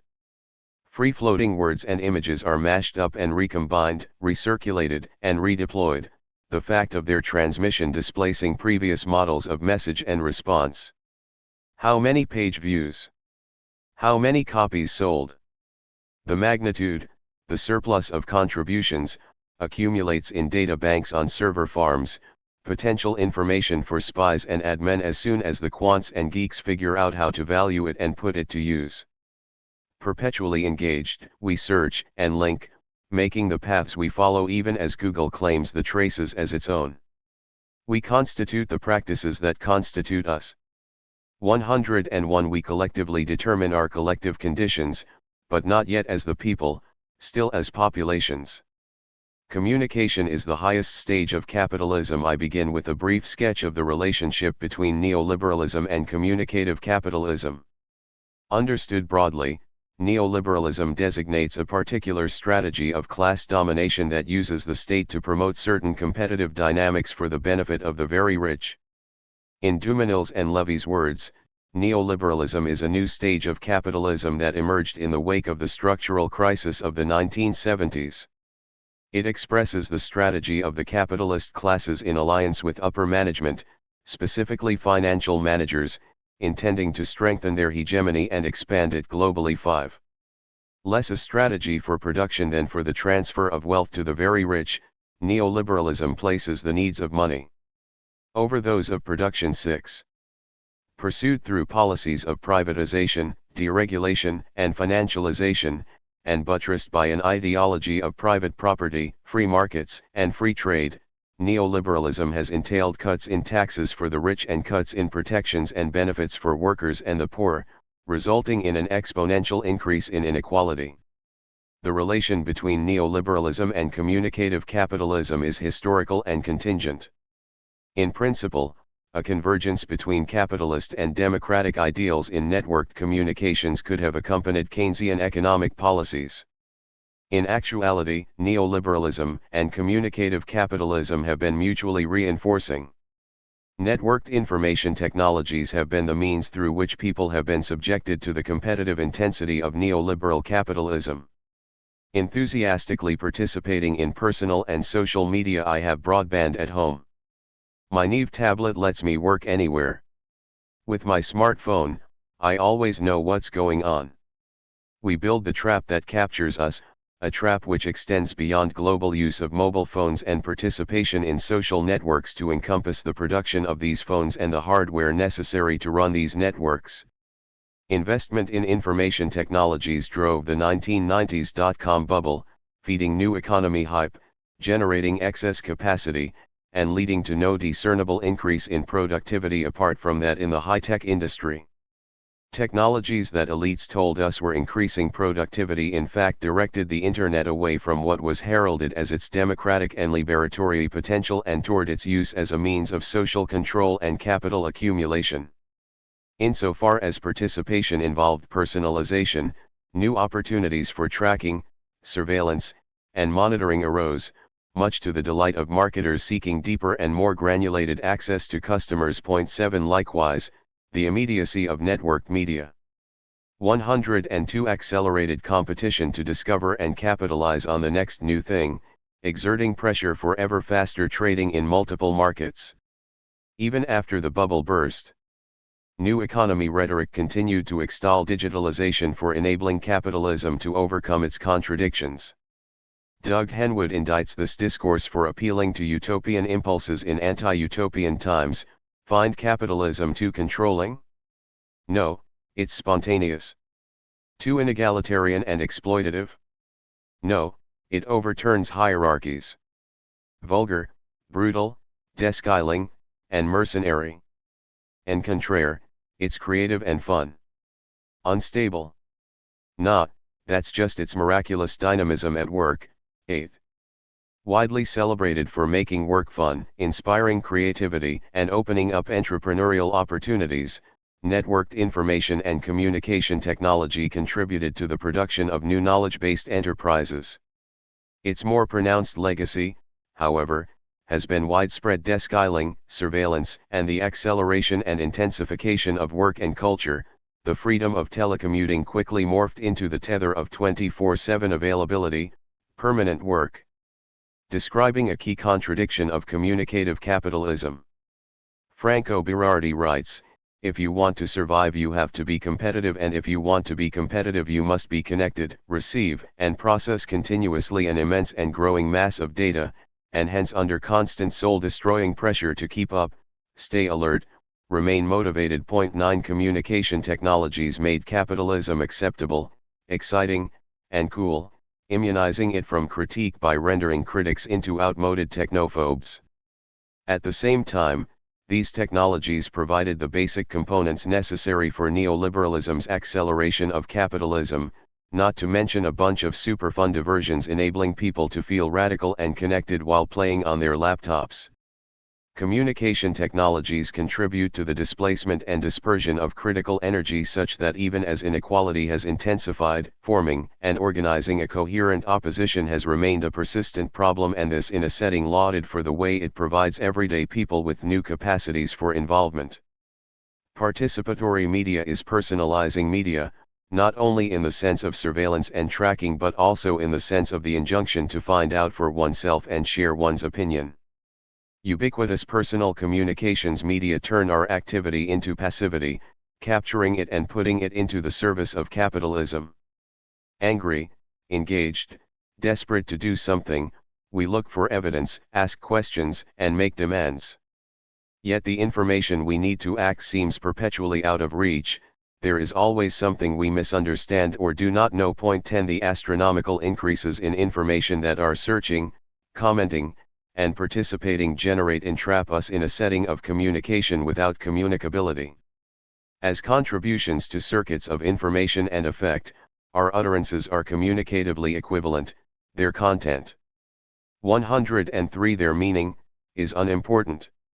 On a blog, for example, gibberish written by an automated bot is as much a comment as any thoughtful reflection. The specific contribution has no symbolic efficiency, rather, it marks only the fact of its having been made. This decline in a capacity to transmit meaning, to symbolize beyond a limited discourse or immediate, local context, characterizes communication's reconfiguration into a primarily economic form. It produces for circulation, not use. As Hart and Negri argue in Empire, communication is the form of capitalist production in which capital has succeeded in submitting society entirely and globally to its regime. 11. Having become production, communication flows and circulates with little to no regard for transmitting meaning. Channeled through cellular networks and fiber optic cables, onto screens and into sites for access, storage, retrieval, and counting, communication merges with the capitalist circuits it produces and amplifies. Capitalist productivity derives from its expropriation and exploitation of communicative processes. This does not mean that information technologies have replaced manufacturing. In fact, they drive a wide variety of mining, chemical, and biotechnological industries. Nor does it mean that networked computing has enhanced productivity outside the production of networked computing itself. Rather, it means that capitalism has subsumed communication such that communication does not provide a critical outside. Communication serves capital, whether in effective forms of care for producers and consumers, the mobilization of sharing and expression as instruments for human relations in the workplace, or contributions to media circuits. Point 12 Direct appropriation of the social substance. Marx's analysis of value in Capital helps explain how communication can be a vehicle for capitalist subsumption. Value, for Marx, derives from the social character of labor. What is common to different kinds of human labor is that they are all labor in the abstract, components of the larger homogeneous mass of human labor. Products of labor are crystals of this social substance, common to them all, that is to say, values. Point 13 Communicative capitalism seizes, privatizes, and attempts to monetize the social substance. It doesn't depend on the commodity thing. It directly exploits the social relation at the heart of value. Social relations don't have to take the fantastic form of the commodity to generate value for capitalism. Via networked, personalized communication and information technologies, capitalism has found a more direct way to appropriate value. Perhaps paradoxically, ubiquitous media enable the immediate appropriation of value. One of the clearest expressions of communicative capitalism's direct exploitation of the social substance is Metcalfe's law. The value of a 104 communications network is proportional to the square of the number of its users. 14. The basic idea is that the more people using a network, the more valuable it is. Although not an accurate rendition of Robert Metcalfe's actual argument, the law named after him became Silicon Valley Gospel, in part because it was widely and enthusiastically preached by Republican entrepreneur George Gilder, becoming one of the core beliefs anchoring claims for the new economy. During the dot-com boom, venture capitalists and internet entrepreneurs invoked Metcalfe's law like a mantra because it seemed to reveal the secret to success expressed in their vernacular of network effects, first-mover advantage, internet time, and, most poignant of all, build it and they come. 15 There are multiple problems with Metcalfe's law, including those of scale and the suppositions regarding the relations between the links. More important is the fact that so many dot-com startups failed. There is a gap between the value of a network and the monetization of that value. The capitalists didn't know how to turn value into profit. Nonetheless, the truth in Metcalfe's law is its association of value with the communicative network itself. If the web were just a bunch of pages, it would not have the value it has today. It is precisely because every web page can, in principle, link to any other page that the web has grown as it has. 16. Value is a property of the relations, the links, between and within pages. Google's PageRank algorithm, for example, is one of most successful information retrieval algorithms because it takes linking into account. John Markoff explains that the basic technology that made Google possible, known as PageRank, systematically exploits human knowledge and decisions about what is significant to order search results. 17. For Markoff, what's interesting about PageRank and other such algorithms is their extraordinary potential for profit. They mine and extract common knowledge. The same point can be rendered critically. Networked communications are the form of capitalism's subsumption of the social substance to its terms and dynamics. Matteo Pasquinelli thus argues that Google is a parasitic apparatus of capture of the value produced by common intelligence. 18. He treats the prestige that PageRank attends to in terms of the network value of any given link. Network value describes a link's social relations. How many other links is it related to? Are those links related to other links? How many? Google captures this value, the link's social substance, its place within a general system of social relations. Communication in communicative capitalism joins together the communicative equivalence of contributions with the inequality of their network value. Rather than a setting where a speaker delivers a message to a hearer who has first to consider matters of intent and intelligibility, communicative capitalism is 105 one where messages are contributions to a circulating flow of inputs. As contributions, messages are communicatively equivalent, their content, meaning, and intent are irrelevant. Yet this equivalence is accompanied by dynamic hierarchies and real inequality, a contradiction perhaps best expressed as some contributions are more equal than others because of their links. Google search results tell us that networks recognize inequality. Money and influence make a difference. Results can be paid for, manipulated for a price. The already prominent and popular, the corporate-friendly and media-savvy, beat out the small and rare, a phenomenon I discuss later in terms of power laws. What matters here is that the contradiction between equivalence and inequality in communicative contributions repeats the secret of the expression of value that Marx describes in connection with commodities. Equality in circulation rests on a dominant relation of exploitation. Expropriation and exploitation in communicative capitalism. We learn from Marx that increases in commodity production result in the loss of value of any given commodity. Capitalism, as commodity production, comes up against this limit. The very drive to produce more results in the diminution of the value of production.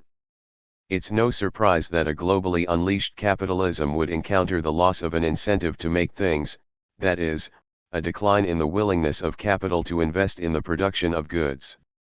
In response, it has found unique ways to exploit the social substance, ways deeply imbricated with communicative capitalism's injunctions to connect, participate, and share. Cesare Cosarino treats the self-reproducing excess of contemporary capitalism in terms of the common. For him, common is neither an attribute nor a thing. Like capitalism itself, the common is a dynamic process. It is production. Glossing Hart and Negri, Cosarino writes, nowadays the common is virtually indistinguishable from that which continually captures it, namely, capital understood as a fully, that is, intensively and extensively global network of social relations. 19. Cosarino distinguishes the sense of the common as a global network of social relations from the idea of the commons. The commons is finite and characterized by scarcity. In contrast, the common is infinite and characterized by surplus. The common thus designates and takes the place of human labor power, now reconceived in the broadest possible terms of the potential of creativity, thought, knowledge, and communication as themselves always plural, open, and productive. Both common and commons are material and immaterial, natural and historical. Although the common indicates language, affect, thought, and knowledge, that is, communication, it is not detached from its materiality. 106 And historicity. Cosarino thereby clarifies what the term immaterial labor tends to include. Communication depends on a complex assemblage, satellites, fiber optic cables, broad-spectrum bandwidth, cellular networks, SIM cards, laptops, mobile phones, personal media devices, screens, protocols, code, software, search engines, radio signals, blogs, images, emotions, catchphrases, jingles, jargon, citations, archives, fears, omissions, comfort, denial. Installing breaks in this assemblage on the basis of an always questionable materiality closes off what the present opens, namely, the fecundity of communicative substance. Or, more bluntly put, not only does it make little sense to try to separate the material from the immaterial, but the very effort to do so erases the convergence of language, affect, and systems, as things necessary for communicative capitalism.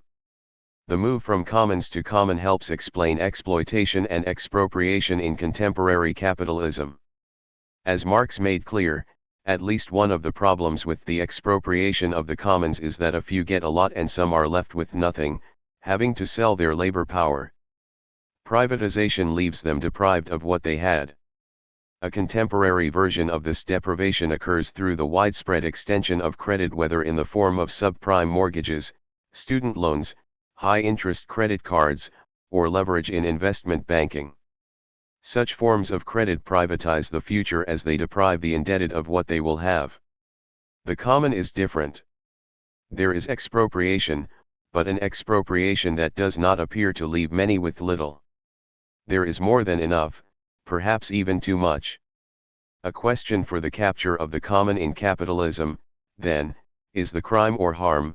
If there is abundance or surplus, why is expropriation a problem? Or is the problem some kind of exploitation, and if so, what kind? Networked communications provide multiple instances of expropriation and exploitation of the common. Here are 6: data, metadata, networks, attention, capacity, and spectacle. Each of these is an interconnected yet distinct exploitation of the social substance. The notion of the common, with and against the idea of the commons, enables this exploitation to appear as exploitation. In other words, it enables us to grasp the precise ways in which communicative capitalism runs up against its own contradictions. First, Facebook and Amazon, like many internet companies, claim ownership of information placed on their sites. They claim as their own property the products of unremunerated creative, communicative labor. Profiting from the voluntary and unpaid labor of millions, they extend into society exploitative practices already coincident with networked communications. Google wouldn't have started without free software. It relied originally on the Linux kernel. Building it from scratch would have taken roughly 270 developers, 11 years, and cost $431 million. 20 A second kind of expropriation is of our metadata, our search patterns, friends, and relationships. User desire to navigate a rich information. 107 field is exploited for the access it provides to the larger field of choices and links. As we already saw in Pasquinelli's account of network value, Google treats the traces left by searching and linking as its own potential resource to mine and market. A third version of expropriation and exploitation of the social substance reiterates the division within the people, exposing this division as a matter of exploitation rather than exclusion. I call this network exploitation. It involves the structure of complex networks. Complex networks are characterized by free choice, growth, and preferential attachment. Examples include academic citation networks, the popularity of blogs and websites, as well as blockbuster movies and bestsellers, all of which can be explained in terms of power laws. As Albert Laszlo Barabasi demonstrates, complex networks follow a power law distribution of links. The item in first place or at the top of a given network has twice as many links as the item in second place, which has more than the one in third, and so on, such that there is very little difference among those at the bottom but massive differences between top and bottom. So lots of novels are written. Few are published. Fewer are sold. A very few become bestsellers. Or lots of articles are written. Few are read. The same four are cited by everybody. The idea appears in popular media as the 80-20th rule, the winner-take-all or winner-take-most character of the new economy, and the long tail. In these examples, the common is the general field out of which the one emerges. Exploitation consists in efforts to stimulate the creative production of the field in the interest of finding, and then moneizing, the one. Expanding the field produces the one. Such exploitation contributes to the expropriation of opportunities for income and paid labor, as in the collapse of print journalism and academic presses. We should recognize here a primary condition of labor under neoliberal capitalism. Now, rather than having a right to the proceeds of one's labor by virtue of a contract, ever more of us win or lose such that remuneration is treated like a prize. In academia, art, writing, architecture, entertainment, design, and increasing numbers of fields, people not only feel fortunate to get work, to get hired, to get paid, but ever more tasks and projects are conducted as competitions, which means that those doing the work are not paid unless they win. They work but only for a chance of being paid. Thomas Hobbes's description of merit is helpful here. In Leviathan, Hobbes explains that the one who performs first in the case of a contract merits that which he is to receive from the performance of the other. Because the first has performed, the second is obliged to give the first what is due him. In the instance of a prize, we also say that the winner merits his winnings, but there is 108 a difference. The prize is the product of the event, the contest. The relation between the one awarding the prize and the winner depends on the goodwill of the giver. Nothing specifically links the winner to the prize. The implication of this shift from contract to contest, from wages to prizes, is the mobilization of the many to produce the one. Without the work of the many, there would not be one. The administration of U.S. President Barack Obama has made inducement prizes a key part of its strategy for American innovation. Outlining its vision for a more competitive America, the White House announced that government should take advantage of the expertise and insight of people both inside and outside Washington by using high-risk, high-reward policy tools such as prizes and challenges to solve tough problems. 21. What went unmentioned are the characteristics of those in a position to take risks. Contests privilege those who have the resources to take risks as they transfer costs associated with doing work to contestants. For example, consider the 1996 Ansari X Prize in Commercial Spaceflight. 22 The $10 million prize was won by billionaire Paul Allen and aerospace designer Burt Rutan. The 26 teams competing for the prize spent approximately $100 million. 23 people paid to do work for which they would not be remunerated. It sounds like art, blogging, most writing, and most creative work. Work is done and then may be paid for and likely not. In effect, each contestant faces the uncertainty typically associated with the capitalist who invests in production in the hope of realizing a profit. The difference is that rather than the outcome being determined through competition in the market, the outcome of the contest is determined by a judge. The only link between the work and the remuneration comes from the prize giver, who is now in a position of judge, charitable giver, or beneficent lord, and who has no obligation to any of the contestants. As a governmental policy, or approach to funding, the logic of the prize is extended into an acceptable work relation. One might ask why inducement prizes are a problem. No one forces anyone to enter the competitions. The problem comes in with the shift in the approach to work, when prizes become a general practice. Those who don't choose to enter have fewer opportunities for contract-based work because the amount of contract-based work diminishes. The overall field changes such that people have little choice but to compete under these terms. The next three instances of communicative expropriation and exploitation highlight the instability of the distinction between common and commons. These are attention, capacity, and spectacle. 109 The myriad entertainments and diversions available online, or as apps for smartphones, are not free. We don't usually pay money directly to Gmail, YouTube, Facebook, and Twitter. These don't cost money. They cost time. It takes time to post and write, and time to read and respond. We pay with attention and the cost is focus. Our attention isn't boundless. Our time is finite even as we try to extract value out of every second. We cannot respond to every utterance, click on every link, read every post. We have to choose even as the possibility of something else, something wonderful, lures us to search and linger. Demands on our attention, injunctions for us to communicate, participate, share ever shriller and more intense are like so many speed-ups on the production line, attempts to extract from us whatever bit of mind share is left. Berardi theorizes these speed-ups as a supersaturation of attention, the acceleration produced by network technologies and the condition of precariousness and dependence of cognitive labor, forced as it is to be subject to the pace of the productive network, has produced a saturation of human attention which has reached pathological levels. 24. He connects increases in depression, anxiety, panic disorder, suicide, and the use of psychopharmaceuticals to this acceleration, as human psyches and brains come up against their limits and oscillate between the hyperexcitation of mobilized nervous energy and withdrawal and disinvestment. Recent research in neuroscience confirms that the incessant injunctions to find out, know, choose, and decide are overloading and exhausting our basic cognitive emotional capacities.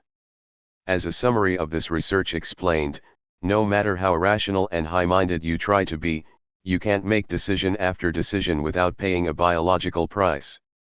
It's different from ordinary physical fatigue. You're not consciously aware of being tired, but you're low on mental energy.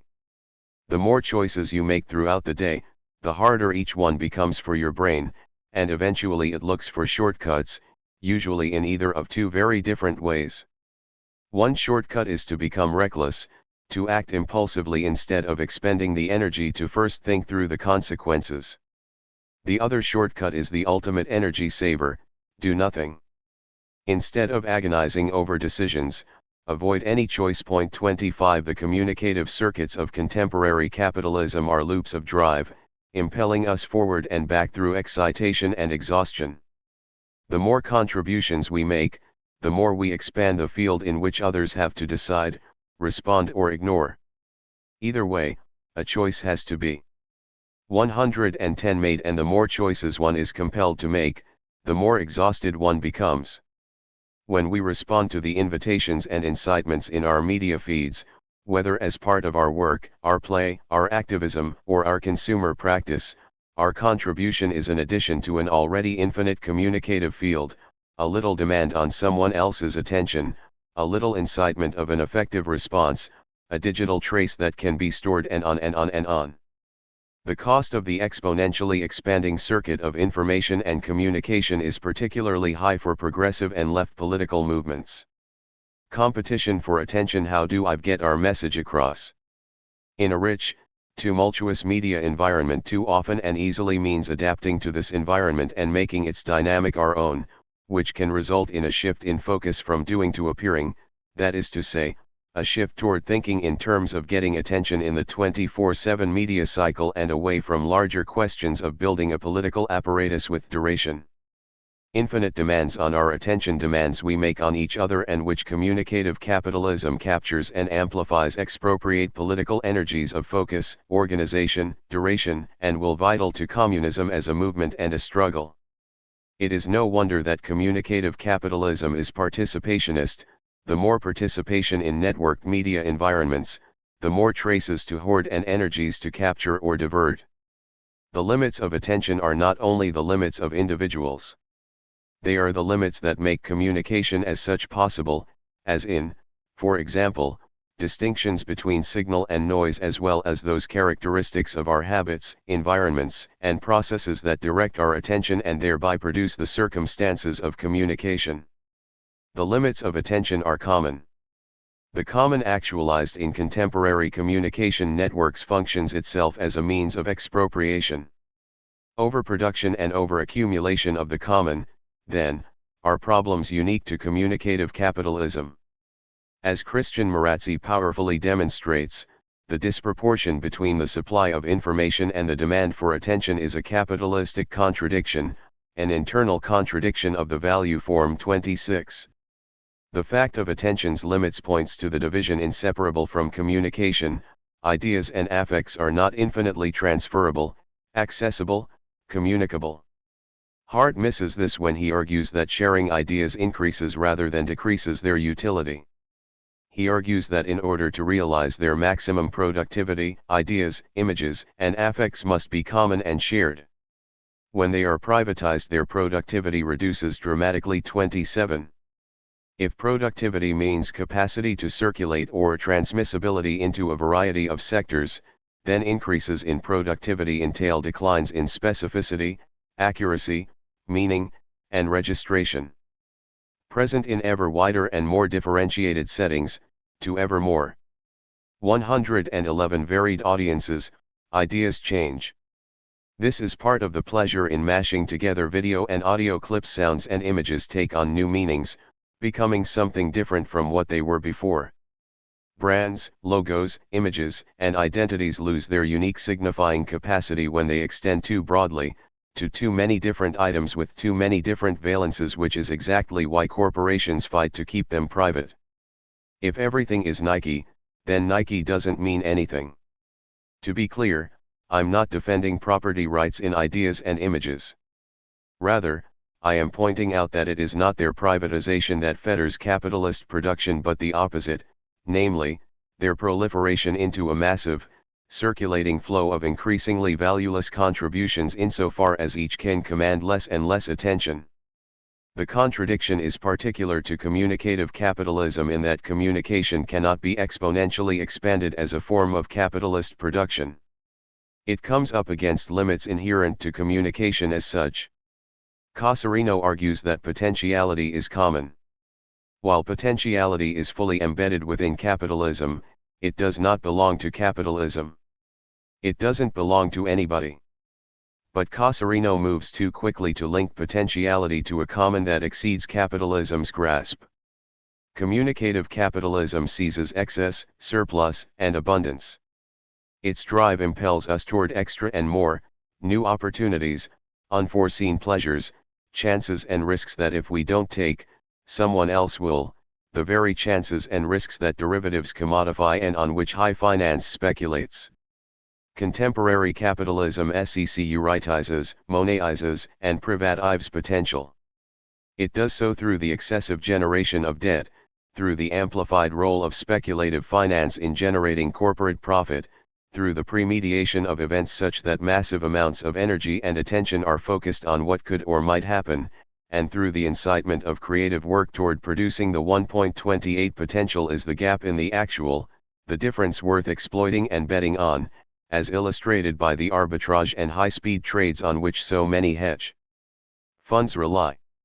The fifth instance of expropriation and exploitation of the commons involves capacities. Just as industrial labor expropriated craft skill, breaking it into its smallest components and distributing these components via mechanization and assembly lines, so does communicative capitalism participate in the dispossession of our previously common knowledge and capacities. Computer chips and processors, mobile phones, and MP3 players are primary components of the expansion and acceleration of disposability.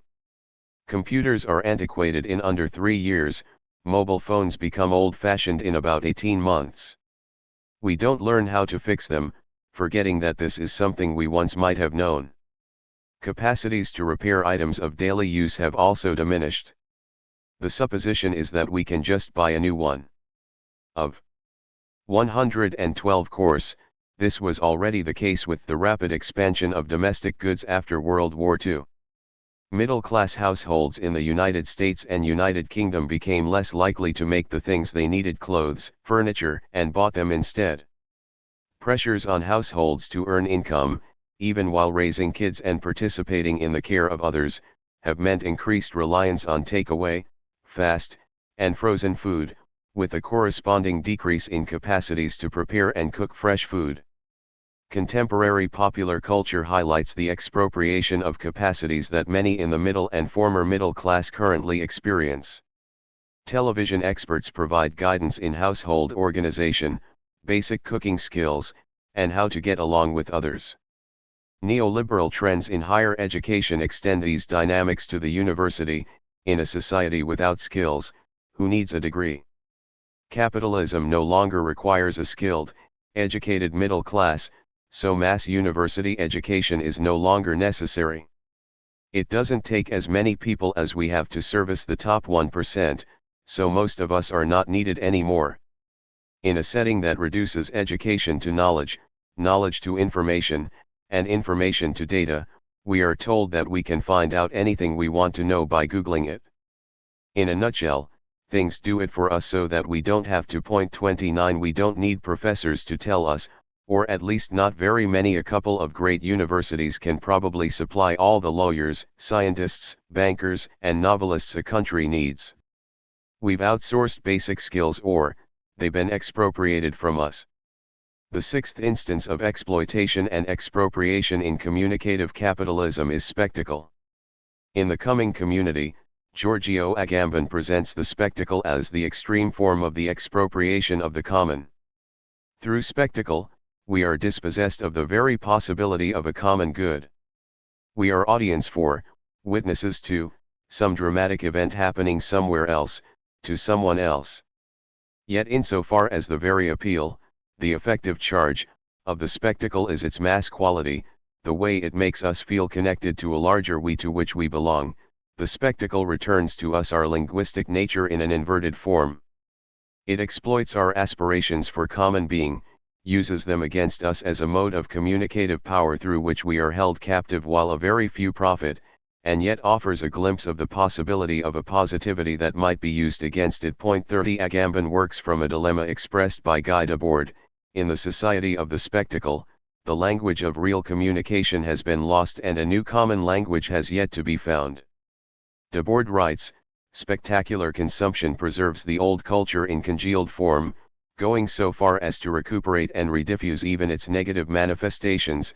In this way, the spectacle's cultural sector gives over expression to 113. What the spectacle is implicitly in its totality, the communication of the incommunicable. 31. Agamben responds to the expropriation of communicativity that Debord identifies by turning the problem into the solution. He uses the spectacle against itself. The incommunicable dissolves the gap between the language lost and the language to be found. It can be communicated. Insofar as the incommunicable is common, it persists beyond even the most extreme attempts at its expropriation. The spectacle thus contains its own overcoming. The expropriation of language in the spectacle opens up a new experience of language and linguistic being, not this or that content of language, but language itself, not this or that true proposition, but the very fact that one speaks. 32. Agamben treats communication reflexively. He turns from what is said to that something is said. Not only is a negative condition treated as a positive opening, but its positivity is a result of reflexivity. Language turns on itself. Freud discusses drive as precisely this turning round upon the self, a turning that involves a shift from activity to passivity. Agamben finds positive potential in the communication of incommunicability by replacing the active aim of saying something with the passive fact of having said. The movement from commons to common repeats the shift from active to passive, from desire to drive.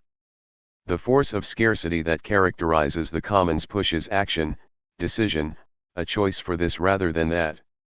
The communicative excess, the surplus common, suggests a field or milieu wherein activity has become passivity, a mode of capture or entrapment in the not yet or perhaps. Social media take our ensemble of actions and return them to us as an endless communicative common. Generation is for circulation as our images and effects, opinions, and contributions flow round and round, accumulating and distracting. Conclusion: Hart and Cassarino appeal to an idea of the common as language, knowledge, and affect. They highlight what drives contemporary capitalism, what communicative capitalism expropriates and exploits. And they bring out emancipatory possibilities already present in our setting, in particular the common that exceeds its capture in capitalism and thereby holds out the potential for an autonomous process that could destroy capital and create something entirely new. Hart argues that through the increasing centrality of the common in capitalist production, the production of ideas, effects, social relations and forms of life are emerging the conditions and weapons for a communist project. 33. Insofar as each person is productive as an expressive, feeling, communicating being, and insofar as all are productive in their communicative interrelations together, we produce the social substance that constitutes us any ownership or profit.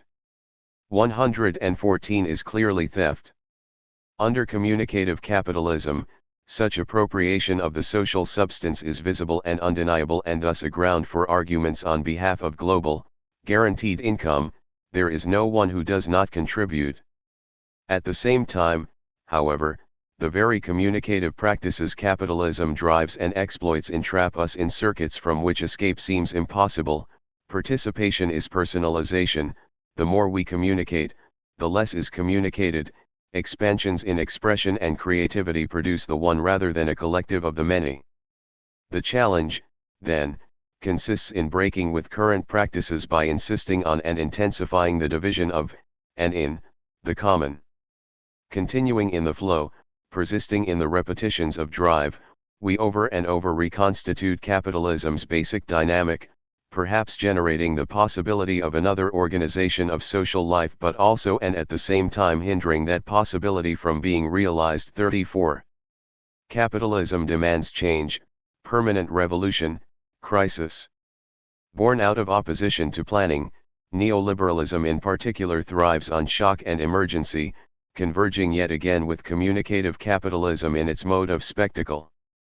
To persist in the practices through which communicative capitalism exploits the social substance, then, is to fail to use division as a weapon on behalf of a communist project.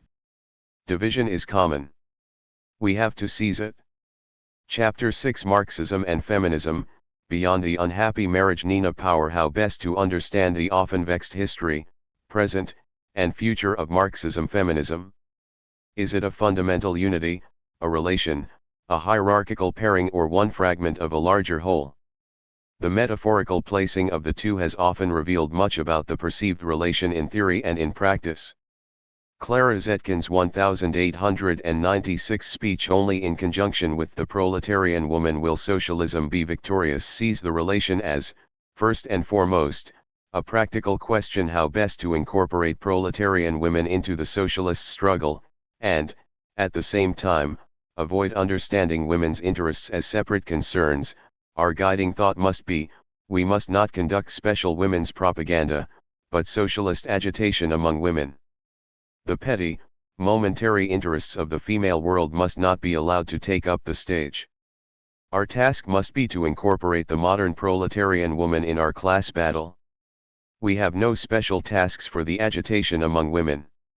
Those reforms for women which must be accomplished within the framework of today's society are already demanded within the minimal program of our party. 1 Zetkin's critique of the supposed factional pleading of bourgeois feminism, the plea to subsume the petty, momentary interests of the female world, sets the tone for the subsequent back and forth over whether in theory and in practice feminism must subsume itself in the name of the class struggle, or postpone its demands until after some tentative 120 revolutionary moment, or whether there can be no true communism or Marxism without feminism, or whether, indeed, there is a fundamental antagonism between Marxism and feminism.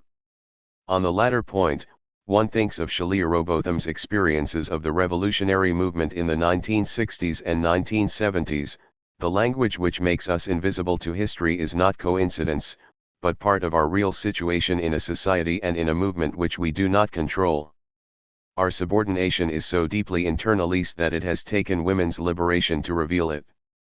The pain, emotional violence, and intense rejection of the male-defined revolutionary movement, which some women have expressed as part of a specifically feminist consciousness, are inseparable from that invisibility. 2 The replication of patriarchal attitudes within the revolutionary movement draws attention to a crucial question in the relation between Marxism and feminism: what would it mean to think both together from the beginning? To neither subsume feminism under Marxism, nor postpone its demands in the name of the more serious, more universal ongoing class struggle? On the face of it, this doesn't look too difficult, and yet time and time again, in both theory and practice, feminism is treated as a side issue, or even as the enemy within, somehow out to destroy the revolutionary movement in a sea of factionalist demands. In 1981, a crucial collection addressing all of these concerns appeared, The Unhappy Marriage of Marxism and Feminism, A Debate of Class and Patriarchy. 3 This chapter begins by briefly revisiting a couple of chapters in this volume in the name of thinking through a future Marxist feminism that neither subsumes nor postpones.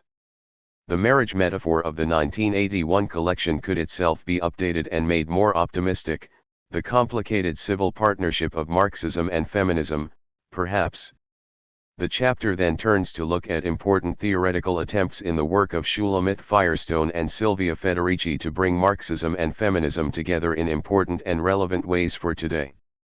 The chapter nevertheless finishes with something of a pessimistic tone, by examining the way in which feminism itself has been taken up by capitalism and co-opted for its own purposes, before pointing to ways out of this historical impasse and dilemma. Marxist feminism and the revolutionary movement in theory and practice. What are the tensions and possible resolutions identified in the various different papers in the Unhappy Marriage collection? The editor of the 121 collection, Lydia Sargent, much like Rowbotham discussed earlier, identifies a historical split between men and women in the revolutionary movement. Her indicates very clearly that the demand to subsume feminist claims and the poor treatment of female comrades in left-wing circles has caused her and others to question the revolutionary movement as a whole. Sargent highlights both practical and theoretical problems with leftist and civil rights movements, the problem of day-to-day work for and the problem of theory, who is in charge and to what end. The mimicry of everyday sexist attitudes within the left is seen as completely disheartening, and ultimately completely alienating. We're doing important, valuable work. They also knew that the men in the movement saw women's function and legitimacy primarily through their participation in traditionally feminine ways, i.e., as movement wives, mothers, sisters, mistresses, secretaries, maids, waitresses, nurses, and sex objects. 5. But what of the theoretical tensions? Heidi Hartman in her essay argues that Hegelian theory of precarious labor ignores, bypasses, one of the most important contributions of feminist theory and struggle, which is the redefinition of work, and the recognition of women's unpaid reproductive labor as a key source of capitalist accumulation. In redefining housework as not a personal service but the work that produces and reproduces labor power, feminists have uncovered a new crucial ground of exploitation that Marx and Marxist theory completely ignored. All of the important political insights contained in those analyses are now brushed aside as if they were of no relevance to an understanding of the present organization of production. 26 Federici is right to point to women's work, and particularly the expectation that women will perform vast quantities of unpaid labor, as the hidden location of exploitation and precisely where contemporary writing on effective and precarious labor would do well to look. Her analysis can only be expanded into the expectation that everyone will be expected to do more work for free, from internships to unpaid overtime. The feminization of labor, alongside its quantitative and qualitative dimensions, is also the idea that all work will come to resemble the worst of women's work, as understood historically, that is to say, badly paid, with 128 terrible conditions, and the fantasy that every employee is somehow doing it from the goodness of his or her heart. The unhappy marriage of feminism and capitalism. What can we then say about the current relationship between not only Marxism and feminism, and between feminism and work, but about feminism's current standing as a pressing political concern? The massive historical gains of feminism, including ongoing activism against and theorizing of violence against women, the reclaiming of bodily autonomy, critiques of rape culture, and so on, are hugely significant and remain vital. But feminism has simultaneously been co-opted for deeply reactionary aims, the use of feminism to justify imperial wars, or to push depressing models of consumerism, is part and parcel of the ability of capitalism and nationalism to repurpose language for its own ends. A further concern comes not only through understanding the theoretical and political implications of the neglect of feminist additions to Marxist thought, as we saw in Federici's criticism of contemporary theories of work that neglect the feminist contribution, but there are worries also about what has happened to feminism if it is abstracted from a live political project. There is no doubt that feminism has been co-opted, assimilated, and undermined in central ways by certain political currents in recent decades. All from 2009, Nancy Fraser's article Feminism, Capitalism, and the Cunning of History, 27 Hester Eisenstein's Feminism Seduced 28 and some of the claims made by Angela McRobbie in the aftermath of feminism 29 sound a warning against an uncritical history of the term. There is a certain amount of coming to terms in all three of these thinkers. Eisenstein, McRobbie, and Fraser all understand their projects as, in Fraser's words, looking back over second-wave feminism as an epochal social phenomenon. 30. All three also attempt to configure the relationship between different tendencies and shifts within capitalism after the post-war period, as the new spirit of capitalism/neoliberalism, 31 as Fraser positions it, as under the regime of globalist corporate capitalism, 32 as Eisenstein understands it, and as the current global and still patriarchal system of economic power and domination, 33 as McRobbie describes it. All three writers note the disturbing convergence of some of the ideals of second-wave feminism with the demands of an emerging new form of capitalism, post-Fordist, disorganized, transnational. As we saw earlier, this is exactly that kind of description Federici recognized in contemporary descriptions of work, and that these descriptions were hampered by their lack of attention to feminist theorizing of unpaid labor. Fraser, however, paints a much more worrying picture, where it is feminist theorizing 129 itself that has unwittingly provided some of the tools for this new form of capitalism. Eisenstein puts this point in a similar way: the feminist revolution of the 1960s and 1970s was undergirded by the demands of the capitalist economy for women's labor. So which, we might ask somewhat provocatively, came first, feminism or capitalism's desire to expand the pool of exploitable labor? What, to return to the fundamentals of Marxist feminism, would be the use of a feminism that had severed its ties to a thoroughgoing critique of all forms of existing exploitation, including that of the labor market? Fraser notes the cultural success of second-wave feminism combined with its relative failure to transform institutions. 34. Fraser here is referring to the relatively widespread acceptance at one level of critiques originating in feminist activism and theory of unequal pay, sexual harassment, and so on, without the actual concomitant elimination of such practices. Changing people's minds has not yet led to changing their behavior. Fraser notes that the optimistic version of this separation between culture and institutions would be the idea of catch-up, where it's just a question of time. Here the liberal feminist might point to the need to smash the glass ceiling or change expectations via education, but missing the central role of capitalism, and its uncanny ability to subsume even the most radical demands into opportunities to further exploitation, and ignoring the structural role of misogyny in favor of piecemeal reform at the level of attitudes, misses what is fundamentally at stake. The system depends upon the continued and opportunistic expropriation of women's labor and will neutralize feminism's demands for its own ends. Fraser is therefore understandably skeptical of the idea of historical catch-up, noting that this optimistic account may obscure a more complex, disturbing possibility, that the diffusion of cultural attitudes born out of the second wave has been part and parcel of another social transformation, unanticipated and unintended by feminist activists, a transformation in the social organization of post-war capitalism. 35. Fraser goes even further than mere pessimism. Instead, she hypothesizes the disturbing possibility that the cultural changes jump-started by the second wave have served to legitimate a structural transformation of capitalist society that runs directly counter to feminist visions of a just society. 36. Is Fraser overly anxious about the capacity for capitalism to assimilate the ideas and practices of those that would oppose it? Eisenstein's work would indicate that she is not, as Eisenstein focuses on the continued and growing use of feminist rhetoric and ideas by elites and imperialist powers in order to justify invasions and the continued exploitation of domestic and industrial labor.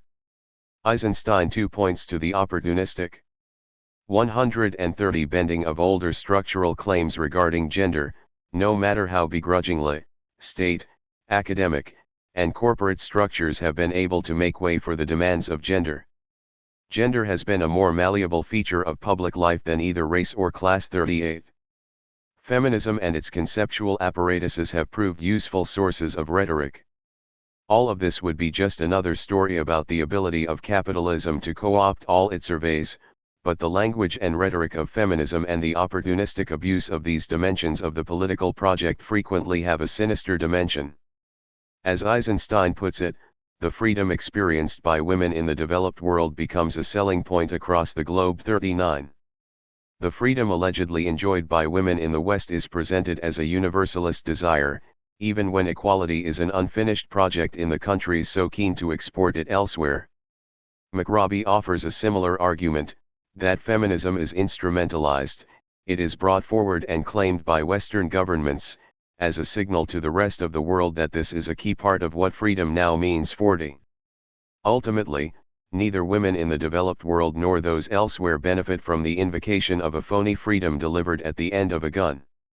As McRobbie puts it, women are currently being disempowered through the very discourses of empowerment that they are being offered as substitutes for feminism. 41.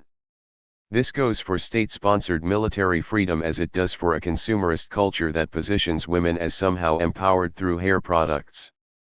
But how did feminism get seduced, as Eisenstein would have it, in such a way as we are living through its aftermath, as McRobbie puts it?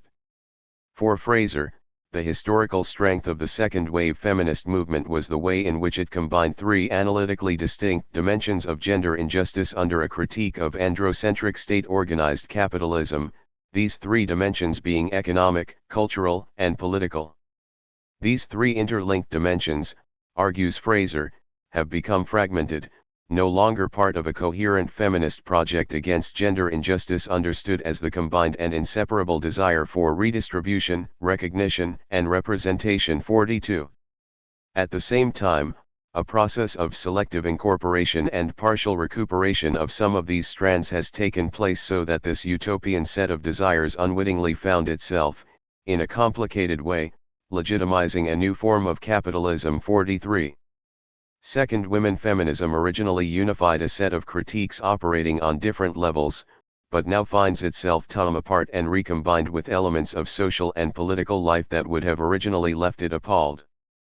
Fraser describes the situation that second-wave feminism was responding to and the reason for its unified critiques via four main terms: economism, androcentrism, atheism, and Westphalianism. Second-wave feminism was united, argues Fraser, with the New Left and anti-imperialists in attacking these dimensions of state-organized capitalism, while also attacking the sexism of their colleagues in the struggle.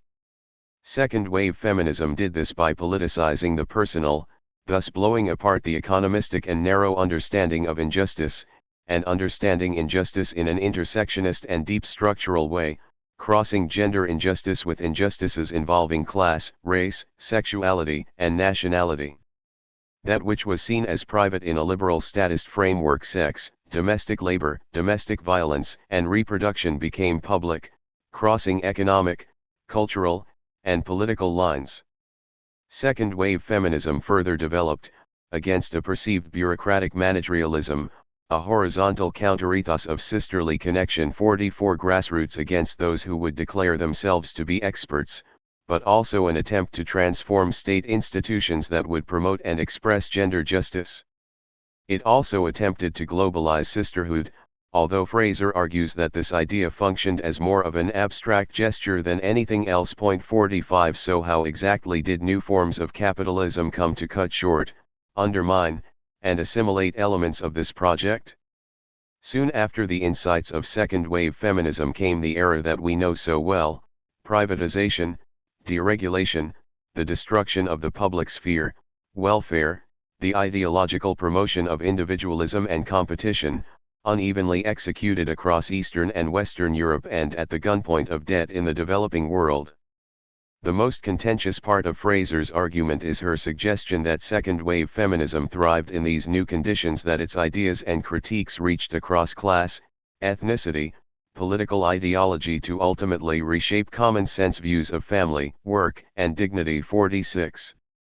She asks, polemically, was there some perverse, subterranean elective affinity between? 47. Eisenstein puts it more bluntly, speaking of the morphing of the second wave into the third, the ideology of 21st century. 132. Feminism lends itself to the principles behind globalization. 48. Was feminism complied, or even responsible for what is often described as the neoliberal project? It seems grossly unfair to suggest that the activism and theory that came out of a dedicated struggle against patriarchy, for equality, and for economic justice was unwittingly or even knowingly waging a battle it had no idea it was fighting, and that the very people it was fighting for, women, were ultimately to lose the struggle. Fraser's description of the unraveling of the economic, cultural, and political strands of feminism is insightful, but ultimately too clean. The fragments or threads have also had positive effects, again intended or otherwise, and for millions, life is unthinkable without the gains of feminism, whichever strand is in question. Fraser continues her critique, setting up a heretical set of hypotheses, that feminist anti-economist claims for justice became calls for the recognition of identity and difference at the expense of class, whose timing could not have been worse. 49. That capitalism took on some of feminism's critiques of the inflexible androcentric model in favor of a new connectionist image of capitalism in which rigid organizational hierarchies would give way to horizontal teams and flexible networks. 50. The mass inclusion of women into the workforce at the top and bottom as a partial result of the critique of the image of the male breadwinner means that, for Fraser, the dream of women's emancipation is harnessed to the engine of capitalist accumulation. 51. Does capitalism benefit from women's mass entry into the workforce? Of course it does. There is nothing that prevents capitalism seeking out cheaper labor in principle, and laws against child labor, overexploitation, and so on, are hard-won and unevenly applied in a global context. Are women somehow to blame for this historical shift? No, of course not. The problem is the structure of wage labor and the inherently exploitative quality of the wage, not the laborer. But it is fair to say that the mass entry of women into the workforce means that feminism must ask harder questions and address difficult issues. To what extent is feminism compatible with the critique of work, even as the emancipatory quality of a life lived outside of the home is recognized? How can feminism and class be realigned when the work of women and men in developed countries relies so heavily on the labor of working-class women who take care of their children, among other tasks? The global exploitation of women may rely on the rhetoric of a feminism detached from its political, cultural, and economic moorings, but it is hard to think of a feminist solution that wouldn't also be internationalist. Working women of the world unite. Fraser concludes her synopsis with reference to the uncanny double 52 of feminism. It's not at all, she argues, that second-wave feminism has failed or is directly responsible for neoliberalism, but rather that feminism 133 needs to become more historically self-aware. 53 about the way in which it can and has been resignified. In an interview she states that feminist ideas have become so broadly disseminated that they have become part of common sense. Just about everyone claims to be a feminist now, but what does that mean? 54. Eisenstein described this particular phenomenon as hegemonic feminism. 55 and McRobbie also talks about a post-feminism which positively draws on and invokes feminism as that which can be taken into account, to suggest that equality is achieved, in order to install a whole repertoire of new meaning which emphasize that it is no longer needed, it is a spent force. 56. Fraser ultimately suggests, as a positive way out of the haunting by this uncanny double, several necessary shifts in the resurrection of feminism for the 21st century, reasserting an image of the social totality by reconnecting feminist critique to the critique of capitalism, promoting forms of life that dissenter waged work and valorizes uncommodified activities such as care work as valued components of a good life for everyone. 57, to empower citizens to use politics to tame markets and to fight for a new constellation of democratic powers. 58, that would challenge transborder injustices. In a more recent interview, Fraser talks about this need for a transnational, even global, public sphere, citing the massive opposition to the Iraq War in 2003 as a potential image of this idea, while admitting that the numbers involved did little to constrain the policies of warmongers. She calls for transnational institutions that will regulate markets and banking, though it is difficult to imagine bodies large and powerful enough to outstrip the unstable yet highly effective combination of financial institutions and states that will bail them out when necessary. Conclusion: positioned between the recognition and critical description of continued and complex exploitation of women and women's work, and the uncanny ability for capitalism and imperialist projects to one-sidedly take up the rhetoric of feminism, the future of feminism hangs in the balance. On the one hand, there is the widespread dissemination of certain threads of feminist ideas. On the other, these have often become detached, as Fraser, Eisenstein, and McRobbie all note, from the way in which these threads also form a totality. The separation of economic, social, and political dimensions of the feminist struggle, and the continued question of transformations in the nature of work mean that feminist has a difficult job playing catch-up with a system that will asset strip the project for anything that suits it under the guise of a rhetoric that claims to be promoting gender equality, but the underlying questions the role 134 of patriarchy, the complicity of capitalism with the devaluing of women and women's work remain the questions of a revolutionary project as such. The fact that contemporary discussions of work often overlook, as Federici points out, the contribution of feminist research and theoretical perspective signals just how urgent it is to reunite the revolutionary and feminist approaches, and how one side is incomplete without the other. Federici's analysis of the feminization of labor points to the idea that society is tending toward the expectation that everyone will be expected to do more work for free, or for very little remuneration. In order to value human life and labor, we must begin to revalue women's work, once again, particularly elder care and other care work, less typical forms of work as understood from the classical Marxist perspective. It seems to me that reuniting the threads of the second-wave feminist project, economic, cultural, and political, is vital, and tracing the global patterns of women's international labor cannot but be a part of this.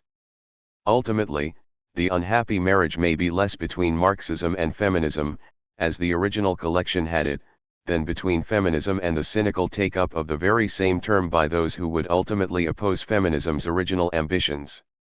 Working against the exploitation of women, even if this might involve a critique of waged work that historically emancipated them from the home, is entirely necessary for a total critique of the existing world work, family structure, and patriarchy combined. The resources are already there in feminism, the threads simply need to be recombined. Chapter 7: Critical Theory, History, and the Question of Revolution. Werner Bonefeld. At its core, the critical theory conception of history and revolution amounts to a critique of the philosophy of progress. It opposes the idea of history as some objectively unfolding force towards some human ends. Instead, it calls for the progress of history to come to a standstill and conceives of revolution as a means of applying the emergency brake. This chapter attempts to articulate the critical theory tradition in relation to contemporary socialist responses to austerity. Walter Benjamin's theses on history provide the most cogently argued critical theory conception of history and revolution, and his theses guide the argument. Point 1. Since the chapter is guided by Benjamin's stance, a brief contextualizing is in order. He wrote them in the early days of 1940, before his attempted escape from Vichy France. He died by suicide in September 1940, fearing capture. He first mentions his theses in a letter to Gretel Adorno dated February 22, 1940. In this letter he pronounces on the aim and context of the text. The theses focused some thoughts about which I may say that I have kept them about myself for some 20 years, and they were to establish a break between what he calls our way of thinking and the survival of positivism, especially in the Marxism of his time. Yet, they were not meant for publication, which, he said, would throw wide open the doors to enthusiastic incomprehension too. Benjamin's theses were first published in 1942 by the Frankfurt Institute of Social Research, when exiled in New York. This was followed by a French translation in 1947. It was only in the 1960s that his theses were debated widely. Some see him as a coherent materialist, while others see 138 him as a messianic thinker and theologian of history. Point 3. For Michael Lowy, both positions contain elements of the truth, and he therefore proposes that Benjamin is both a Marxist and a theologian. Lowy says that for Benjamin there can be no struggle for the future without a memory of the past. In distinction, Benjamin does not write about revolutionary struggle as a struggle for the future. He conceives of revolutionary struggle as a struggle that stops the progress of historical time. Benjamin does not look into the future as a future of freedom and redemption. In fact, he characterizes as rotten the idea that revolutionary struggle is a struggle for the liberation of the nephews and nieces of the working class, and criticizes the tradition of classical Marxism for weakening the resolve of revolutionary struggle. Revolution is about liberation from oppression in the here and now, not in the tomorrow that never comes. Howard Cagill focuses on the notion of revolution as redemption. He argues that Benjamin's theses do not provide for a messianic opening of history toward redemption. Redemption is sought, but not necessarily found. Redemption from suffering is what the class struggle is all about, but there is no certainty at all that it might succeed. There is thus no messianic resolution to human suffering. Point 5. He therefore argues that Benjamin's notion of redemption can be more plausibly interpreted eschatologically, that is, history is a struggle for redemption, and by means of this struggle's history progresses by force of a constant struggle for, but without, the attainment of redemption. There is, says Cagill quoting from Benjamin, the storm called progress that is blowing from paradise, and the angel of history bears witness to ruination. 6. In distinction, Walter Benjamin argued that ruination, or barbarism, does not await us. 7. Like Luxemburg's notion of barbarism, ruination is an existent reality. Benjamin conceives of Luxemburg's alternative to barbarism, that is socialism, as the here and now of revolutionary struggle. Cagel's eschatological interpretation reinforces the danger of ontological argument in Benjamin, which Adorno warned against. That is, the conception of history as a history of class struggle lends itself to an ontological conception of struggle as a universal force of the bad infinity of history. Here, class struggle is endorsed as the progressive force that forces the transition from one set of rulers to the next, without the oppressed class ever escaping from the dungeons of despair, as if it were a natural condition. 8. However, history appears as the system of universal progress of rule of one class of people over another class of people, only afterward, and what appears afterward is history as a linear process from which even the memory of a struggle at the knife's edge is condemned as heresy. Critical theory demands a praxis that fights barbarism and argues that in hell everything is hellish. Like Marx, it rejects the idea of revolution as a revolution for the freedom of labor as regressive, opposes the notion of historical progress for the benefit of the working class, denies that bourgeois society contains within itself the necessity of human emancipation. 139 And criticizes a revolutionary politics on behalf of the oppressed as a conformist rebellion, a rebellion that, say, instead of ending slavery, seeks a new deal for slaves. 9 Although the world contains opportunities enough for success, everything is bewitched and whatever one does, it is false. 10. For the critical tradition, class is an entirely negative concept. The critique of class society finds its positive resolution not in better paid workers or conditions of full employment, and so on. It finds its positive resolution only in the classless society.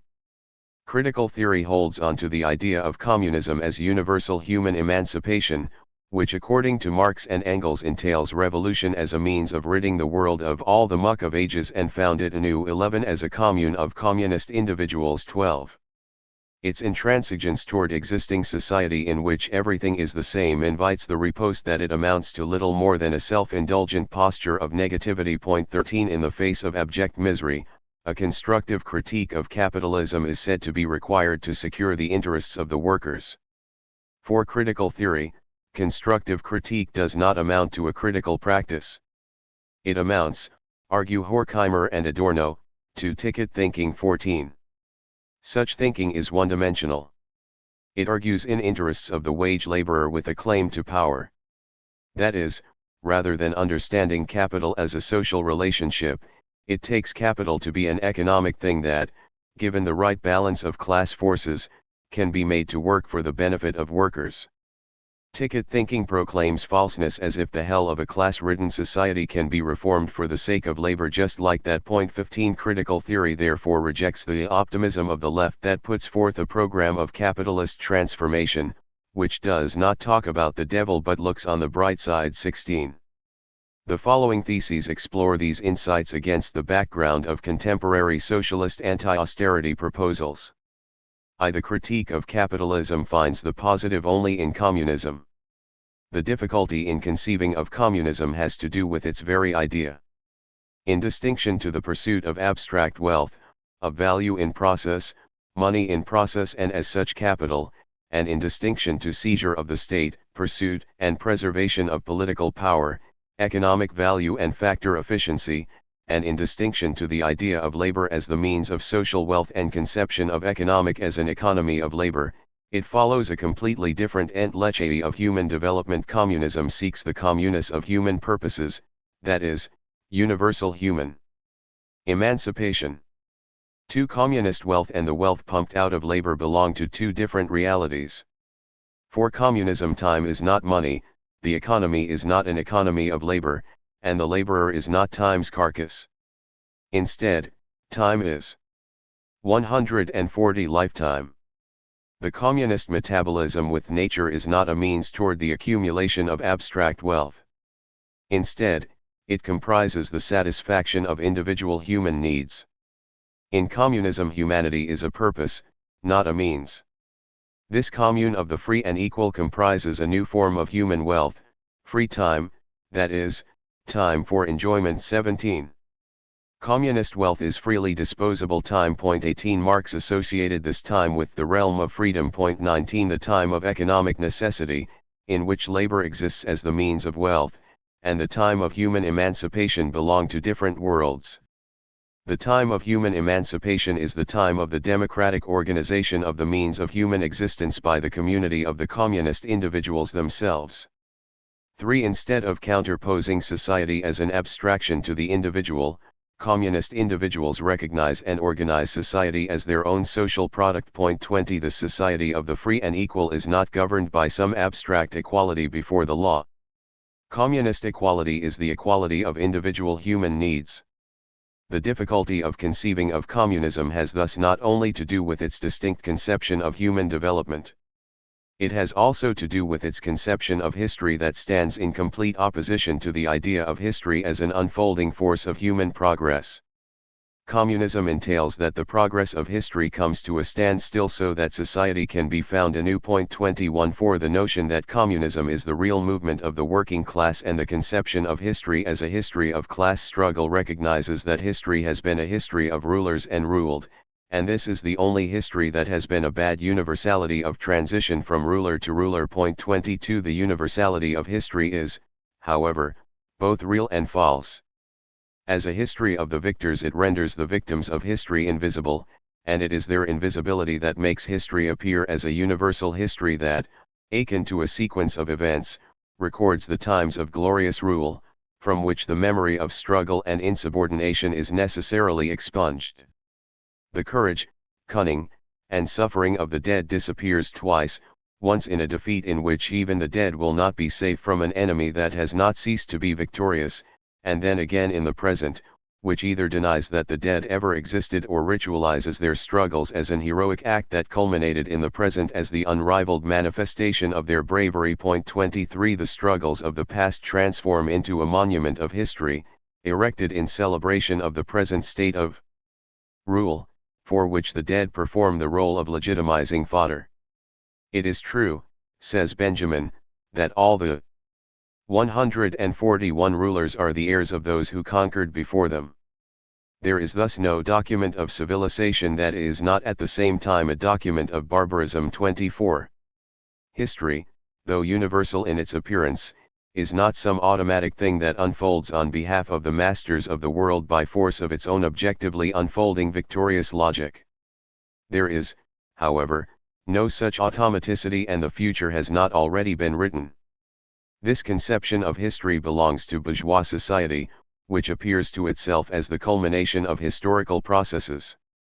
Whoever has emerged victorious participates to this day in the triumphal procession, in which the present rulers step over those who are lying prostrate. 25. This then explains the idea of the present as the incarnation of human progress itself. However universal the progress of history might appear, class struggles have to be fought, and their outcomes are uncertain, unpredictable, and fundamentally open, then and now. What appears linear to us was contested, uncertain, and unpredictable in its resolution. What alternatives might there have been in the past? And how many struggles have been at the knife's edge and could have led to a course of history that would be unrecognizable to us?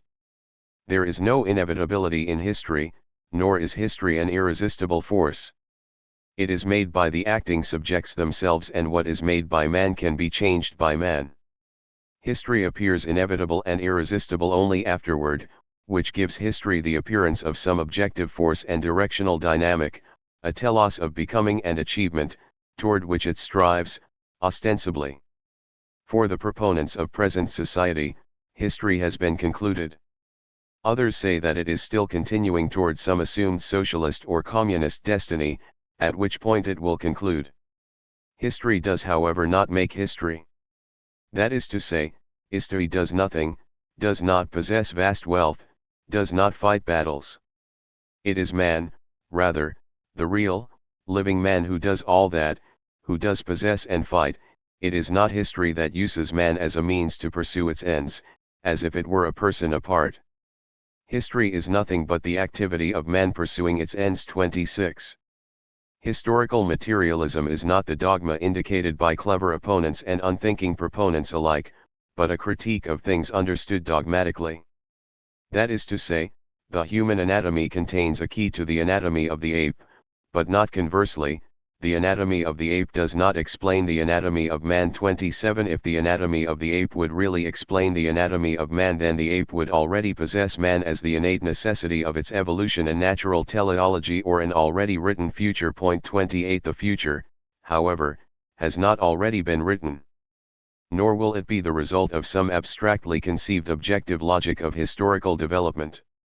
History does not unfold, as if it were a person apart. History has to be made, and will be made, by man pursuing her. 142 ends. These ends themselves are not theologically determined, naturally founded, or historically active. The purpose of capitalism is the profitable accumulation of abstract wealth. The commune of human purpose is not an existing human purpose. Its reality is a negative 1.29. That is to say, linear conceptions of history do not reveal abstract historical laws. They reveal accommodation of thought and practice to the existing objective conditions. Linear conceptions of history conceive of it as a continuum of progress in which capitalism is expected to give way to socialism, and socialism transform into communism just like that. Communism is, however, not a future toward which the present strives, nor did the past strive toward capitalism. Communism is not some already written future of capitalism. Communism is either a present or it is nothing at all, and yet, it has no present existence whatsoever. Communism is the struggle for communism within the present and against the present. 6. History has no independent reality. It appears as a sequence of events, from one battle to another, and from this division of labor to that division of labor. This appearance is real but by itself, devoid of meaning. What does it really mean to say that history is a sequence of events? Events of what, and what was so eventful? Its appearance as an objectively unfolding force toward the present state of affairs is deceptive. It gives rise to the idea of communism as an event of the future toward which history strives in fulfillment of the human desire for a freedom from want. 30. In this view, the critical theory notion of communist struggle as an attempt at preventing the progress of history, at stopping the time of historical progress, seems preposterous. Who in their right mind would reject economic progress beyond scarcity? What, however, is the purpose of economic progress? Is it for the sake of free time, or is it for the sake of a rational economic system of labor in distinction to the supposed anarchy of the capitalist organization of labor? For critical theory, the tradition of Communist Party organization, thought, and labor organization, this ticket for a rational labor economy belongs to a world that needs to be overcome. The fetishism of labor is innate to the concept of bourgeoisie society. That is, communism is not a capitalist derivative. Communism entails a break in the continuum of history. Origin is the goal. 31. The idea of history as a force of relentless progress beyond economic scarcity has to be abandoned. It amounts to an article of faith in economic dogma that substitutes the religious idea of divine revelation for the belief in history as an objectively unfolding force beyond scarcity. 32. History appears as such a transcendent force only when one abstracts from it, leading to its description of a sequence of historical events, for which the term historicity provides the name. That is to say, in order to comprehend history, one needs to crack the continuum. 143 of History. 33. One needs thus to think out of history, out of the battles, out of the struggles of the levelers and diggers, slave insurrections, peasant revolts, the struggles of lay enrages, working class strikes, riots, insurrections, and revolutions, including St. Petersburg and Kronstadt. 34. To appreciate the traditions of the oppressed, recognize the smell of danger and the stench of death, gain a sense of the courage and cunning of struggle, grasp the spirit of sacrifice, comprehend, however, Fleeting the density of a time at which history almost came to a standstill. 35 History does not lead anywhere, it has no telos and does not take sides. At its worst, it continues on the path of victorious progress under darkened clouds and smoke-filled skies. At best, its progress will be stopped.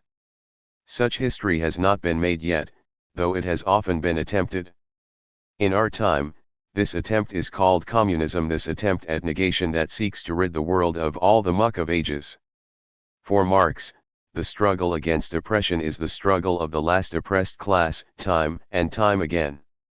The proletariat is the name of the oppressed class of our time.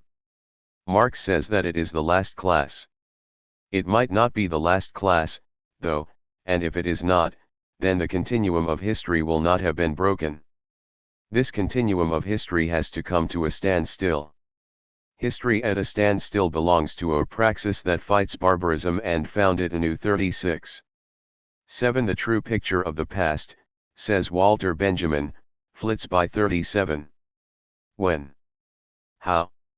It flits by at a moment of danger, at moments of courageous struggle, when the time of progress appears to have come to a hold, a time at which everything seems possible, and where everything is up in the air, a time of great unpredictability, and thus a time at which its bloody grimace attains actual force in the experience of struggle, which defines a time of greatest uncertainty. 38. This is a time at which the certainty of tomorrow dissolves and at which the monuments of the past crack to reveal their hidden secret.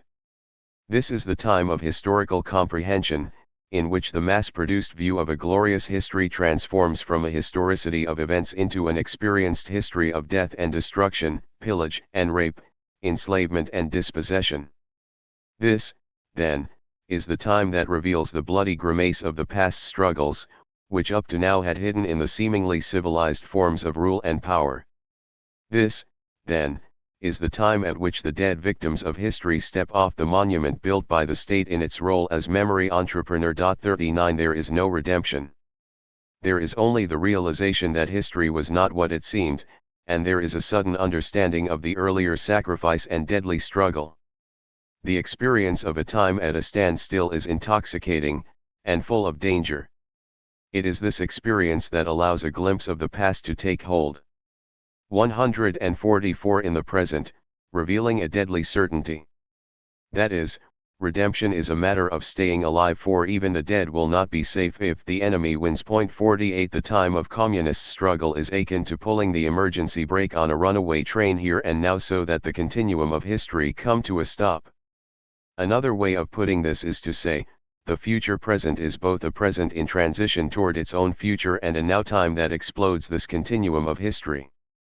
The time for pulling the emergency brake is not tomorrow. It is now. Compared with the time of the present, now time appears as a myth. The present is the time of seeming certainty and predictability. Now time says that now is the time to fight barbarism. Now is the time to stop the forward march of the time of the clock, adding units of time to units of time, ticking and tacking according to the rhythm of a world in which time is money.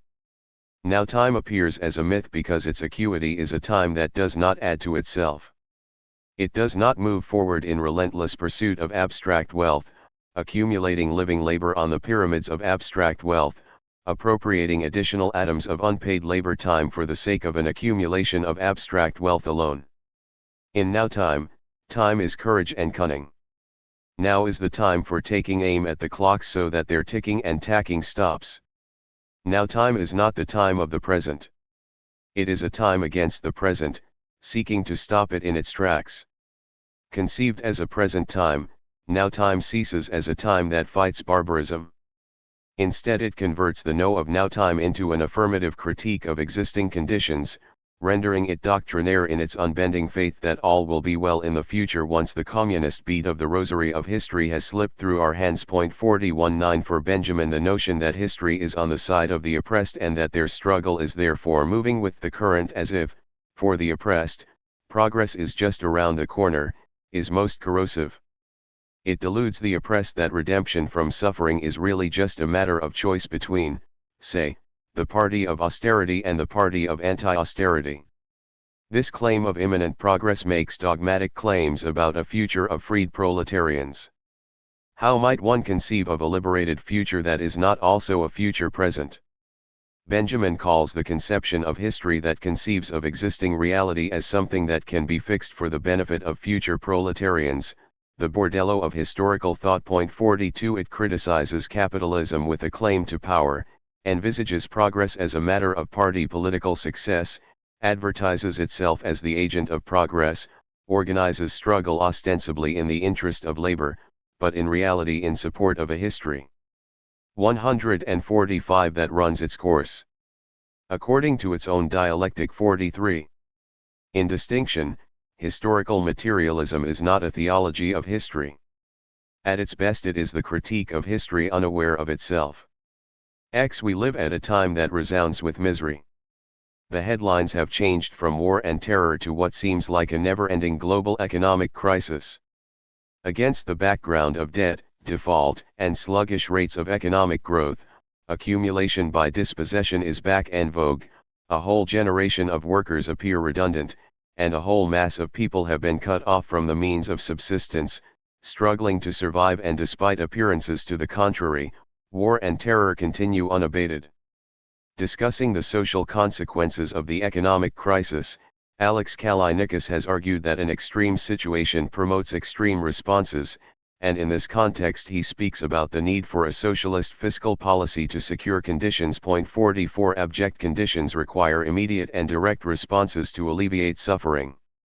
Rather than indulging in the negativity of critical theory, there is need for a constructive politics of socialist interventions. Here we have an extreme situation, and there we have a school of thought that is beset by a debilitating negativity. It is true that negative dialectics does not offer positive proposals to tackle, say, poverty. Instead, it holds that the pauper is entailed in the conception of capitalist wealth.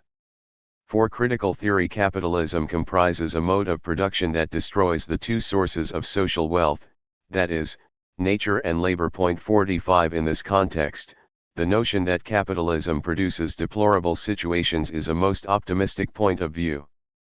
Deplorable conditions are not the same as deplorable situations. The one says that poverty is a capitalist condition. Challenging it requires a revolutionary change in the social relations of production. On the other hand, deplorable situations describe entirely avoidable socio-economic circumstances, be they the result of a chance development, government incompetence, or hard-nosed class politics. As such, it can be rectified by well-meaning political interventions and political programs that benefit society at large. 46 Instead of capitalist profit, it demands a political practice that holds capital accountable to democratic aspirations for a freedom from want. Deplorable situations thus require a social activism that challenges this misery and that outrage, seeking to alleviate and rectify this and that. What, however, are the social preconditions that constitute the necessity of this poverty and that misery? Adorno condemns activism for its own sake, and rejects it as a pseudo-praxis that fights this and that but leaves the conditions that render this and that entirely untouched.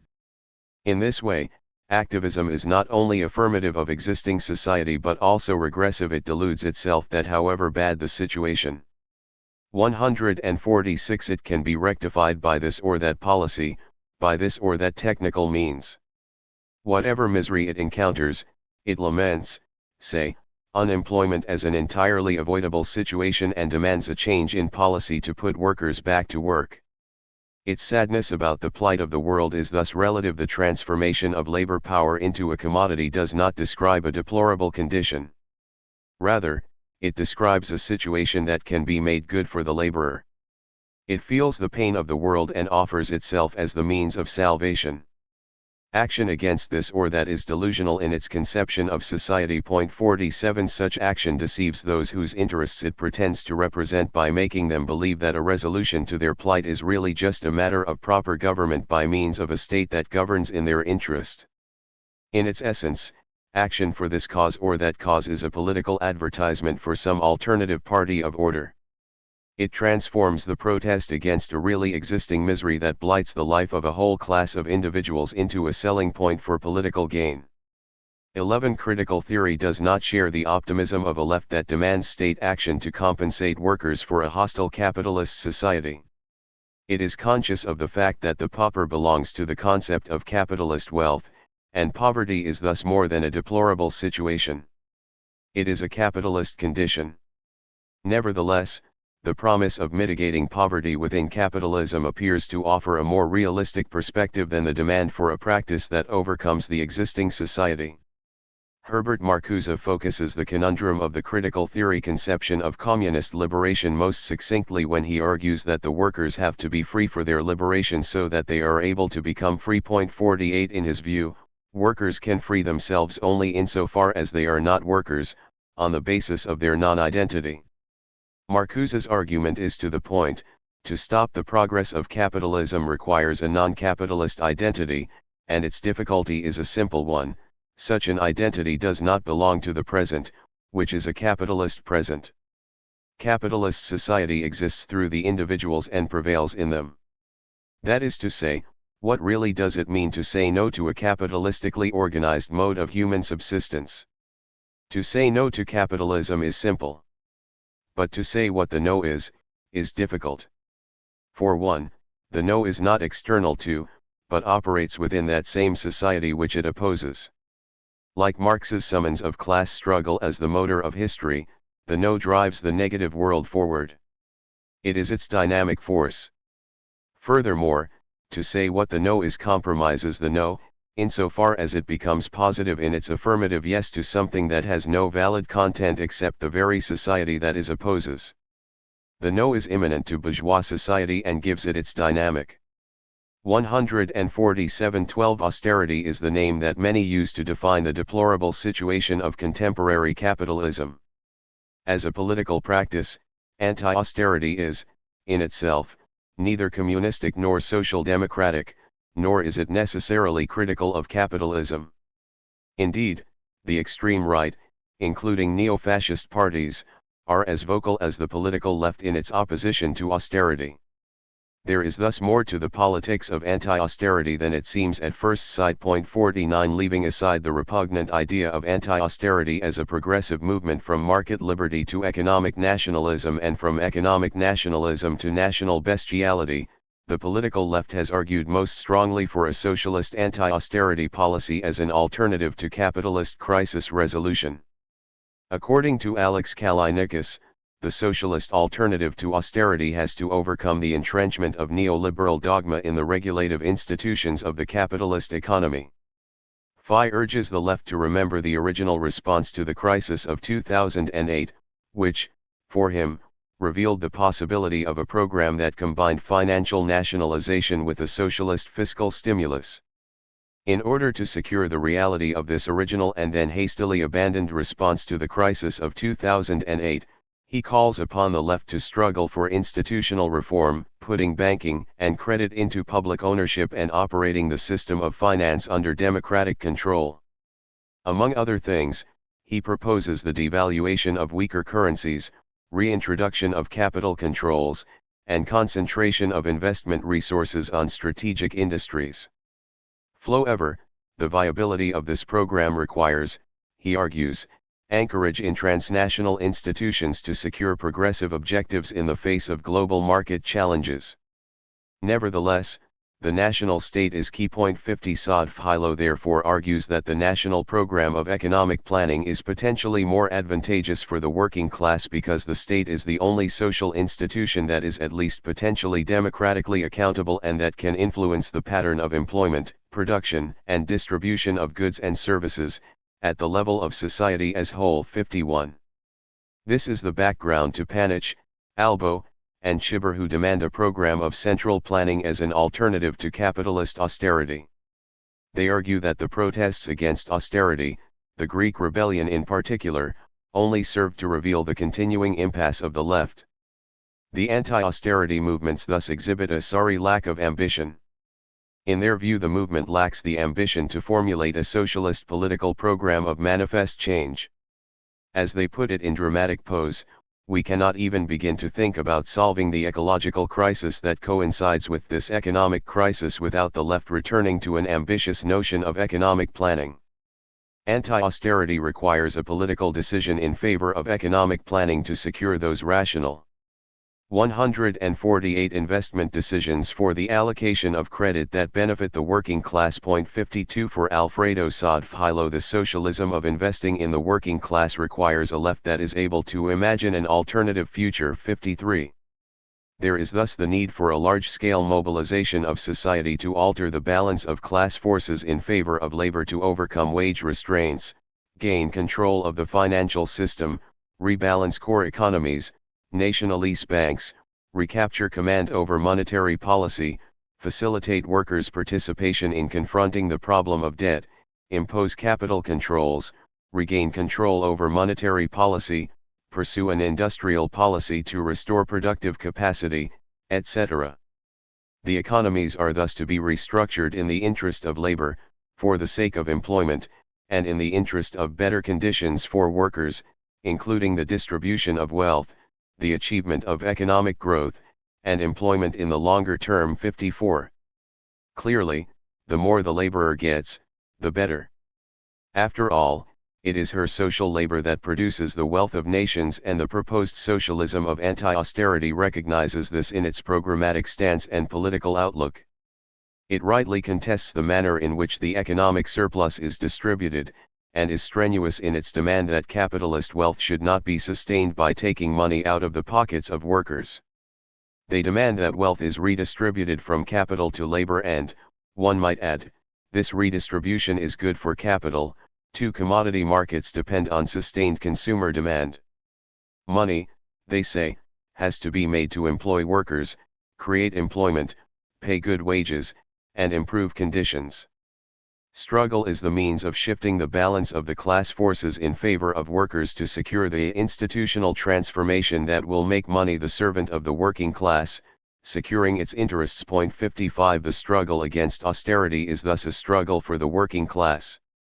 Whichever way one looks at it, to be a member of the working class is a great misfortune. 56. Even its proponents demand that it works, and what they call socialism comprises the ambition of transforming money into productive activity, into productive engagement with workers by means of state authority. 13 Originally, the critique of ideology sought to reveal the necessary perversion of human social practice in its reified appearance. It sought to decipher the human social content of a world of abstract economic laws. Enlightenment was its critical intent. For critical theory, the critique of political economy is therefore not an expression of social forces whose real interests it pretends to represent in theoretical terms and practical intent. Instead of arguing from the standpoint of the social forces, it aims at these forces themselves, seeking their dissolution. Class is not a positive 149 category. It is a category of a perverted society, and thus an entirely negative category.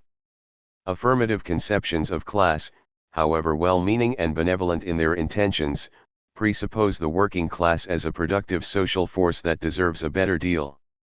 Critical theory is not opposed to higher wage settlements and distribution of wealth from capital to labor.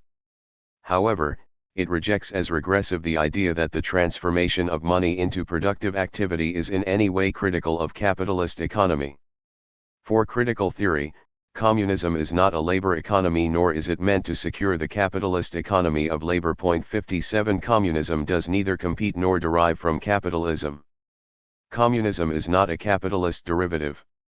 It is its alternative. It entails a completely different conception of social wealth.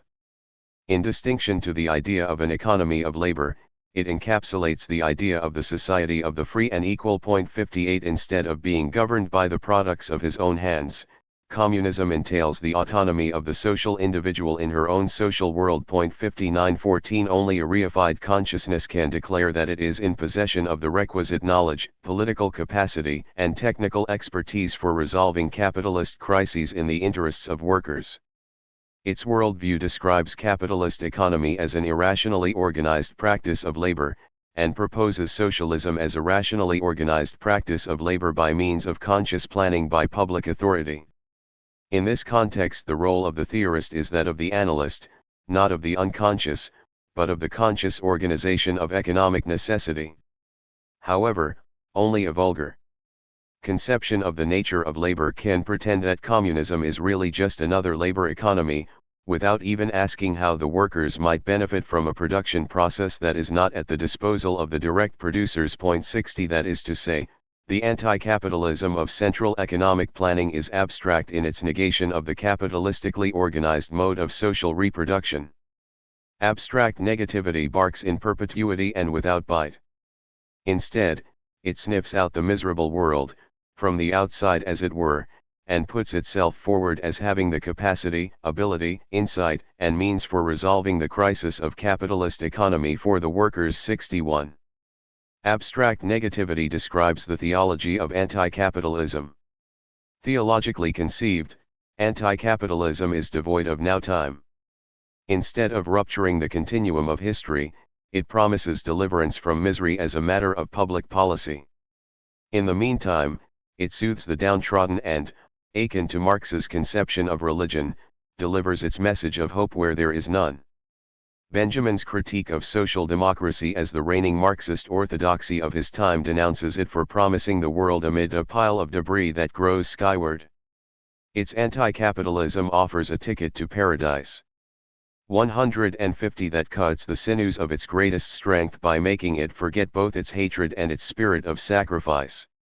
Benjamin's thesis on the angel of history says that the poor and miserable will not be liberated unless they liberate themselves, by their own effort, courage, and cunning. 62 Walter Benjamin's theses of history are without promise. He argues that history is neither the consequence of divine revelation nor a natural process that moves relentlessly through the ages until transition to socialism becomes an objective possibility and necessity. History, argues Adorno, is the struggle for freedom, that is, the struggle of mankind to dispose of their own circumstances as they wish. 63 For Benjamin, this struggle for freedom manifests itself as courage, humor, cunning, and fortitude. It constantly calls into question every victory, past and present, of the rulers. However, at the heart of this struggle is hatred and its spirit of sacrifice. Class struggle, he says, is about access to crude and material things without which no refined and spiritual things could exist. Hatred and the spirit of sacrifice are nourished by the image of enslaved ancestors, and this nourishment makes the struggling, oppressed class itself the depository of historical knowledge. Its history is a history of an often attempted now-time against the progress of the present. In this struggle for now-time, every oppressed class appears as the last enslaved class, as the avenger of a history of oppression. That is, communism belongs to a time of history that is not filled by homogeneous, empty time, but time filled by the presence of the now. 64. Now, not tomorrow, is the time to get rid of the muck of ages. What is the alternative? Let us ask the question of capitalism differently, not as a question of austerity but as a question of labor time. How much labor time was needed in 2012 to produce the same amount of commodities as was produced 1992? 50%? 30%? 20%? Whatever the percentage might be, what is certain is that labor time has not decreased. It has increased. What is certain, too, is that despite this increase in wealth, the great majority of society has been subjected to a politics of austerity as if famine, a universal war of devastation, had cut off the supply of every means of subsistence. What a calamity! Less living labor is required to produce the same amount of commodities than only yesterday, and society finds itself cut off from the means of subsistence, forced to accept frugality and be more industrious in order to perpetuate a mode of production, in which human productive effort asserts itself as a crisis. 151 Of finance, money, and cash. The current crisis is said to require the appropriation of additional atoms of unpaid labor time to resolve the crisis of debt, finance, and cash flow, by means of a real breakthrough in labor productivity. Time is money. What does the fight against austerity entail? Fundamentally, it does not follow some abstract ideas. It is a struggle for access to crude material things. It is a struggle for subsistence and against the reduction of lifetime to labor time. The fight against austerity is in fact a fight for life, and for a life to be lived. This fight might well express itself uncritically as a demand for a national politics of jobs and wages, technocratic government and protected borders, and in the name of national solidarity, national wealth, national labor, and national harmony. This national idea will focus on the other as an excuse for a damaged life. Still, the demand for access to the means of subsistence might not be contained by the assertion of the national state as the authoritative institution of an imagined national community. It might in fact politicize the social labor relations. It might lead to the question of why the development of the productive forces at the disposal of society has become too powerful for this society, leading first to financial disorder and then austerity to maintain it. Such politicization, if indeed it is to come about, might well ask why the human content of economy, that is, human social reproduction, takes the capitalist form of price, cash, and profit. This politicization of the social labor relations will thus express, in its own words, Jacques Rousseau's dictum that freedom is a hollow delusion for as long as one class of humans can starve another with impunity. Equality is a hollow delusion for as long as the rich exercise the right to decide over the life and death of others. 65. However, the secret of the capitalist relations of equivalent exchange is not the relations of distribution, upon which the socialism of anti-austerity rests as a contemporary expression of a tradition of conformist rebellion. 66. The secret of the capitalist relations of distribution is surplus value, which is the foundation of capitalist wealth.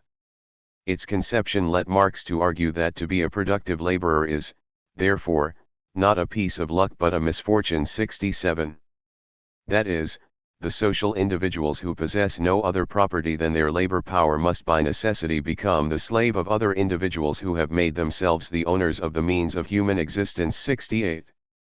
Communism is the name for the struggle for the society of human purposes, universal human emancipation. Its relationship to capitalism is therefore entirely negative.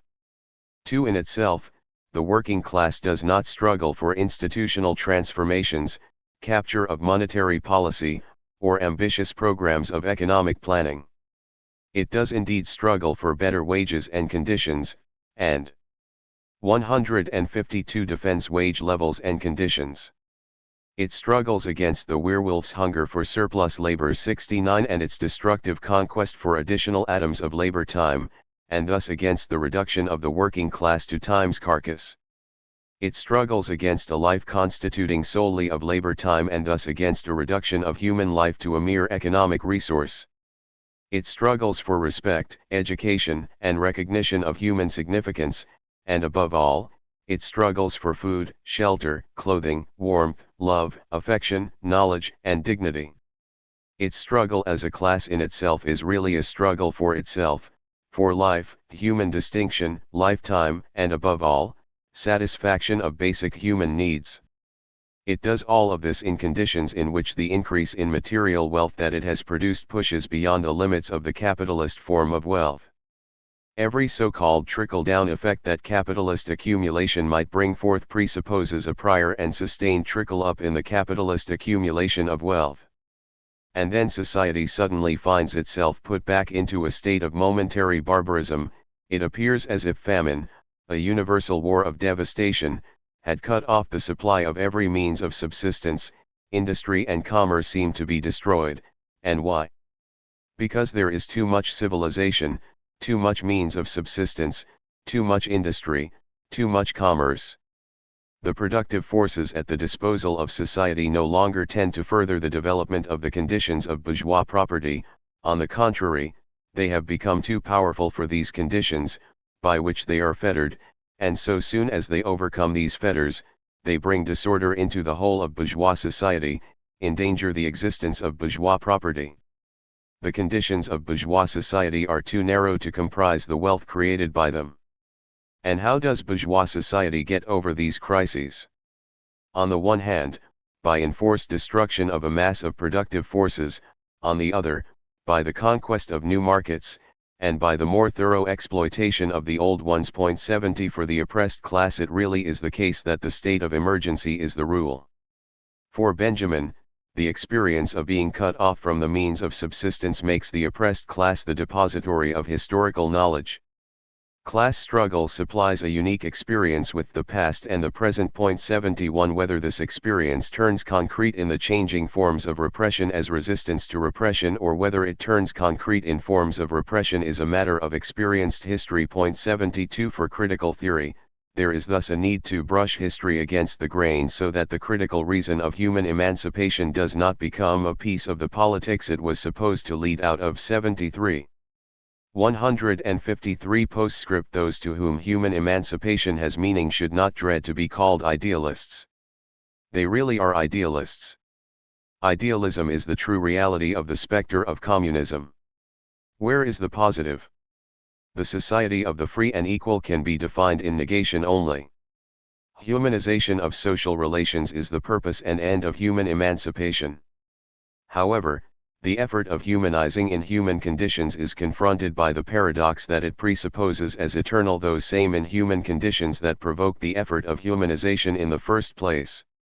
Inhuman conditions are not just an impediment to humanization but a premise of its concept. Especially in miserable times, the positive can be found only in the negation of the negative world. History holds no promise at all. History does nothing. It is made. Communism is the negation of the negative world. Nothing is certain in the negative world of capitalist social relations, except misery itself. Nevertheless, uncertainty is also an experienced concept of struggle. 74 Historically, it has assumed the form of the council, the commune, the Rite, the assemblies, this democracy of the street, which, despite appearance to the contrary, manifests no impasse at all. It is the laboratory of communist freedom. Its validity is its own uncertainty. Chapter 8 Notes toward a rethinking of the militant. Rodrigo Nunes. Over a decade ago, Alain Badiou spoke of a widespread search for a new figure of the militant to replace the one established by Lenin and the Bolsheviks. Barring two notable exceptions in Badiou's own work and Hart and Negri's too, the search does not appear to have gone very far. It certainly does not bode well that, more than a decade on, Badiou still speaks of the need to create new symbolic forms for our collective action. 3 Or a paradigm for with which to replace the militant of state communism, the soldier, and war, as models for the project of emancipation. More often than not, the militant, with its Bolshevik associations, is treated today with a dose of suspicion. Given the last century's dismal record of defeats, betrayals, and disasters on the part of communist parties and the labor movement as well as of the alternative modes of politics that were meant to replace them, it is no surprise that the militant should be another one of its casualties. Maybe, as Badiou himself already recognized, the search is primarily in the oxymoronic form of denying the possibility of its object. 5 Questions of organization have returned to the top of the agenda since the mass movements that the world saw in 2011. How to prevent that degree of mobilization from dissipating. How to channel that powerful, if diffuse, desire for radical change into a struggle capable of rendering it effective. In this context, even ideas that seemed largely discredited have been put back on the table. For instance, Jody Dean has argued for the need of something like a party as an explicit assertion of collectivity, a structure of accountability, an acknowledgement of differential capacities, and a vehicle for solidarity. 6. Slavoj Zizek has once more insisted. 164 That to impose a reorganization of social life, one needs a strong body able to reach quick decisions and to implement them with all necessary harshness. 7. Even while they diverge on key issues, Badiou's own preference is for a politics without party. Organized through the intellectual discipline of political processes, and not according to a form correlated with that of the state. 8 These attempts to rekindle thinking about organization and militancy display clear points of overlap. The qualities that they advocate, such as discipline and the capacity to decide and act in a unified way, allow us to discern between the lines what they reject in present forms of activism. For example, Badiou chides activists and theoretical adversaries for their disregard for, even hostility toward, organization, perseverance, unity and discipline, 9. While Dean speaks of the need to overcome a mistrust of collectivity and anxiety around hierarchy, non-transparency, leadership, delegation, institutionalization, and centralization. 10. Evidently, even the neutral talk of a new figure of the militant, or of a new figure of organization, and hence of politics, 11. Belies a negative evaluation of what exists now. But posing the problem in terms of a model or paradigm invites several questions.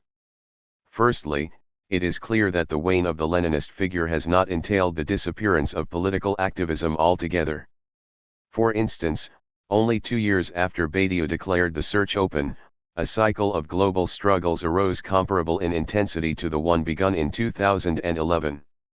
If a model is just an abstraction that identifies what is common to different practices, how could one say that no model existed in this period? Or was there one, except it is exactly what is denied in the call for a new one? Can the work of producing a reformulated ideological proposition, a strong idea, a crucial hypothesis be done without regard to existing practices and the conditions that produce them? 12. Secondly, to prove the feasibility and desirability of an organizational model in theory does not prove that it is feasible and desirable in practice. People do not join a party because the idea makes sense, but because the party makes sense. The Bolsheviks were not copied because their model was good, but because it had worked. Is the problem then not better posed as one of transition, the practical work of selecting and cultivating, among existing practices, those elements that can improve and transform them? In this case, it is no longer a matter of an externally created model, but of progressively transforming what is according to an idea, itself in progress, of what is needed. 13. It is this path that I intend to take here. It will take us from a reappraisal of the left-wing critique of vanguardism to an examination of its incorporation into a lineage of attempts to conceptualize a non-vanguardist politics that would remain radical or revolutionary. This will allow us 165 to better appreciate the thrust of criticisms such as those raised by Badiou, Zizek, and Dean, identifying the exact point in which those alternative conceptions of radical systemic change flirt with a covert teleology that overlooks the subjective, partisan dimension of politics. Having done this, we will be in a position to return to the questions of the militant and of organization through an examination of networked politics, today's dominant organizational mode. What is? It is then that the problem of what is needed, finding elements for a redefinition of the militant, can be posed anew, via a preliminary question: can there be a non-vanguardist practice of the vanguard? The neglect and anxieties that Badiou and Dean criticize are, of course, more than a manifestation of the atomization characteristic of neoliberal subjectivity, and are historically grounded. But it is good to remember that the critique of vanguardism from the left encompassed more than the thematic, which typifies the critique from the right, of revolutions inevitably resulting in authoritarian states. It also referred both to the conciliationist turn of many communist parties and trade unions in the West, and to the growing isolation and irrelevance of organizations of the far left. Attention to this difference should prevent us from conflating it with the ideological binary erected by the rightist critique, either free market and liberal democracy or totalitarian socialism. The question would then be, even if we identify discipline, unity, and organizational consistency as values to be re-injected into existing practice, how to do so without losing sight of the critique of authoritarianism and bureaucratization? What organizational forms and ethos need to be fostered so that a reformulation of the militant can be based on more than the hope that this time it will be different? Or is it just a matter of, in Lacanian fashion, accepting the inexistence of the big other and hoping that we can fail better than a normal bourgeois state, 14 better than really existing socialism? What, then, is the vanguardist militant according to the leftist critique? It is a figure defined by separation. First and foremost, that between means and ends, a separation that encapsulates the performative contradiction in which this militant figure is caught. It fights separation of producers from their products, from the social nature of their production and from nature, of the people from power, of the masses from their fate, through means that reinforce it rather than eliminate it. Of course, the activist or militant always exists on the basis of objective separations, if not necessarily only those that characterize existing society, at the very least the one that constitutes the activist as activist, between the politically 166 active and the non-active or not yet active. In this sense, any militant is always in the paradoxical position of existing in order to abolish himself or herself, a mediator whose aim is to end mediation. 15 According to the left-wing critique, the problem with the vanguardist model is that it tends toward the perpetuation of militants in the condition of mediators, bureaucrats of the revolution, functionaries of truth, 16, and specialists of power, 17, and that this, in turn, results from the circular, narcissistic structure of identification that welds the militant to the revolutionary process via belonging to an organization or group. The organization or group functions as a mediation that at once elevates the individual into a collective, historical dimension, and schematizes the abstraction of utopia into spatio-temporal coordinates, an organizational form, a sequence of tasks, steps, stages, and so on. 18 What is characteristic of vanguardism is the way in which, through group belonging, the individual identifies himself or herself with a subjective excess, and objectively identifies the group with the revolution. This is contained in the very notion of vanguard. For a group to identify itself as a vanguard means to see itself as the most advanced detachment in the revolutionary movement, the one with the best theoretical and practical grasp of the process, its direction, and its requirements. 19 The circularity is evident. If there are forward and backward elements in the process, it is because there is an objective knowledge that allows to discern them, and, by definition, nowhere can this objective knowledge be sharper than among the most advanced detachment. From this follows that the organization itself can be identified with the revolution, the former's advances and retreats, defeats and victories, allies and enemies are automatically the latter's, and the future of the latter depends on the continued existence of the former. At the same time, for an individual to identify himself or herself with the group is to identify with those qualities that place it in excess of the situation, and thus with a subjective excess over the practico-inert that manifests itself in the possession of a perspective, in practice, and even in regard to one's own desires and interests. The circle closes in on itself. If to be the vanguard of the revolution is to be in excess of the present situation, to be a member is to be in excess of the situation, that is, to be the vanguard of the revolution. This double movement both justifies and disguises the reproduction of separation inside the organization and in its milieu, the entrenchment of hierarchies, the division of labor, the split between the knowers and the non-knowers, 20 representatives and the represented, mediators and 167 mediated. Externally, the superposition between the group's goals and interests and those of the revolution validates manipulative and sectarian behavior, continuously struggling to attain majority, possessing in order to lay down the line. Affirming ourselves as revolutionaries and not the class and its behaviors. 21.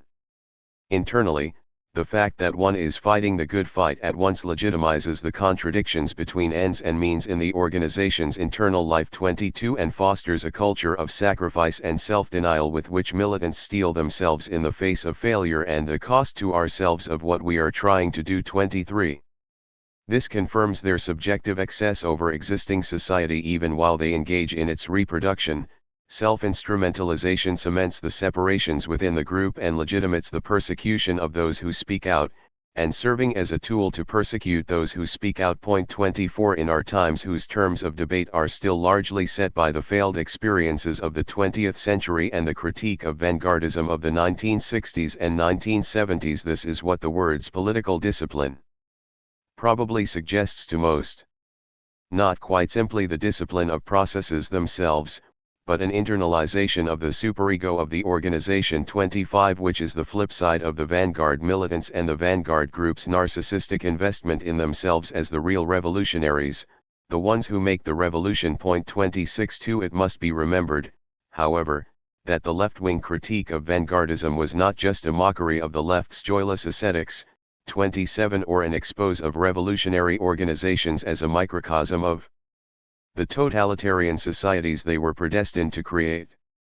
It was also about how they had become, at best, innocuous, shut off from the real processes of the masses 28 and incapable of communicating with new struggles or changes in objective conditions and class composition 29, and, at worst, counter-revolutionary, antagonistic to any expression of subjectivity on the part of the subject groups spoken of by Marx, 30 sabotaging what they could not control and stifling what they could, motivated only by the overriding imperative of party building and organizational survival, perpetuating their position as mediators and representatives.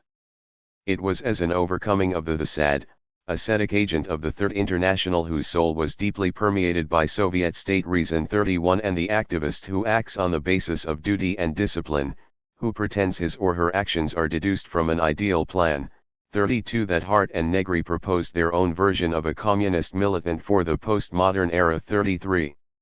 Against the transcendence of vanguardism of the vanguard over the masses, of the pre-established plan over the materiality of the 168 movement, of a knowledge already possessed over the political process, of a projected goal over the means to attain it, of the militant's position over existing relations and structures. This was the militant of an immanent communism that created itself in its very unfolding.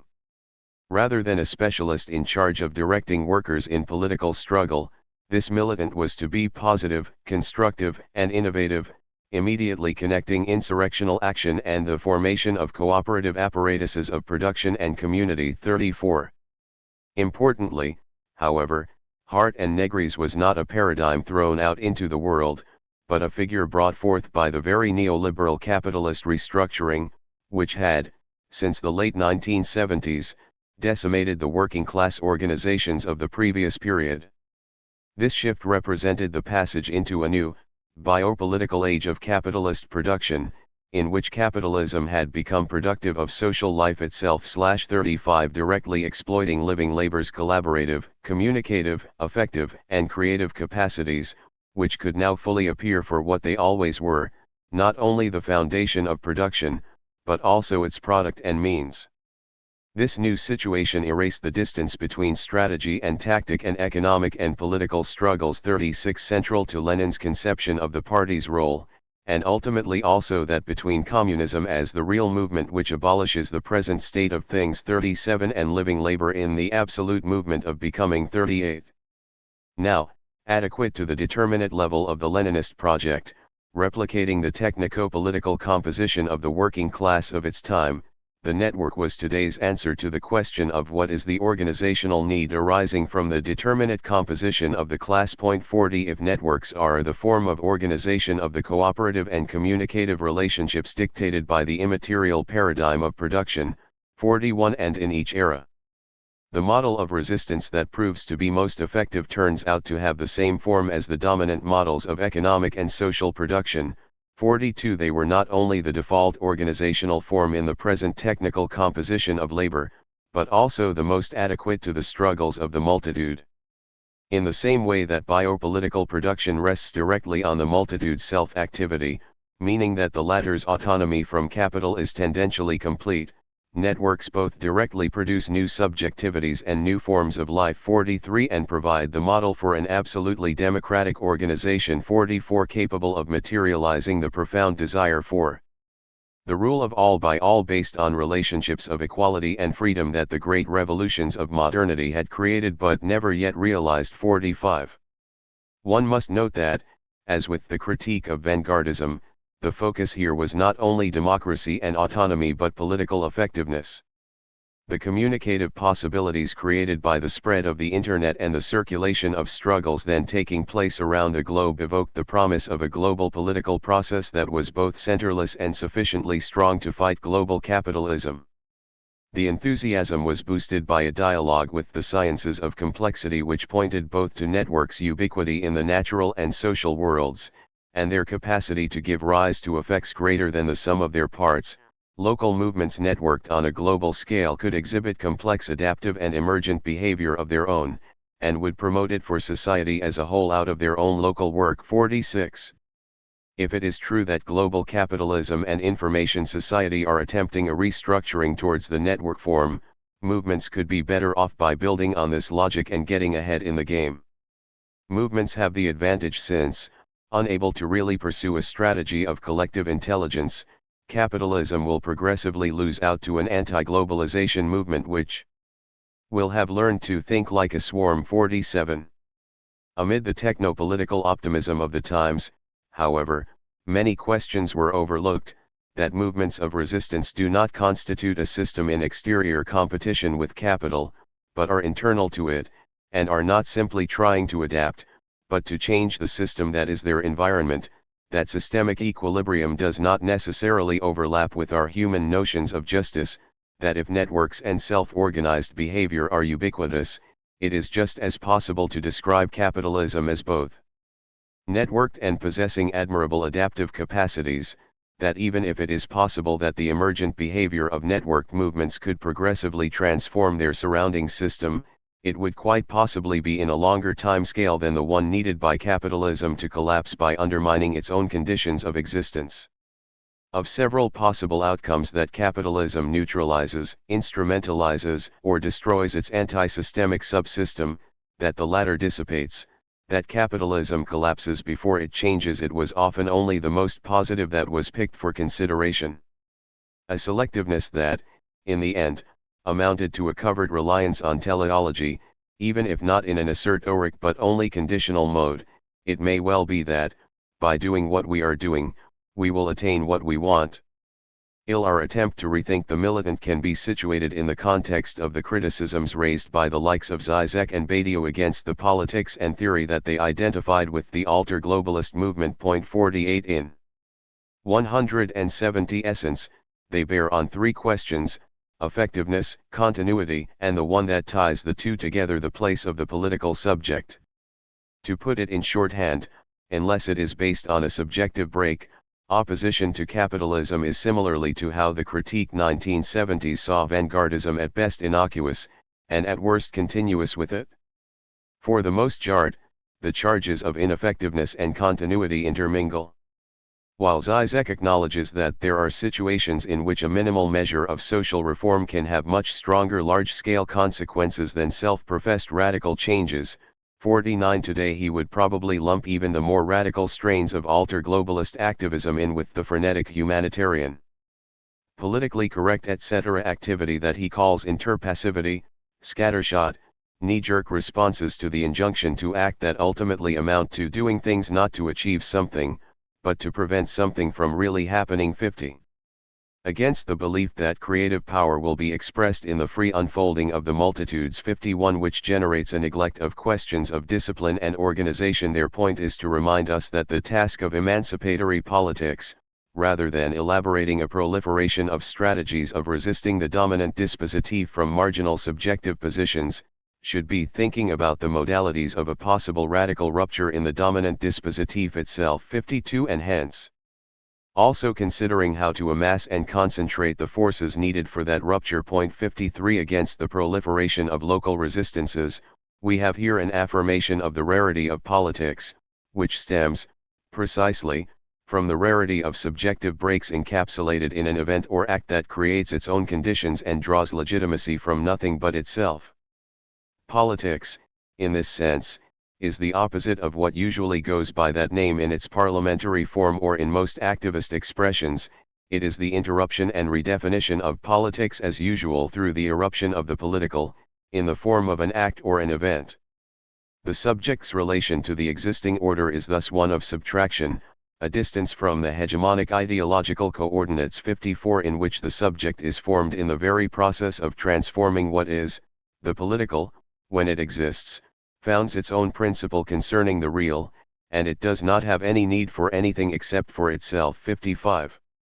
Without this distance, that which goes by the name resistance, is only a component of the progress of power itself.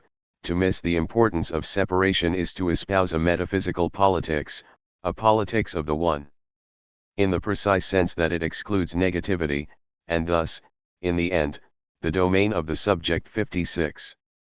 The very features that Hart and Negri extol in contemporary activism for how they build on the contemporary technical composition of labor network organization, spatial mobility, Temporal flexibility 57 bear witness to an ideological continuity with contemporary capitalism. In their lack of organization, perseverance, unity and 171 discipline, they fail the test of the highest militant virtue, courage as endurance in the impossible 58. One could argue that this judgment was vindicated by the subsequent dissipation of alter globalism. But before we appreciate the thrust of this critique, let us once more draw a distinction between rightist and leftist variations of a same logic. It was largely through the critique of real existing socialism, the conciliationism of party and union bureaucracies and the failed vanguards of the extra-parliamentary left that the idea of a minoritarian politics developed in the 1970s, in the works of Michel Foucault, Gilles Deleuze, and Félix Guattari, among others, and in the activism of groups of women, people of color, gays and lesbians, prisoners, psychiatric patients, and so on. For most of those who took it, at least at the time, this turn did not signal the abandonment of the critique of capitalism, or of the idea of overcoming it. Again, it was motivated by questions of political effectiveness, and started precisely from the idea that the reason for the shortcomings of vanguardist politics lay in its deficient understanding of who or what the enemy was. Concepts of micro or molecular politics, or of a diffuse, centerless network of power relations coextensive with the social field, served to explain why revolutionary movements privileged the state apparatus as the target of struggle 59 had come to reproduce the old society they had fought, or why a group can be revolutionary from the point of view of class interest and yet be even fascistic and police-like from the point of view of its libidinal investments 60. At the same time, they offered a view of what an alternative revolutionary politics could be. Against the idea that the struggle is concentrated in the most advanced sector of the class, resistance is to be found in the myriad places in which it manifests itself. The great political problem is how to create lateral connections, a whole system of networks, of popular bases. Transversal connections between these discontinuous active points, from a country to another and inside the same country so as to make the revolutionary process 61 a polycentric, wide-scale, systemic challenge.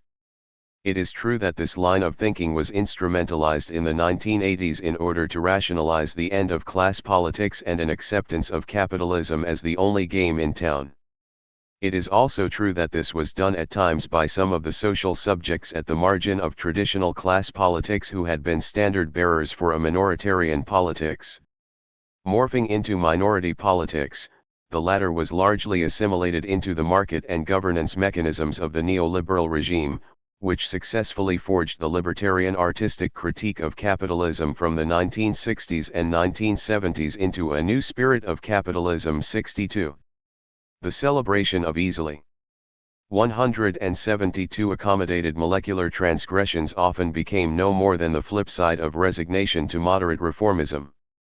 Yet not only should we not confuse minoritarian and minority as Deleuze and Guattari 63 would remind us not to do, we should take minoritarian politics for what it once tried to be, not an investment in small acts of resistance which only keep the system alive but an attempt to think a non-vanguardist politics up to the task of radical change. 64 For it is not difficult to see how this conception of revolutionary change and its inherent desire to exorcise the ghosts of vanguardism's past could result in a covert teleology. It suffices that one subtract the subjective dimension from the telos of radical social transformation.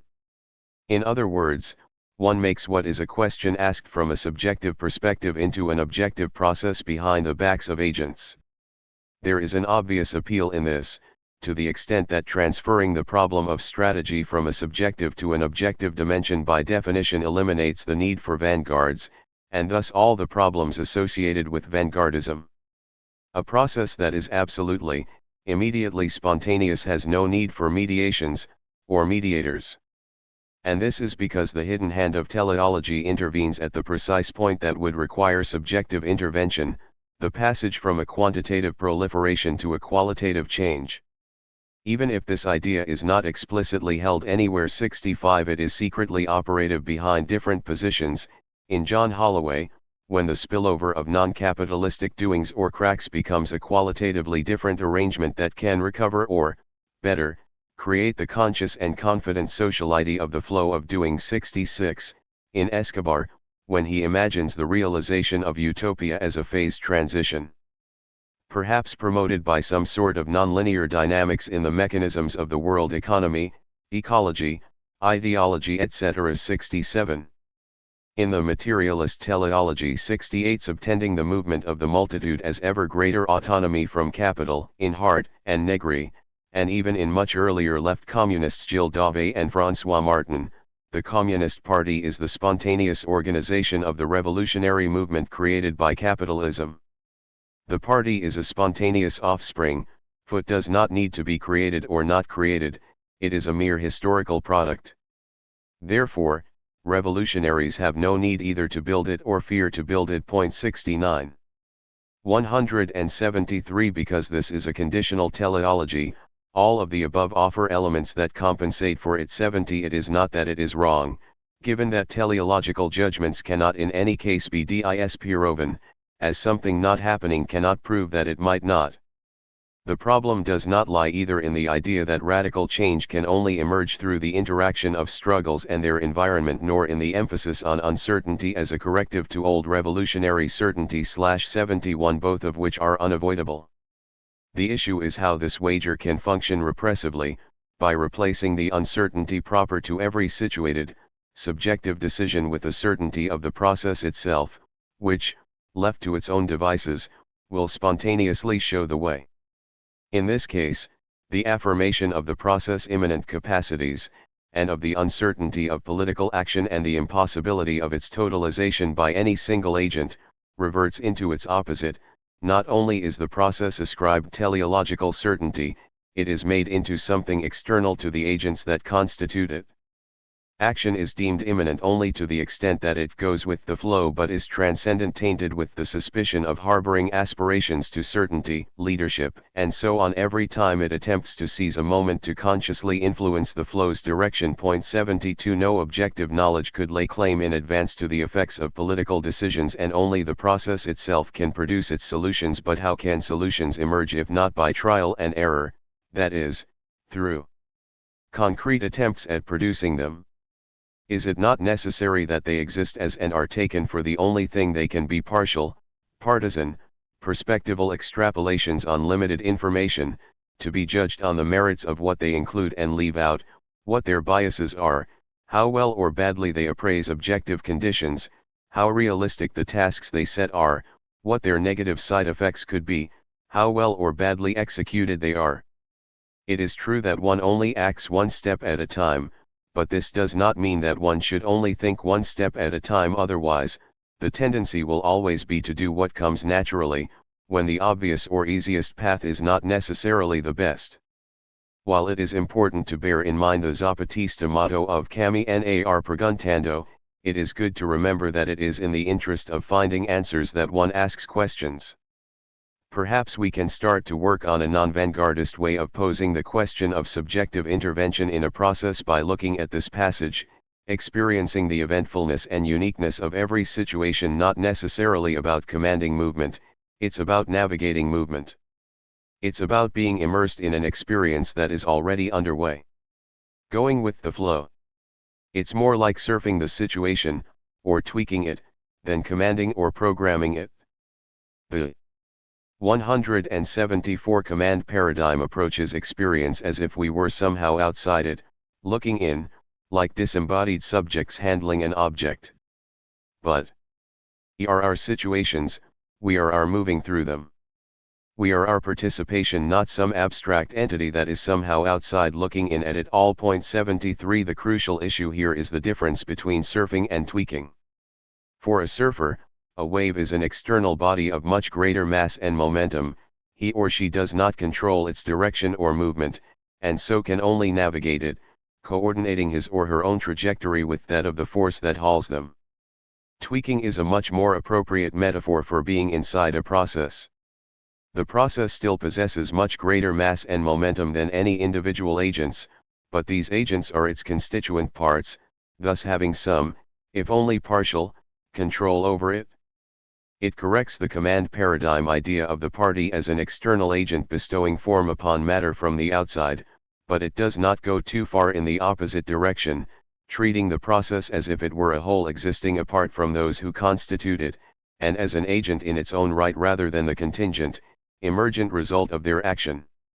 It eliminates the transcendence of agent over process proper to vanguardism, without instituting a transcendence of process over agent in which the denial of intentional, strategic initiative to the latter is the flip side of the former's surreptitious elevation to the position of a Lacanian subject supposed to know what is imagined to be in charge when, and because, there is no one in charge. 74. So where does this leave us in regard to a rethinking of the militant? With questions of strategy and organization, it is always good to first ask the question where are we, and only then where do we want to go. This is how we will proceed. Our starting point is networked organization. However, even if we can speak of networked politics as today's movement's spontaneous organizational logic, it must be understood in its materiality as an organizational logic. On the one hand, as Gramsci noted, pure spontaneity does not exist in history, it would coincide with pure mechanicity. 75. The notion of a purely spontaneous, non-organized political movement is nonsensical because for it to exist and be noticeable as such, it must have already somehow distinguished itself, subjectively and objectively, from the everyday spontaneous reproduction of order. On the other, networks are not structureless and formless. 175 and, in a certain sense, not even multiform. 76, they possess forms and structures of their own, which emerge regardless of whether individuals realize or will them. The first thing to recognize, in this case, is that networked organization does not eliminate vanguards. The fact that political networks have a structure characterized by the presence of hubs immediately puts paid to the idea that they are horizontal by nature. Leadership still exists in them, if in a non-institutionalized mode, which has advantages and disadvantages. It is recast as distributed leadership, which means that the isolated initiatives of individuals or relatively small groups, communicated across the overall network system, can trigger positive feedback loops that increase their impact exponentially. Emergent behavior is not spontaneous in the sense of miraculous but always induced by a germ of action.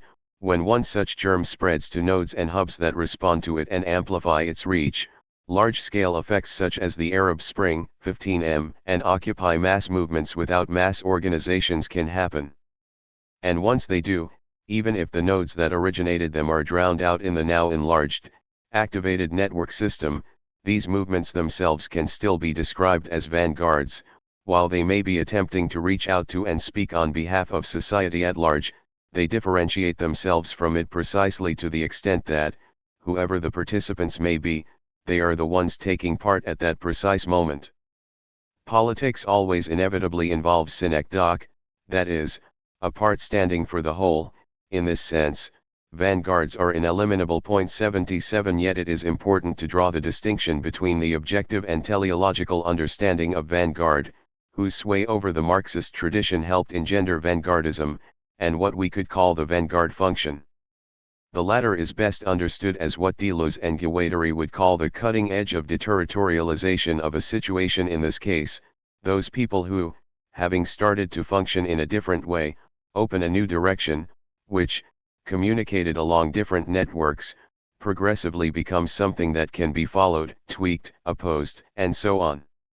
The vanguard function is objective in the sense that, when it has spread, it can be identified as the anomalous cause behind a growing number of effects.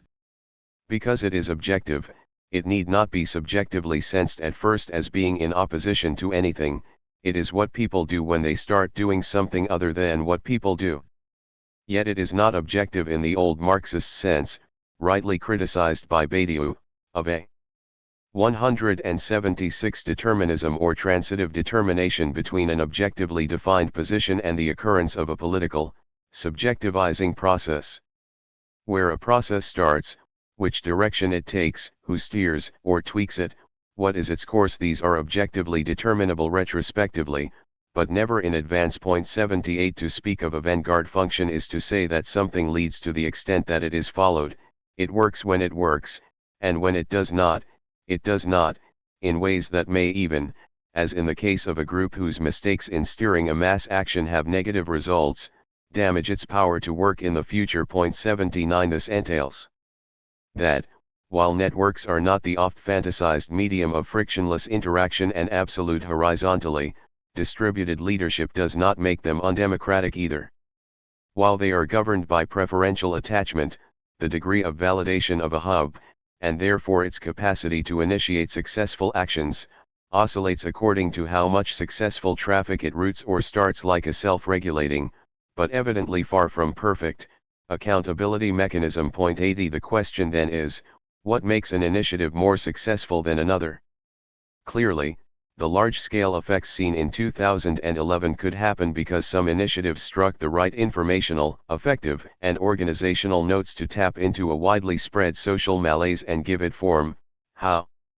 Equally, there is plenty to be learned from examining less successful initiatives in regard to their contents, affective components, to who initiated them, how they circulated, and what kinds of action they proposed, and so on. What are the advantages of redescribing these phenomena with words like leadership, representation, vanguard? First of all, to demonstrate that they continue to exist, and do so independently from any agent's dark motivations, to show that their disavowal both prevents us from better understanding them so that we can better explore their potential, and blinds us to their risks, such as invisible hierarchies. The second advantage is to demystify them. If they exist by necessity, the question becomes less how to prevent than how to use them in non-vanguardist ways. Vanguardism, not vanguards, appears as the problem. Thirdly, to bring the subjective dimension back into the picture, by pinpointing the spot in which it is elicited by a non-vanguardist revolutionary politics, what do we need to do in order to further multitudinous, polycentric, open-ended processes in the direction of systemic change? Finally, to open the space for posing, in non-vanguardist ways, the strategic challenge suggested by Zizek, a collective, organized work of identifying the paths, leverages, potentials for possible radical ruptures in the dominant dispositif itself. 81. 177 If a tweak is a matter of steering or nudging a process in a subjectively determined direction, even if one we can neither control nor predict fully, it still matters what amount of force one can apply on it. This is why we cannot ignore questions of discipline, organizational consistency, unified action, and so on. There is a difference between open, indeterminate calls, and more complex, strategic initiatives. The greater the scope and complexity of the latter, the more consistency, commitment, structure will in all likelihood be required. Here, it may be a good idea to invert the order of questions, and start from what do we need to have in order to do what we think is necessary, instead of what can we do with what we have. In fact, as I have argued elsewhere, 82 Even in the case of those indeterminate calls that set in motion processes like 15M and Occupy, the usual media picture of previously entirely unconnected, non-active individuals suddenly coming together is misguided. Rather than spreading through an exclusive individual-to-individual basis, such processes are better understood as depending on an interplay between small formal or informal groups with stronger ties among members and a long tail of individuals with weaker ties, which tend to become stronger as the process develops. The point is that, as much as networked organization does not render issues such as discipline and consistency superfluous, there are no one-size-fits-all answers. Different things can be achieved through different means. Clearly, mass membership and a centralized structure is no panacea. It suffices to see how mostly irrelevant parties and unions have been in recent decades. For several reasons, rather than fixating on the idea of a single unified organization, a better way of working through questions of organization might be thinking in terms of what Italian autonomists used to call an area. This would consist of a long tail of supporters and individuals fluctuating among different networks, and an ecology of middle-sized groups with a greater degree of organizational consistency. Rather than competing with each other, as parties by definition do. These would be complementary, defined not by their group identities, but by the initiatives they carry out, not single-issue campaigns in the usual sense, but strategic interventions that explore the political potentials opened by the conjuncture. This may in fact be the emergent solution already advanced by the movements of 2011, at times when things hit an impasse. It was the distributed leadership performed by projects such as anti-foreclosure campaigns and neighborhood assemblies that moved things forward. 83 With this in 178 mind, we could conclude that something like a care for the whole may be a virtue to retain in a redefinition of the militant, a capacity to think strategically in the context of a larger ecology of struggles and agents, as well as the overall systemic environment, so as to evaluate what are the most effective initiatives that stand the best chance of working, and how to make the most of them, when to tweak and when to serve, when and how to produce positive or negative feedbacks. In short, how to best employ existing conditions in order to ensure the greatest political impact, while thinking of the development of the political process as a whole, rather than of an individual organization or initiative. 6. The attempt to pose the question of the militant has led us to reframe it in the terms of a preliminary one. The concept of vanguard function sought to grasp the spontaneous occurrence of non-vanguardist vanguards. Regarding the militant, can there be an active, conscious non-vanguardist practice of the vanguard? I would suggest that this not only probably still exists but that it has existed many times. One example would be the Communidadsikelsieiste base of liberation theology. It is to this experience that I turn for my conclusion. A major strength of liberation theology was how it confronted, rather than disavowed, the performative contradiction that is constitutive of the militant, a heteronymous force for autonomy, a figure of separation against separation. Given the reality of their practice, which normally typically involved middle-class, educated popular agents moving to work with very poor communities, the problem could not be circumvented. They tackled this performative contradiction head-on by treating it as a specific manifestation of the pedagogic relation in general, understood not as another form of the mind-matter, leader-mass contradiction 84, but in the terms set forth by Brazilian educator Paulo Freire. The strength of Freire's egalitarianism lies precisely in assuming not that there is no difference between educator and educated, but rather that one educates anyone, no one educates themselves, men educate each other, mediated by the world. 85. As a liberation theology manual puts it, flattening the difference between the educator and the people must be unmasked as a farce. The agent is an agent because she is different. This must be seen and acknowledged. 87. The militant's work consists in closing this gap by coming closer to the people and bringing the people closer to her. She forgoes any fusional fantasy and recognizes her position's intrinsic contradiction, while knowing that the work's success depends on establishing some degree of continuity between her and the community. The greater the discontinuity, the closer she would be to either becoming a leader or being rejected as a foreign body. The point here is not to idealize a specific experience, or to advocate one kind of practice above others, but to draw out another virtue for a redefinition of the militant. There is a risk in recent attempts to correct the objectivist, teleological bias implicit in a certain way of thinking what a non-vanguardist militancy would be, that they overcompensate by placing too much emphasis on the sovereignty of subjective separation. 88. Perhaps we should look instead for something like what Deleuze and Guattari call an art of dosages. 89, an art to be applied, first and foremost, to the very constituent condition of the militant, that is, separation. Consider the situation created by the movements of 2011. When upsurges of mass mobilization like these happen, a conundrum presents itself: their open, indeterminate nature, meaning all things to all people, can attract large numbers, but this self-same openness makes concerted action difficult, because any decision will close things down, increase determinacy, define who's in and who's out. It is the case, then, that making anything happen will involve drawing divisions, creating new separations. Now consider the good popular agent of liberation theology. She does not disavow separation, but does not affirm it one-sidedly. she is attentive to the ways in which her action can end up reproducing the societal divisions that she fights against, and doses her separation by selecting when and how to tweak or serve.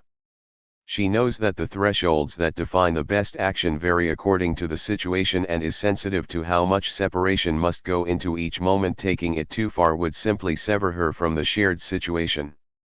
She understands that the sovereign assertion of separation would be an illusion.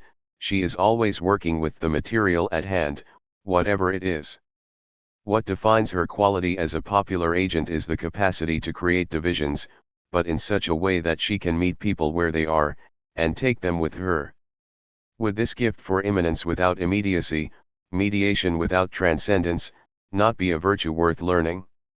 Chapter 9 Beyond Assemblyism, the processual calling of the 21st century left Keir Milburn from the Arab Spring, through the Spanish Indignados, to the Occupy movement, and beyond. The dominant organizational form of the 2011 protest wave was the assembly. It gained this prominence through its compatibility with the year's dominant protest repertoire, the protest camp. The camps of 2011, in distinction from earlier camps, were semi-permanent occupations of prominent public space, often city squares. While these camps facilitated other forms of protest and direct action, it was the very act of occupation, as a public display of dissatisfaction, which had the most impact. They acted as a pole of attraction to which the dissatisfied could congregate and find one another. Within this, the general assemblies of the camps found themselves moving beyond an ancillary, supporting, and merely organizational role to become central to the very purpose of the protest. The assemblies were one of the primary means through which people found one another and displayed their commonality. While the protest camp at Tahrir Square in Egypt did hold mass assemblies, it was only with the camps of the Spanish M15 movement that a particular form of consensus decision-making process began to be introduced, an inheritance from the veterans of the anti-globalization movement who were a vital component of the early camps. It was Occupy Wall Street, however, that did the most to spread this process and codify it as assembly practice. Point 1 Consensus decision-making has undergone 190 continuous development within social movements for over 40 years, resulting in a highly structured process. The group Seeds for Change, which provides training in consensus decision-making, provides a useful definition. Consensus is a decision-making process that works creatively to include all persons making the decision. Instead of simply voting for an item, and having the majority of the group getting their way, the group is committed to finding solutions that everyone can live with. This ensures that everyone's opinions, ideas, and reservations are taken into account. But consensus is more than just a compromise. It is a process that can result in surprising and creative solutions, often better than the original suggestions. Point 2 Experiencing this process for the first time can be exhilarating. This much is made obvious by the vivid testimony of Quinn Norton, a journalist who spent several months participating in the occupations across the United States. The GA process also became part of everyday life. The Q, called stack, the people's mic, consensus, arguments and counter-arguments, points of information, blocking. Fights and logistical problems fell into little gas, and the GA became a way of organizing thought. Hand gestures, called twinkles in New York, let groups express their feelings in silence. All of it migrated into the culture of camp life. After a while in the camps, you put your concerns on stack, and you twinkled people in conversation as a fatigue. At first, like so many parts of Occupy, it was a wonder to see. Point 3 Beyond its organizational process, the dominant political issue of the protest wave was dissatisfaction with representative democracy, at least as it currently operates. There is an implicit continuity between the slogan of the Spanish Indignados movement, "Real democracy now," and the slogan of Occupy Wall Street, "We are the 99%. Between them they reflect the widespread perception that contemporary governance functions primarily in the interest of big business, the well-connected, and the very rich. Point 4 The prominence of this issue combined with the early exhilaration of participation in consensus-driven assemblies produced what I would call assemblyism, the idea that the General Assembly is the direct and sufficient answer to the demand for real democracy now. Just as some council communists in the 20th century thought they had discovered in workers' councils the organizational form of both future struggle and a future communist society, some in Occupy, and beyond, mistook consensus. 191 assemblies, which had emerged from quite specific circumstance and inheritances, for a new universal model of democracy, which at the very least prefigures the post-capitalist society to come. As with all ideal types, such an assessment is set up to fail, and as the limits of usefulness were reached, then complete rejection ensued. Such a dynamic is quite visible in Norton's continuing testimony: "O society can make a perpetual constitution, or even a perpetual law. The earth belongs always to the living generation. Every constitution, then, and every law, naturally expires at the end of 19 years. If it be enforced longer, it is an act of force and not of right." 30. Although he doesn't use the term, Jefferson also seems to deal with the problem of fetishism when he says, "Some men look at constitutions with sanctimonious reverence, and deem them like the Ark of the Covenant, too sacred to be touched. They ascribe to the men of a preceding age a wisdom more than human, and suppose what they did to be beyond amendment." 31. Just as Marx reached for religious analogies to describe commodity fetishism, Jefferson does the same when describing the fetishization of institutional forms. As long as constitutions are acknowledged as the work of mere men, they can always be remade, but as they come to appear to be the work of a wisdom more than human, so they become untouchable. Once again the product of social relations comes to appear as their precondition.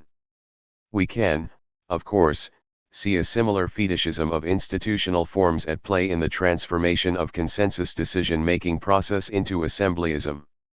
Jefferson's solution is rebellion. He is not, however, advocating continuous rebellion but, rather, a periodic one. As Hart puts it, the only way to be faithful to the revolution, is to repeat it. The temporal figure of the revolutionary event, therefore, is the eternal return not of the same, of course, but the return of the different, that is, the difference marked by each generation. 32. Jefferson is wrong, however, to set the temporality of the eternal return to a 20-year cycle. Indeed, it seems that this part of Jefferson's argument needs to be reversed. In reality, births don't occur in 20-year bursts, they happen continuously. As such, the concept of a generation makes sense only if we say they are formed in relation to certain significant shared experiences. 33. From this perspective, we can say that it is events that form generations and not the other way around. 34. Transition, then, doesn't proceed at an even pace or in a linear direction. As Hart says, even when a democratic process moves forward, it reaches thresholds that cannot be crossed without the rupture provided by rebellion. 35. Those moments of rupture can also allow the breaking. 197 with one problematic and the positing of a new one. As the problematics of the revolution develop, and new forms of domination and fetishism are discovered or emerge, then the event, as rupture, must be revisited. 36 Transition is continual but it is not continuous. To return to our original Guattarian vocabulary, what Hart finds in Jefferson, although he doesn't use the term, is a processual transition, in which new forms of fetishization can be overcome and new problematics can emerge. 37 Transition becomes, not a distinct and separable period but a periodic repetition, not a movement from one fixed state to another but a process of infinite becoming. 38. From this perspective, it makes no sense to consider democracy, self-rule, or indeed communism as an end point. Communism can only be this very process of continued transition. It must be an experimental process of learning by doing, a self-training, which includes a process of collective self-analysis and self-correction, including, when necessary, recurrent events of rupture. This processual politics of continual transition means that, contra liberal theory, the problematics of revolutionary events can no longer be confined to exceptional periods. If we are to find the communist dynamic in contemporary movements, then they too must be subject to the problematic of transition. So what lessons can we draw for contemporary organization? Firstly, we can gain a better understanding of the fetishization of organizational and institutional forms. The risk of fetishism rises as forms become separated from the conditions of their emergence.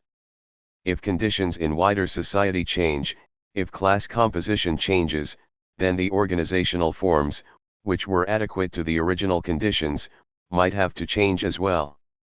In addition, as movements develop, then new problematics can emerge that demand attention. This often involves reconfiguration of both organizational forms and interpretive grids. As thresholds are reached, then rupture and rebellion must be revisited. The organizational and institutional schema that we are constructing seems to require not just mechanisms of self-training in democracy but also mechanisms of rupture with the existing sense of the movement. These seem, if not contradictory, then certainly in tension. Can they both be contained in the same organizational form? If so, how can that organizational form transform itself when necessary? As we saw in the testimony about General Assemblies, people can become vehemently attached to particular forms of organization, and as a flip side often vehemently reject them later. Is there any way we can turn this dynamic to our advantage? In addition, if revolutionary transition requires the transformation of ourselves and consists of a self-training in democracy, then who can guide that transformational process? It is to help think through this problem that we now turn to Jody Dean's recent proposal for a post-Occupy Communist Party. 39. 198 party like it's not 1999?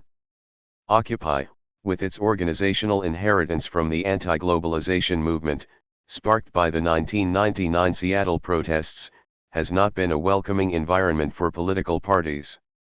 However, Dean's proposal for a party, or at least something like a party, gains significant power from its rootedness, at least ostensibly, in the experience of Occupy's shortcomings. 40 Her timely argument resonates with the crisis of assemblyism provoked by Occupy's collapse. She criticizes, for instance, the radical inclusivity of the General Assembly model for obscuring the problematic of division and therefore decision. In fact, the most prominent slogan of the movement, "We are the 99%, gained its purchase by giving voice to a hidden transcript, "We are not all in this together." For Dean, however, the movement mistakenly rooted its legitimacy not in this narrative of division but in its practice of inclusivity. It was this inclusivity that critically weakened the movement, as the ever-changing composition of the General Assemblies produced a crippling lack of division between the occupations and their outside. The entropy that increasingly gripped the assemblies was a predictable consequence of this lack of consistency and led to the usurpation of decision-making and leadership functions by unaccountable groups of individuals in the know. The proposition of a Leninist party as the answer to such failings is certainly nothing new. There were many parties circulating Occupy, bemoaning their inability to gain a fair hearing. What makes Dean's discussion more worthy of engagement is her willingness to rethink what a party might entail.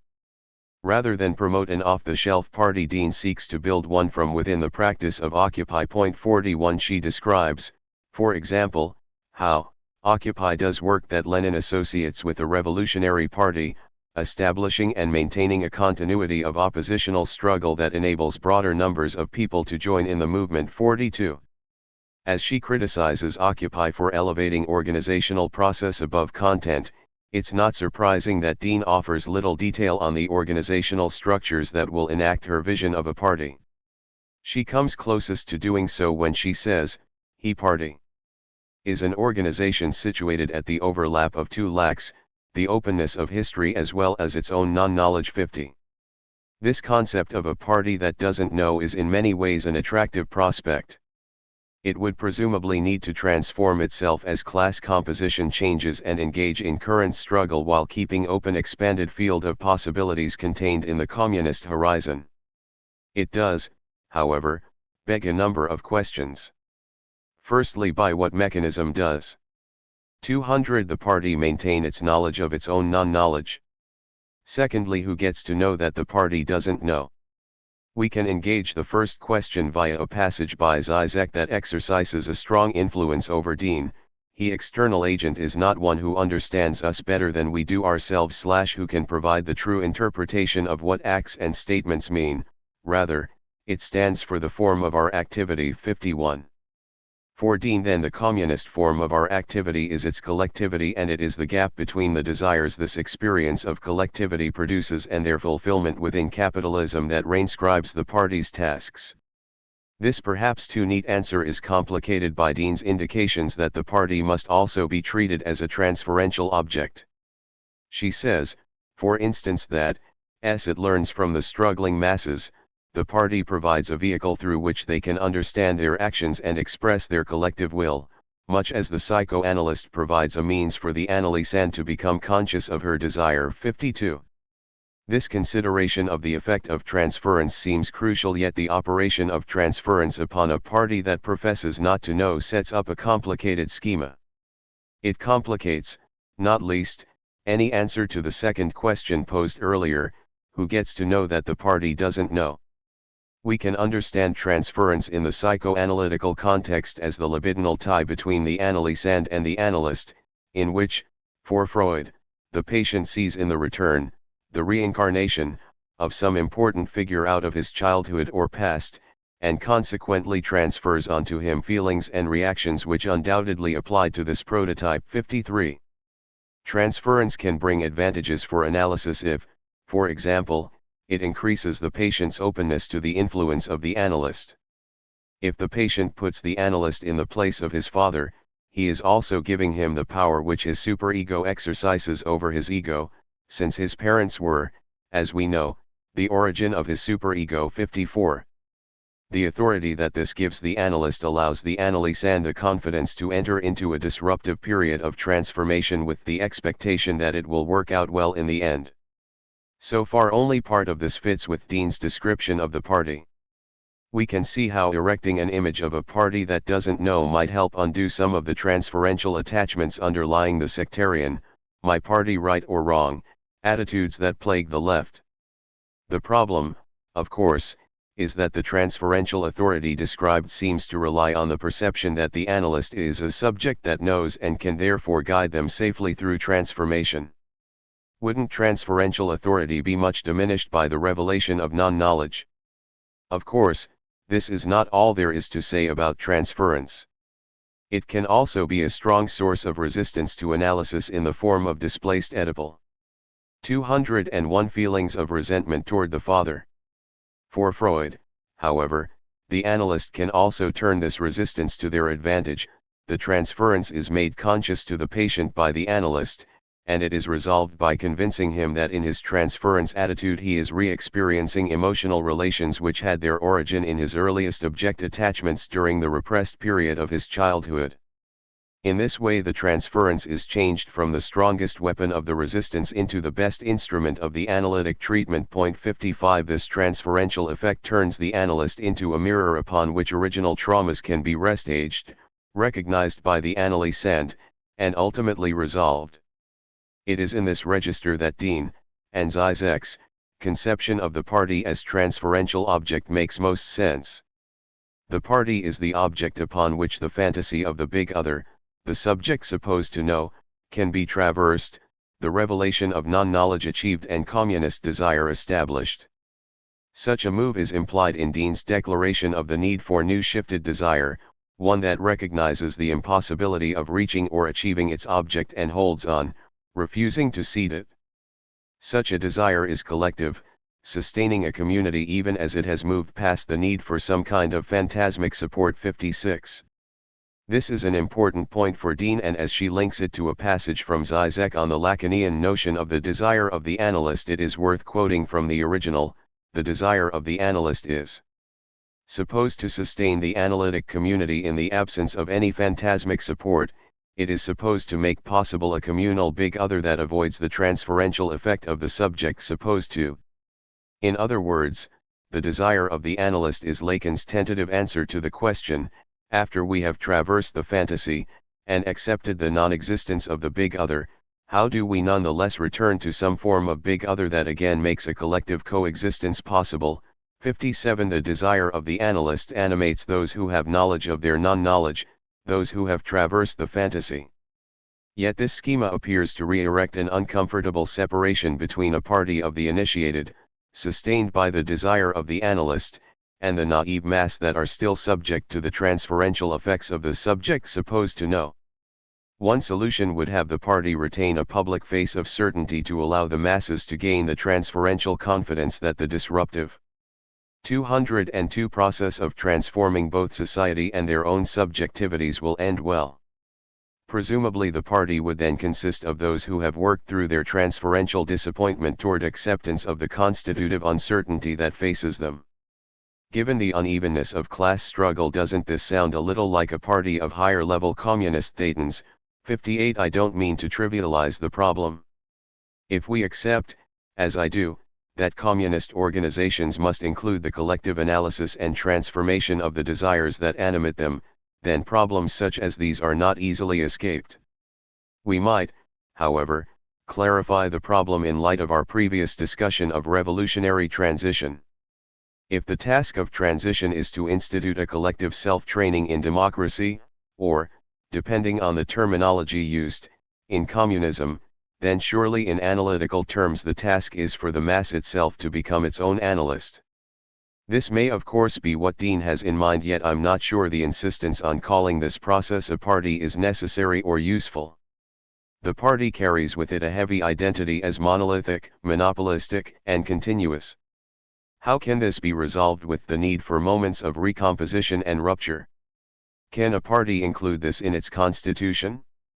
Indeed, do we necessarily need the party form to fulfill our previously identified analytical and transferential functions? With these questions in mind, let's look again at the practices of Occupy to see which functions they might be fulfilling and how they might be supplemented for those that they aren't. Transferential assemblies and transversal leadership. An understanding of transference can help explain the feelings of betrayal and hopelessness apparent in Norton's eulogy for Occupy. 59 As the General Assemblies were the main means of continuity within the occupations, the effects of transference seemed to fall primarily upon them. The General Assemblies acted as screens upon which people could realize their commonality with others while recognizing themselves as newly emerging political subjects. In terms of the latter, it was often what we might call the affect of democracy within the assemblies that people found most appealing. Being listened to and taken seriously by others while taking collective control over an important political moment really can be life-changing. This radically participatory element did much to increase people's collective capacities. It was in effect a training in democracy.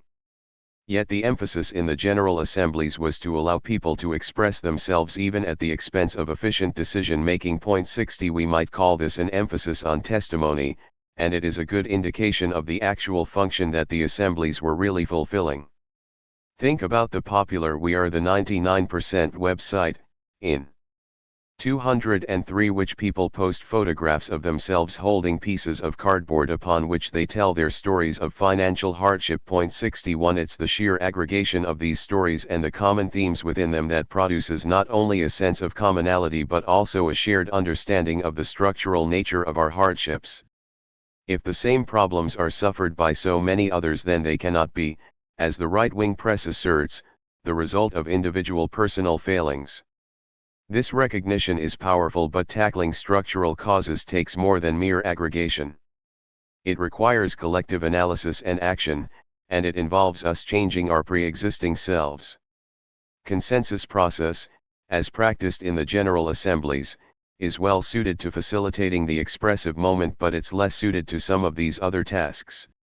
During the anti-globalization movement, it was found that consensus process works best among fairly cohesive groups committed in advance to the same broad objective. It relies, of course, on a common commitment to, and understanding of, consensus decision-making, but more fundamentally, for it to work effectively, it requires a fixed point of reference. The big stalling point with consensus process is its unsuitability for making strategic decisions, that is, collectively transforming and generating objectives different from the one around which the assembly was formed. 62 The pressure to come to consensus, for instance, can provide a bias toward the status quo. It is much more difficult to achieve near unanimity on a proposal for a radical break with normal practice. Indeed, consensus as a goal is problematic in itself. Guattari consensus creates oppressive redundancies and a situation in which participants say exactly what they are expected to say. 63. It is a situation that risks the development of unexamined common sense assumptions and dogma. Of course, such problems are not confined to horizontal organization. Vertical organizations have their own mechanism of fetishization. The solution, however, may well be the same: allow the development of alternative foci of meaning and reference. It is here that we can return to the conception of the left as a processual passion, as Guattari's solution is to supplement the horizontal structures of Occupy not just with the vertical and diagonal structures proposed by Dean, but also with what he would call transversal ones. Guattari developed his concept of transversally through both engagement with left groups and his experience of group analysis with schizophrenics at the Psychiatric Hospital Law Board. 64 Guattari's practice privileged the group as an analytic unit in order to bring the institutional form and institutional object within the scope of analysis and transformation. In this context, the one-way libidinal tie of transference is disrupted by the analysis of, and experimentation with, multidirectional 204 transversal libidinal ties. Guattari opposes transversally to both verticality and horizontally. By the former he means the vertical lines of bureaucratized authority, while horizontally refers to an inert seriality, in which different sectors, such as patients and roles, remain separated from each other, a state of affairs in which things and people fit in as best they can with the situation in which they find themselves. 65. Verticality, then, is associated with paranoid investments in which all communication and meaning is channeled through a few key individuals. 66 Guattari contrasts a coefficient of paranoid investments to its inverse, a coefficient of transversally, the maximization of which tends to be achieved when there is maximum communication among different levels and, above all, in different meanings. 67. The ultimate aim of experiments with transversally is to change the data accepted by the superego into a new kind of acceptance of initiative. 68. Transversal mechanisms are designed to facilitate transformations in group desire, by seeking out escapes of meaning that indicated the limits of a group's common sense assumptions and so the potential points of fetishization. These escapes, however, are not read interpretively, as signs of an underlying condition, but constructively, as indications of new possibilities. Transversal mechanisms allow new foci of meaning to develop and new political problems to emerge. If we widen our scope a little and situate Occupy within other post-crisis movements in Europe and America, we can see that the transversal tasks of shifting the consensus of the movement, of introducing new political problems, new repertoires, and new frames of reference has fallen not to the General Assemblies but to that other organizational innovation of 2011, what Nunes has called distributed leadership. He describes the concept as the possibility, even for previously uncharted individuals and groups, to temporarily take on the role of moving things forward by virtue of coming up with courses of action that provide provisional focal points for activity. It applies both to the first outliers, groups, or individuals, who started networking towards the mass actions that then developed into camps and assemblies. But equally to all those whose initiatives, by example more than persuasion, by contagion more than argument, managed to cut through deadlocks in decision-making processes progressively reduced to the assembly form. What makes this form of leadership different is the fact that it does not require a previously established leader or vanguard status. In fact, one of the key things that, in the present environment, appears to work in favor of an initiative is precisely its being anonymous or unseated. 69. 205 This seems a little different to traditional notions of leadership. There is, for instance, much less reliance on pre-existing authority. While successful leadership still tends to build authority, the logic of distributed leadership appears to disrupt the negative transferential effects associated with more traditional leadership roles. In distributed leadership you are only as good as your latest initiative. If you stop making sense, then it's easier for the movement to move on. Indeed, if we look at the developments emerging from the ashes of OWS, then we can see groups putting these elements into powerful new assemblages. The group Strike Debt, for instance, did not work through the General Assembly to persuade others to adopt the issue of debt as the new political focus. Instead, a small group went away, did research and came up with initiatives, along with materials and techniques, which had the potential to go viral. 70 Indeed, we can also see how strike debt has learned how to retain the expressive functions of the assembly form. One of the key pieces of advice strike debt gives to those wanting to initiate an anti-debt campaign is to hold debt assemblies, in which people can testify publicly about their indebtedness in order to overcome their guilt and recognize the commonality of their position. Conclusion: the aim of this chapter was to move beyond both the erection of assemblyism as a new universal model of democracy and the rejection of general assemblies due to their failure to be one. In doing so, I aim to clarify the lessons of 2011 for contemporary communist organization. I hope to show that the communist project must be a processual one, it must carry an anti-fetishistic dynamic. Indeed, as our own subjectivities are partly formed by the fetishisms of capital, then the communist project must include not just the transformation of institutional structures but also the transformation of our very selves. The appropriate organizational form for this task must also be subject to change. It must be a processual organizational process that involves collective self-analysis, the emergence of new problematics and even periodic moments of rupture. Within this schema, the assembly moment seems vital if not sufficient. It is evident that assemblies have been fulfilling, among other functions, a transferential role. They have operated as a screen upon which newly emerging political subjects can project and recognize both their transforming subjectivities and their commonality with others.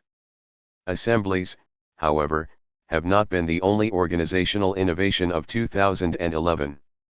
The other, which we have called distributed leadership, has acted transversally, allowing the emergence of new foci of sense and enabling the movement to move from one problematic to the next. Of course, this doesn't solve all organizational problems. It doesn't address the problem 206 of accountability, raised by Dean, nor, on its own, the problem of massification and state power. It does, however, suggest a general approach to take toward organizational problems, a processual one. It is this that provides the 21st century left with its processual calling. Chapter 10 Communize John Holloway. It has to be a verb, doesn't it? A noun cannot possibly express adequately the sort of society we want. A social organizing that is self-determining cannot possibly be contained inside a noun. The notion of communism is grossly, nonsensically, dangerously self-contradictory. A noun suggests some form of fixity that would be incompatible with the collective self-creating. A noun excludes the active subject, whereas the whole point of the world we want is that the active social subject would be at the center. Ours is the revolt of verbs against nouns. It is the revolt of being able to against power, of poder against poder, pouvoir against pouvoir, podera against podera, machen against macht. 1 The moving of self-determining against alien determination can hardly be otherwise. Alien determination is the entrapment of our lives within coagulations, within barriers, rules, frontiers, habits. Within social forms, in other words.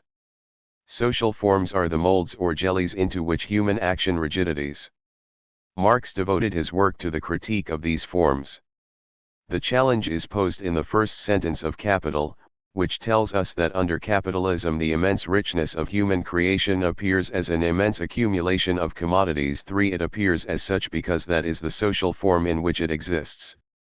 The potentially unlimited force of human creation is really entrapped within the limits 214 of the commodity form.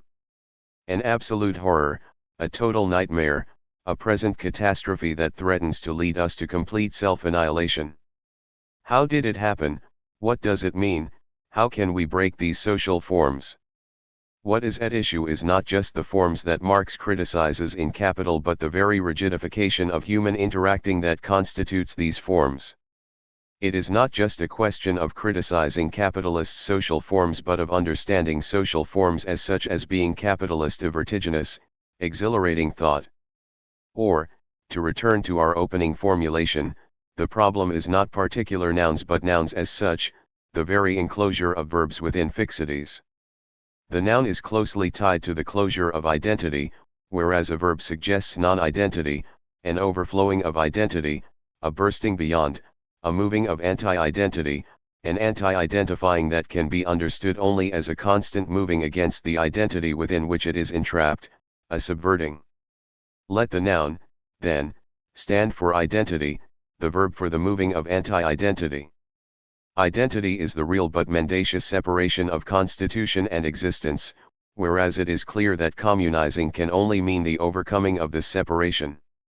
Love as passion, not as habit. Communizing is the moving against that which stands in the way of our social determination of our own lives. The obstacles that confront us are not just our separation from the means of production but all those social forms that proclaim their own identity, that negate their own existence as forms and simply say we are. Money, for example, says I am who am, pure timeless identity. It does not say I am a form of social relations, a rigidification of the way in which people relate to one another in a historically specific social context. It does not say to us I am a human product and can therefore be abolished by humans. Just the contrary, the force of money depends on the denial of that which produced and produces it. The power of money is based on the separation of its existence from its constitution, from its genesis. And, as with money, so with wife, table, state, commodity, Australia, man, dinner. All of these present themselves in their pompous, mendacious, self-sufficiency as identities, as existences liberated from their constitution, as nouns that have swallowed up the verbs that created them. All must be dissolved. Communizing is the movement of dissolving them, it is the unchanged deigning of our doing, the reclaiming of the world. To free our culinary doing, we must understand dinner from the point of view of cooking, we must reunite the existence of the dinner with its constitution, emancipate the verb from the noun that it has created. And, as with dinner, so with man, Australia, commodity, state, table, wife, and money. Critique, then, is genetic, directed at recovering the genesis of these forms that deny their own origins. It seeks, behind that which exists, the process that constituted it, that gave rise to its existence. Crucially, it 215 also asks what is it about the constituting that gives rise to an existence that denies its own constitution? What is it about our verb that creates a noun that swallows up the verb? What is it about our doing that creates a done that denies the doing? It is not enough to understand money, wife, table, state, commodity, Australia, man, dinner as human products. We must go to the root, understand what is wrong with our doing that produces these monstrosities, children that deny their own parents. What is wrong with our doing? Marx's answer is clear. In capitalist society our doing is self-antagonistic. It has a dual character, which Marx refers to as useful or concrete labor, on the one hand, and abstract labor, on the other. This point is crucial to an understanding of political economy for.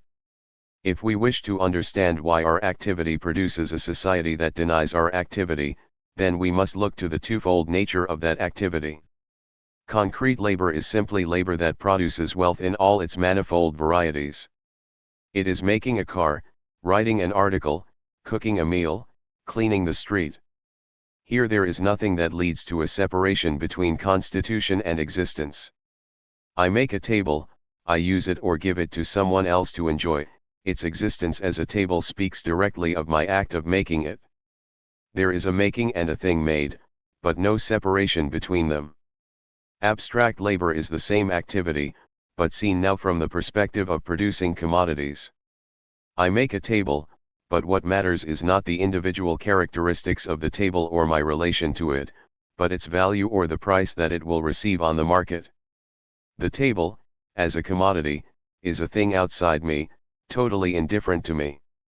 As a commodity, it is a thing to be bought and sold, to be measured in the quantitative relation it establishes with other products measured generally in money. In the world of commodities what matters is the amount of value produced, not its composition in terms of cars, articles, meals, or clean streets produced. There is an abstraction from the particular qualities of the concrete labors, these count now only as a quantity of abstract labor. There is an abstraction from the very act of producing, all that matters is the quantity of value produced.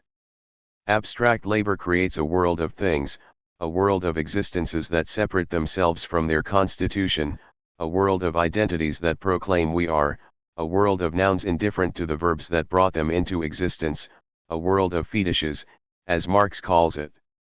Abstract labor is dynamic, driven by the pursuit of value, of profit, but it posits its creations as things independent of the act of creation. In other words, it is the existence of our activity as abstract labor that leads to the rigidification or coagulation of social relations into social forms. We can speak of abstract labor as a social form, as the form in which concrete labor exists, but it is the central form that generates all other forms. It is abstract labor that holds entrapped the endless potential and creativity of concrete labor, that is, 216 of human doing, and, therefore, it is the key to all the other forms of entrapment or domination in capitalism. Wealth exists in the form of an immense accumulation of commodities, concrete labor exists in the form of abstract labor. Human doing produces wealth, abstract labor produces commodities. In both cases, the activity is inevitably social. There is a coming together of different activities, a cohering of diverse active subjects, some form of sociality, communality, some communing of doers, some form of communizing. Wealth exists in all societies, but in present-day society it takes the form of an accumulation of commodities. Human doing exists in any society, but in this one it exists in the form of abstract labor. In the same way, we can say that communizing, or social cohering, exists in any society, but in capitalism it is present in a peculiar form. There is a more intense and extensive integration of doings than ever before, but the intense social integration is not accompanied by social determination of what is done but is subjected in the first place to private determination by the owners of capital. The private determinations by the capitalists are subject in turn to a social determination by money, a determination that is subject to no conscious control. Communizing, like wealth, like doing or concrete labor, exists as a hidden substratum of a social form that denies its existence. Capitalism is based on an intense communality or sociality or intertwining of doings or activities, but the common doing which is the basis of capitalist society is hidden from view by its capitalist form. We have, then, an indissoluble trinity: wealth, doing, communizing, that exists in the form of a counter-trinity, equally indissoluble, of commodities, abstract labor, capitalism. All eyes now turn to this: exists in the form of, or appears as, or presents itself as.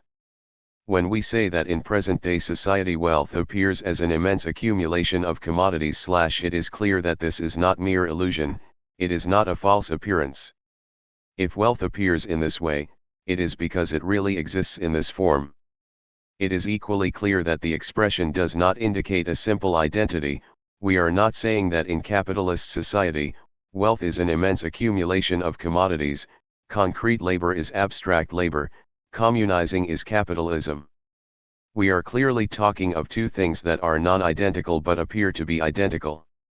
There is at very least a tension here, but what is the nature of this tension? It is a tension of domination.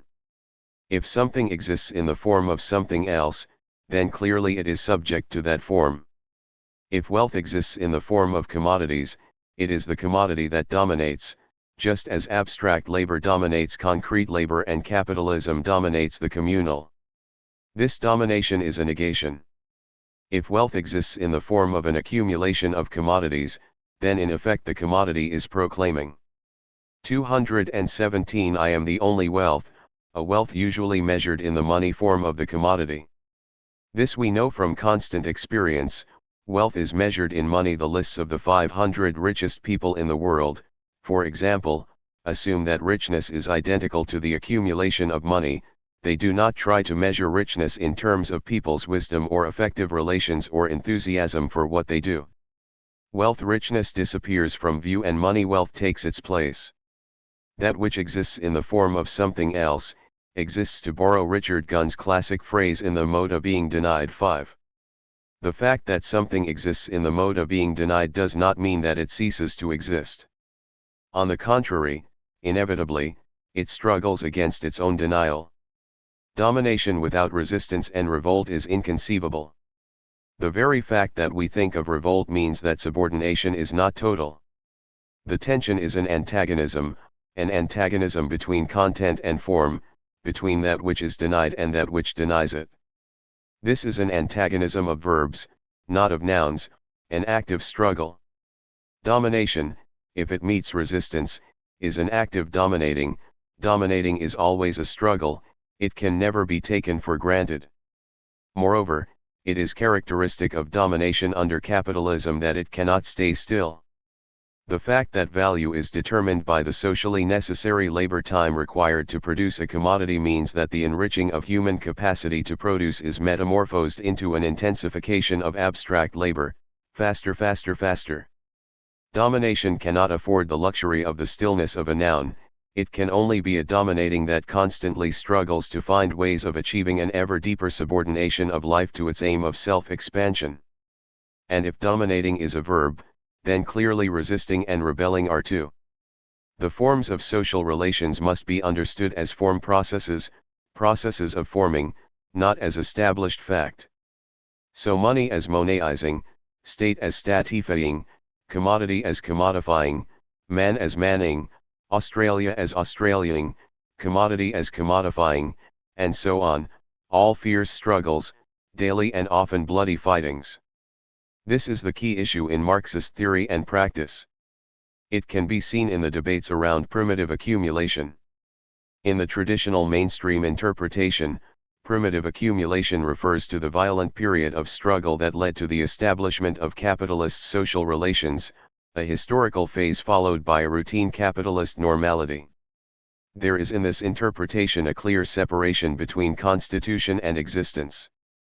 Primitive accumulation is taken to refer to the constitution of forms of social relations, followed by a period in which these forms acquire a relative stability. If that is so, then these forms can be seen as nouns, nouns with a limited historical life, but nevertheless as nouns which have a degree of fixity as long as capitalism survives. Marx expresses the traditional view graphically in the Grundriss.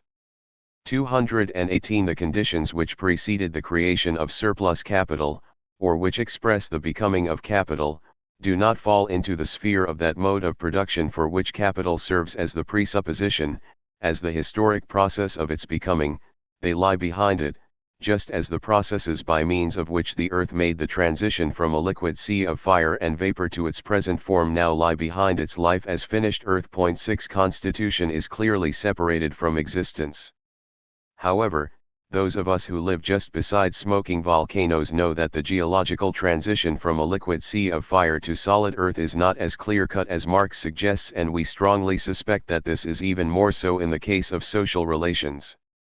Beneath the apparent solidity of money, for example, is a seething, bubbling liquid. It certainly cannot be taken for granted that money is a universally respected form of social relations. How else can we explain the vast amount of energy devoted to its enforcement? Money, like state, man, woman, Australia, Mexico, rent, is constantly at issue, constantly contested.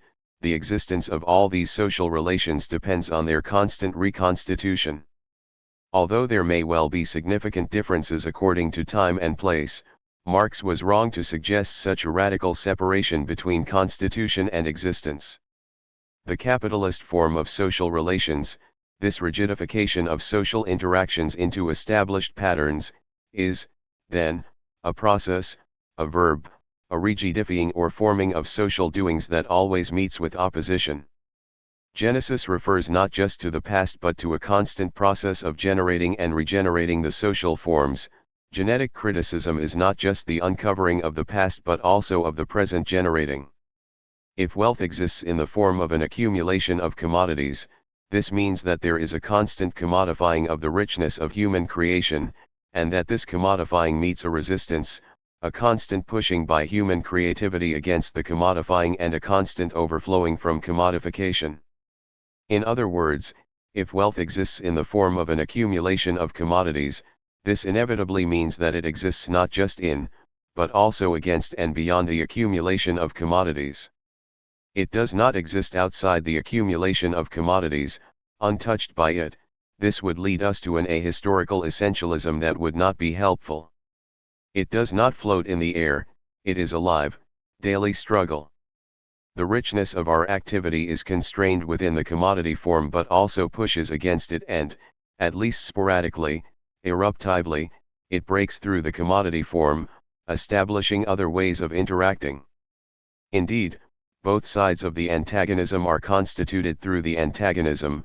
It is clear that the accumulation of commodities is constituted through the struggle to commodify wealth, but the contrary is also true, wealth is constituted through the struggle in against and beyond. 219 The commodity form. And what is true of wealth is also true of concrete labor and communality.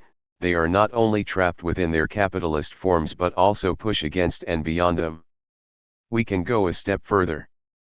That which exists in the form of something else, that which exists in the mode of being denied, is the hidden substratum of that which denies it, and thereby its crisis. That which appears on the surface commodities, abstract labor, capitalism is nothing without that which it denies, wealth, concrete labor, communality. The master depends on his servant, always. It is a mutual dependence, but the relation is highly asymmetrical. The master without his servant is nothing, unable to cook his supper or make his bed, but the servant, through her concrete labor, is potentially everything, as Hegel, Laboetier, and others have pointed out. Power, the noun, is visible, but it depends on the invisible being able to. The possibility of radical change comes from below, from that which is hidden, from that which is latent, that on which power depends. It is this dependency that is the key to the crisis of domination. Marx's theory of the tendency of the rate of profit to fall is an attempt to understand how capital's dependence upon labor manifests itself in the tendency of the rate of profit to fall. The latent is the crisis of the apparent, the verb the crisis of the noun. Enough, then, of the absurd, degrading idea that the crisis is the fault of the capitalists. We are the crisis of capital. We, who are not just invisible but latent, the latency of another world. We, who are the verbs that the nouns are incapable of containing. We, whose concrete doing will not fit into abstract labor, whose wealth overflows from the immense accumulation of commodities, whose communality bursts through the false community of individuals and citizens. We, who will not be contained, we who have not yet accepted our role as robots. We, who are the hidden, volcanic substratum upon which the whole edifice of power is so actively constructed. We, who reclaim the earth because it is ours. Communizing is the moving of this crisis. Crisis is most visible in falling rates of profit, falling growth rates, rising unemployment, and so on, but beneath these manifestations lies the incapacity of capital to subordinate human doing sufficiently to the logic of its dynamic. Beneath the statistics lie the volcanic eruptions of insubordination, the multiplication of no's, the overflowing of these no's into no, we will not accept that, we shall do things indifferently, in a way that we decide. Navarino Park in the center of Athens, where the people tore down the walls of a car park to create a community garden, a place of children's games and cultivating vegetables and playing music, a place for talking and making revolution. A large part of the state of Chiapas, where the road signs proclaim bad government stay out, here the people rule. The 220 recovered factories in Argentina, where the workers have shown that there can be a life without bosses. A Bahlali base Mjondolo, the shack dwellers in Durban who are creating a living communism in their settlements. And so on, and on, and on. We can all think of examples, fill page after page with them. Communizings large and small, often so small as to be invisible, even to the participants, but nonetheless crucial, for crisis can probably not be explained in terms of overt resistance, but it certainly can be understood as resulting from the combined effect of open insubordination and the constant, ubiquitous non-subordination, the constant and ubiquitous refusal to subject our lives totally to the ever-intensifying exigencies of capitalist production. Communizings of many different types, all experimental, all filled with the active fragility of verbs, all contradictory, with one foot caught in the filthy mire of capitalism while they reach for something else, a different doing, a different richness, a different coming together. Communizing then, not just as verb but as plural, communizings. The flowing of many babbling brooks and silent streams, coming together, parting again, flowing toward a potential sea. There is no room here for institutionalization, however informal. Institutionalization is always an attempt to block the flow, to separate existence from constitution, to subject the present to the past, to hold still the flow of doing, whereas communizing is the opposite, the push to free ourselves from past determination, to give explicit articulation to the unity of constitution and existence. Not communism in the future, then, but a multiplicity of communizings here and now. Does this mean that there can be no radical break with capitalism? Certainly not. We have to break the dynamic of capital, but the way to do it is not by projecting a communism into the future, but by recognizing, creating, expanding, and multiplying the communizings and fomenting their confluence. It is hard for me to imagine the overcoming of capitalism other than through the confluence of communizings into a torrent that marginalizes capital as a form of organization and renders its violence ineffective. Then indeed we could think of the journey ending in a homecoming, but even that could not be a communism, but only a constant communizing in a more favorable climate. Communizing is simply the reclaiming of the world that is ours, or perhaps better, the creating of the world that is ours, in which we articulate practically the unity of doing and done, of constitution and existence, the communality of our doings. Communize, wherever you are, now.